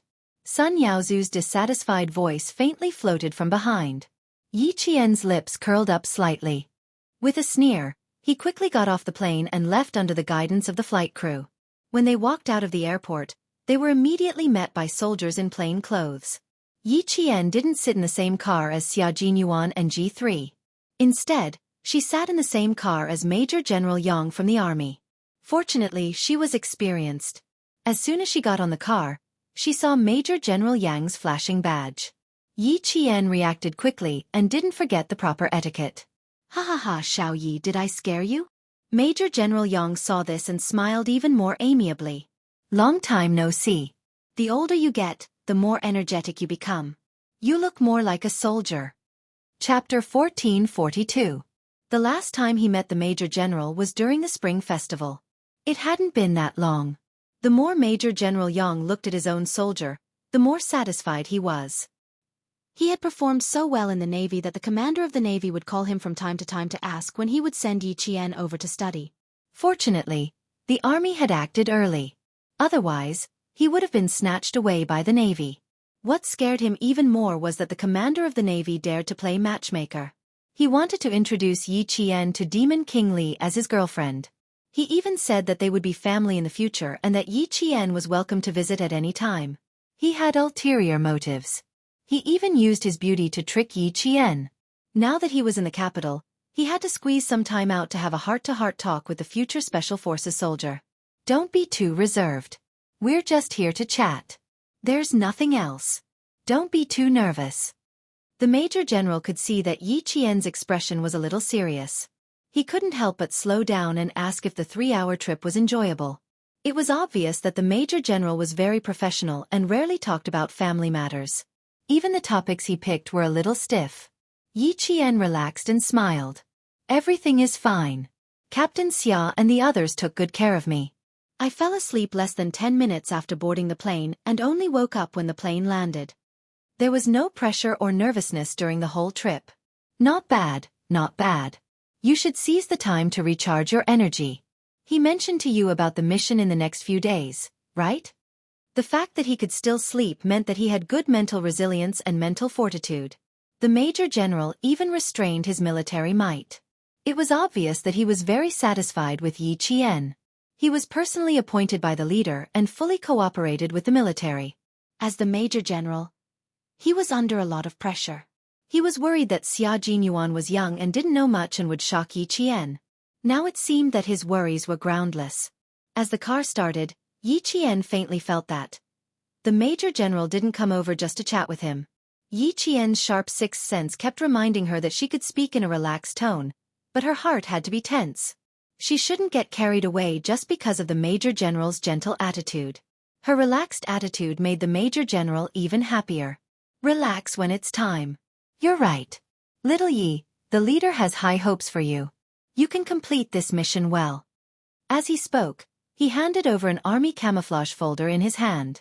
"Take a look at this information. You can think about it yourself. There's not much time. It's from the airport to the place you'll be staying tonight." As expected, there was something else. Yi Qian took the folder and heaved a sigh of relief. A beam of light shone from the side. It was too dark in the car, so the Major General personally turned on the flashlight for Yi Qian so that Yi Qian could see clearly. How could Yi Qian let the Major General hold the lamp for him?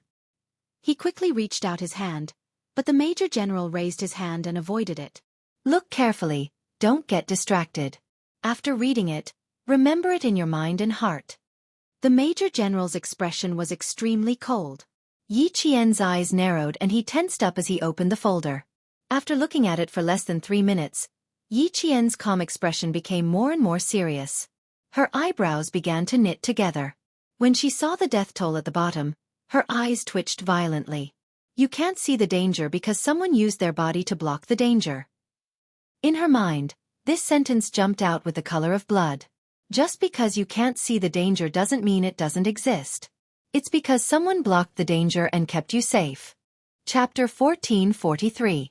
They are the evil organization that has caused the most harm to society since the founding of the People's Republic. They create and spread all kinds of rumors that threaten the stability of society. They have also made many public speeches to attack the country and the government. They also smuggle and distribute large amounts of their books and propaganda. Inside the car, as the Major General spoke coldly, the temperature seemed to drop by several degrees. This organization is not only in our country, but also abroad. The leader you are protecting is the person in charge of this case, so he has a lot of information in his hands. According to the intelligence, this organization has already launched a series of assassination operations. They are trying to assassinate the person in charge to prevent our country from investigating them. Yi Qian, once you accept the follow-up mission, the danger you will face will be even greater than the mission you carried out in Pakistan. Indeed, it was very dangerous. The Pakistani side had guns on hand when carrying out missions, so they could raise their guns and complete the kill at any time. You can't do it in China. You can only do it under special circumstances. As the light source of the thin flashlight was turned off, Yi Qian's expression was dimmed by the streetlights outside. He couldn't tell what she was thinking at this time, nor could he see through her thoughts. In the past, she had basically carried out missions with Xia Jinyuan, so she only knew about it from him. What about this time? Was Xia Jinyuan going with her? There was also the problem of time. After pondering for a while, Yi Qian said, Major General, I only have 7 days off. I'm afraid I won't be able to make it on time. As if he was sure she would agree, the Major General said, You don't have to worry about the time. We will communicate with the school. Once you have thought about it, I will immediately contact the military and the local police. After speaking, the Major General paused for about 2 seconds, then asked Yi Qian, Xia Jinyuan and the others have already told you which unit they are in, right? Do you have any thoughts? Thoughts? What kind of thoughts are you referring to? A super elite unit. Yi Qian smiled and replied with a yearning look in her eyes. Major General, I'm not afraid of being laughed at, but this is my goal. I think every soldier would be proud to be able to join such a unit. It was a little different from what he had expected. He wanted to ask her if she had any concerns, fears, or hesitations, but he didn't expect to hear a completely different answer. The Major General narrowed his eyes slightly. The golden branches and leaves on his epaulets and the golden star emblem flashed across the neon lights. The Major General turned around and let himself face the young military school student completely. He wanted to see if she really thought so, if she was really so fearless. Yi Qian did not avoid the Major General's gaze and allowed him to size him up. Outside the car, there was only the sound of the engine. Inside the car, there was no sound. Not only did the air seem to have frozen, even the people inside the car seemed to be holding their breaths. The guard was not affected and continued to drive. After a long time, he heard the Major General's laughter. It was light and gratifying, and he was happier than if he had won a battle. Good, good, good. Without any more words, the Major General repeated the word, good, repeatedly to express his happiness. Such a female soldier, such an outstanding female soldier, a heroine. In the other car, G3 said to Xia Jinyuan, who was sitting by the window, the Major General came personally and ordered Yi Qian to go alone. Q King, something is not right. He could already smell the danger. However, Q King looked so calm that he wondered if he was overthinking things. Otherwise, as a boyfriend, how could Q King not feel anything? It was impossible for him to not feel anything. Chapter 1444. The Major General had personally come over and called Yi Qian to the car alone. This matter was already unusual, so there was no need to think too much about it. There's nothing unusual about it. The leader she's protecting is not ordinary. After the celebration, it's not impossible for there to be some follow-up missions. Didn't we experience it before? Xia Jinyuan said calmly. His elegant and handsome face was expressionless. There was only an unfathomable calmness on his face. If she has a solo mission, the military will not let us know. I have no right to ask. In short, he would not interfere with Yi Qian's actions, nor would he ask about her actions. This was the most basic principle of a soldier. The taciturn G3 suddenly looked up at Xia Jinyuan. Yi Qian is your girlfriend. Aren't you worried? Is there any use in worrying? Faced with his comrade's surprise, Xia Jinyuan smiled calmly. Is there any use in worrying during a mission? G3, Yi Qian is my girlfriend and also my comrade. On the battlefield, I will fight side by side with Yi Qian just like how I fight side by side with you guys. When we are on a mission, I will work side by side with Yi Qian just like how we divide the work. We are not just lovers. We are also comrades in arms who protect our country. When she is on a mission, I pray that she returns safely and that she completes the mission perfectly. Of course I will be worried about her. That's why I pay great attention to her training. I will turn my worries into harsh training so that she can complete the mission with her own abilities and return safely. Xia Jinyuan and Yi Jian's love didn't involve too much romance and love. Their love and their interactions were strict, encouraging, supporting and waiting for each other. Because there were too many unknowns and too many dangers in love. There was no way for the two of them to be together forever.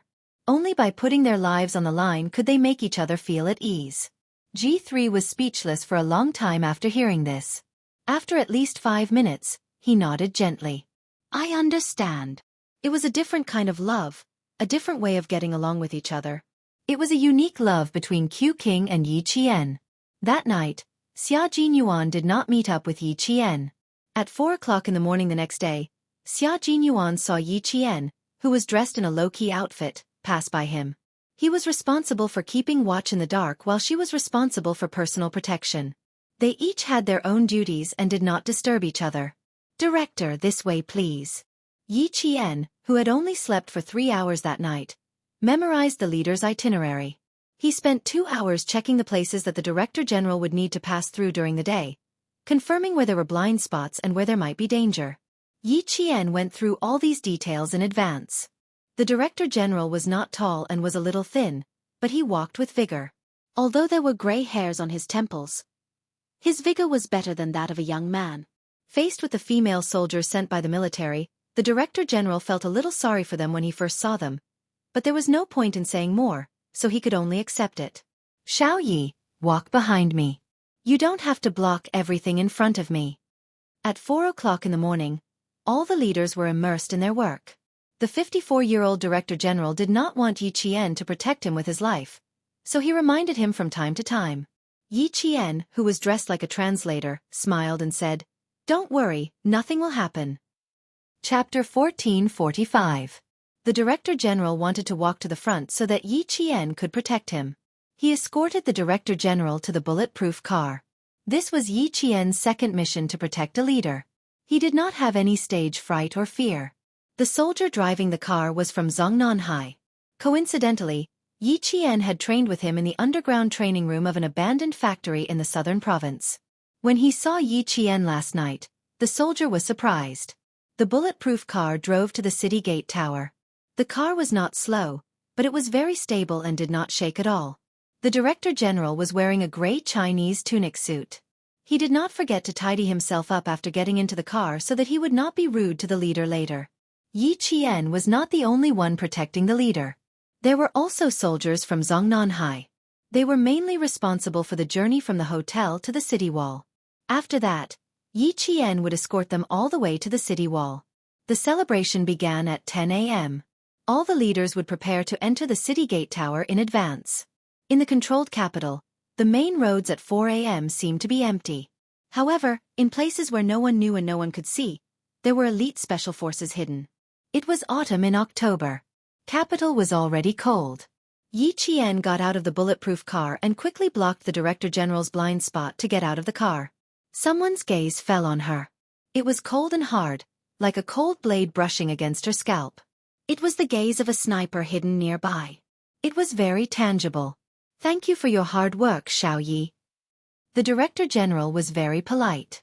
Facing a female soldier who was only 4 years older than his granddaughter, the Director General was as kind as an ordinary grandfather. Yi Qian pursed his lips and smiled. "You're welcome. This is my duty. Please come this way and sit in the lounge for a while." "How can I sit still?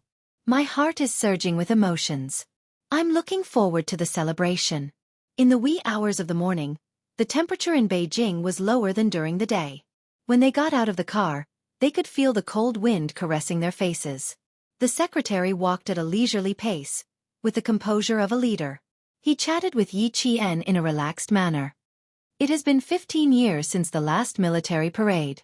Our country has experienced so many ups and downs in order to achieve the prosperity it has today. In the future, our country will become even stronger and stronger." Yi Qian, who was closest to the Director General, lowered her head and listened attentively. When the Director General asked her a question, she would immediately answer. She was highly focused and made sure that she could hear every word the Director General asked. Time ticked by, and the morning sun arrived as scheduled. It was clear and bright, like a mirror. On the straight main road, the 17 teams that were being inspected were already prepared. They stood facing the rising sun, waiting for the moment of inspection to arrive. 21 equipment squads were also waiting. There were main battle tanks, tracked infantry fighting vehicles, anti-tank missiles, surface-to-air missiles, aviation missiles, and other high-tech weapons and equipment that were designed and produced by themselves. The air echelon had already taken off and would appear in the sky above the heart of the motherland on time to accept the inspection of tens of thousands of people. This was a grand ceremony that represented the strength of the country and the prosperity of the nation. It was a report from the soldiers of our country to the motherland and the people. It was a celebration of not forgetting history and not forgetting our martyrs to carry on the past and open up the future. All snipers are in position. The city gate tower is ready. The city gate tower is ready. Prepare to enter. Prepare to enter. A cold metallic voice sounded in Yi Qian's earpiece. She followed the Director General up the city gate tower and walked to the top of the city gate tower amidst the welcoming music. Chapter 1446. At the bottom left corner of the tower, there were people gathered. There were representatives of enterprises, companies, the country, overseas Chinese, and so on. They were all national outstanding representatives who had gone through strict checks and confirmed that they were not carrying any dangerous items. On the other side were ordinary citizens. They were also going to watch the celebration with the country's top leaders. Sun Yaowu was fat. Squeezing into the crowd made him feel a little out of breath. Listening to the welcoming music, he whispered to Yi Zhixiang, "Damn, I really made it in. Our people are too awesome. They even managed to get me in here. Tell me, is there anything I can't do in the future? It's a celebration." "Ha ha ha, Sun Yaozu, can't believe I'm here." He used to be a fugitive who couldn't tell people his real name. Now, ha ha ha, this feels great. In a flash, he had become a good citizen. He could even watch the celebration. Yi Zhixiang was taking a video of herself with a DV camera. She raised her chin proudly and said to her husband, "This is nothing. Our lives will only get better and better." Back then, the fortune teller who matched our horoscope said that I'm a blessing to my husband. I'm a blessing to you. That's right, that's right. You're a blessing to your husband. Sun Yaozu felt the same way. Ever since Yi Zhixiang married him, with old Madame Ye's help, they received a sum of money to invest. After 10 years, their family business expanded. They were so prosperous that they had nowhere to spend their money. Yi Zhixiang took the DV camera and pointed it at the tower. Her bright red lips moved up and down as she said, "You're secretly happy. In the future, our family will have mountains of gold and silver. We won't be able to spend them all even after several lifetimes." She didn't say the word money. Yi Zhixiang stared at the small square screen of the DV camera with an expression of disbelief. She nudged her husband. "Yaozu, look at the tower. Why do I see Yi Qian, that damned girl?" Sun Yaozu was stunned. What? He thought he heard wrong. Let me see again. Yi Zhixiang also thought she saw wrong. She tiptoed and looked up the tower again. She didn't see Yi Qian. Did I see wrong? Did I mistake her for Yi Qian? Of course she saw wrong. Was there a need to say more? Sun Yaozu glared at his wife. Just focus on filming and cut the crap. How could she make it to the top of the city gate tower with that lousy appearance of hers? You should take your brain with you. But he didn't feel like he was seeing things. The bewildered Yi Zhixiang looked over again, but she didn't see anything.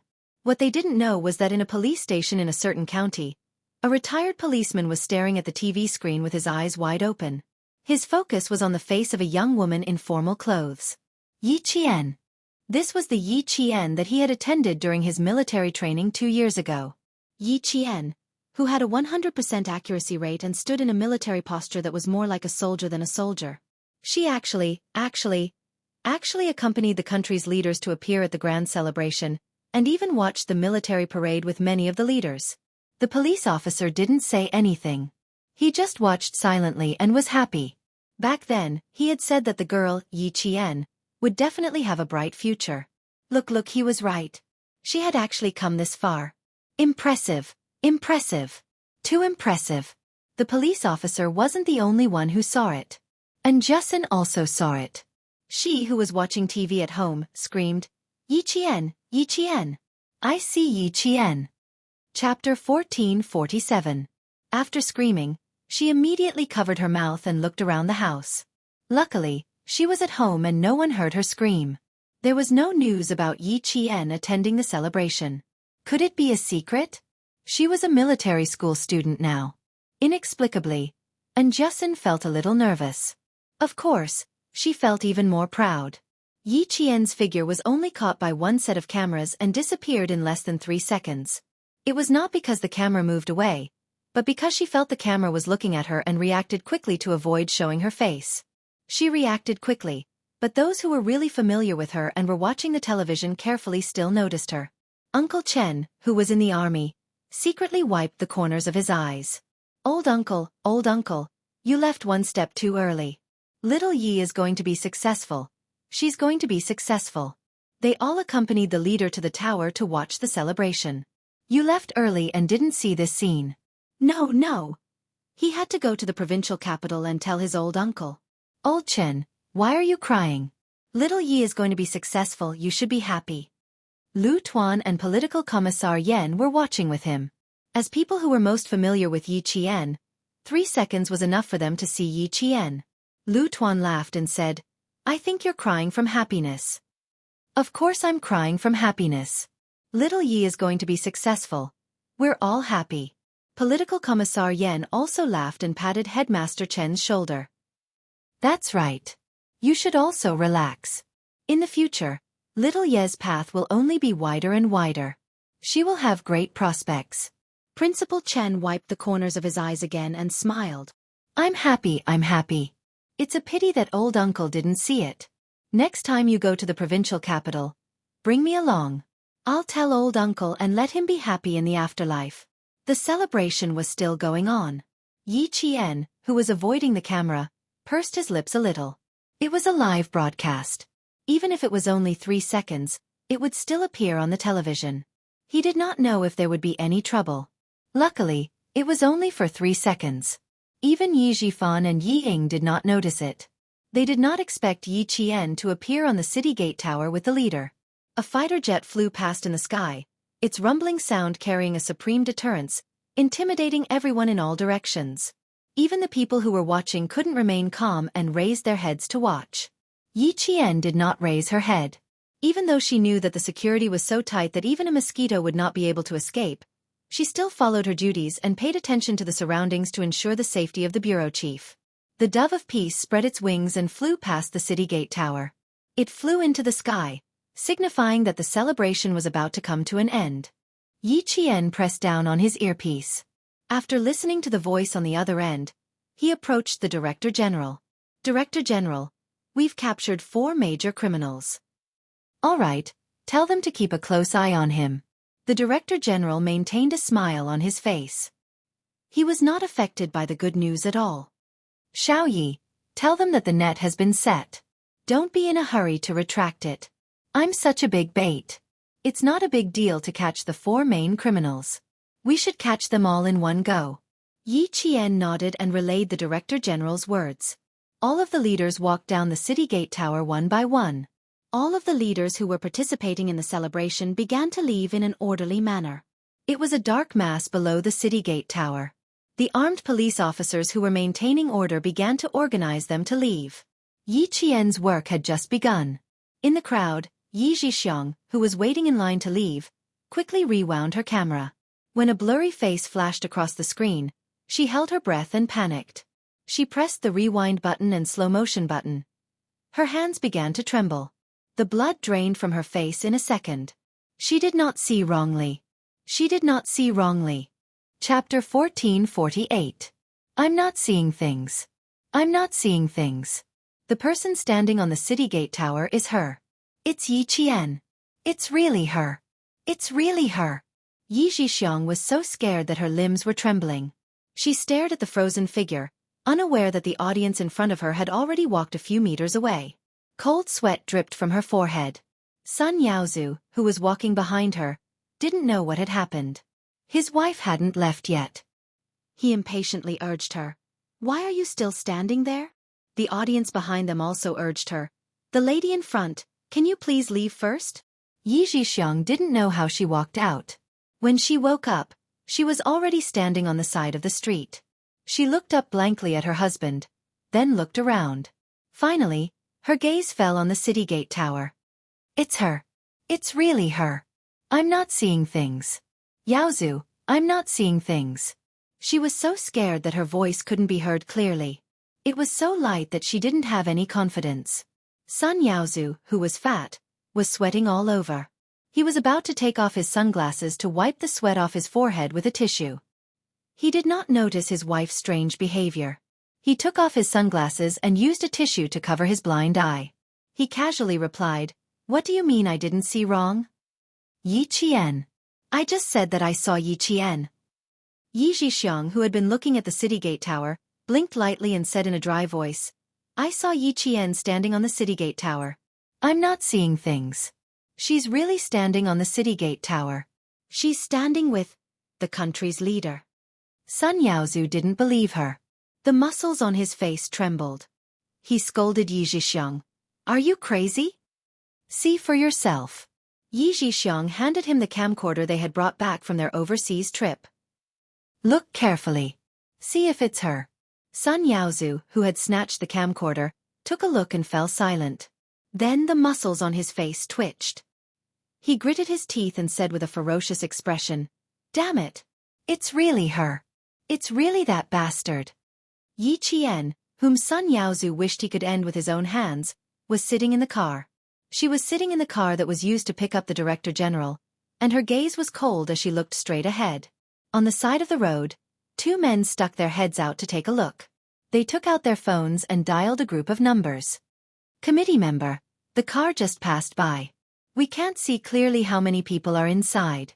No matter how many people there are, we're going to do it. Ha ha ha, we're going to succeed. We'll all become celebrities and heroes in the country. Someone replied with a loud laugh, full of ferocity. At noon, all the streets were once again open to traffic. Yi Qian's bulletproof car entered the ring road and began to drive towards the suburbs of Beijing. There are 2 cars following behind us. Speed up. From the rearview mirror in the center of the car, Yi Qian saw that there were 2 heavy trucks following closely behind, trying to attack from both sides. Drive towards Tongzhou. The driver was the soldier who had trained with Yi Qian. He took a look from the rearview mirror, and his chiseled face turned cold. They want to run us over. Yes, that's why we're going in the direction of Tongzhou. The highway there is newly repaired, so there are fewer cars. Yi Qian's lips curled up slightly. A faint smile appeared at the corner of his mouth. He was calm, and even a little excited. Let's start with a round of Fast and Furious. Fast and Furious? The soldier couldn't help but laugh. He held the steering wheel with one hand and gave Yi Qian an OK sign with his right hand. He began to deliberately tail the 2 heavy trucks behind them.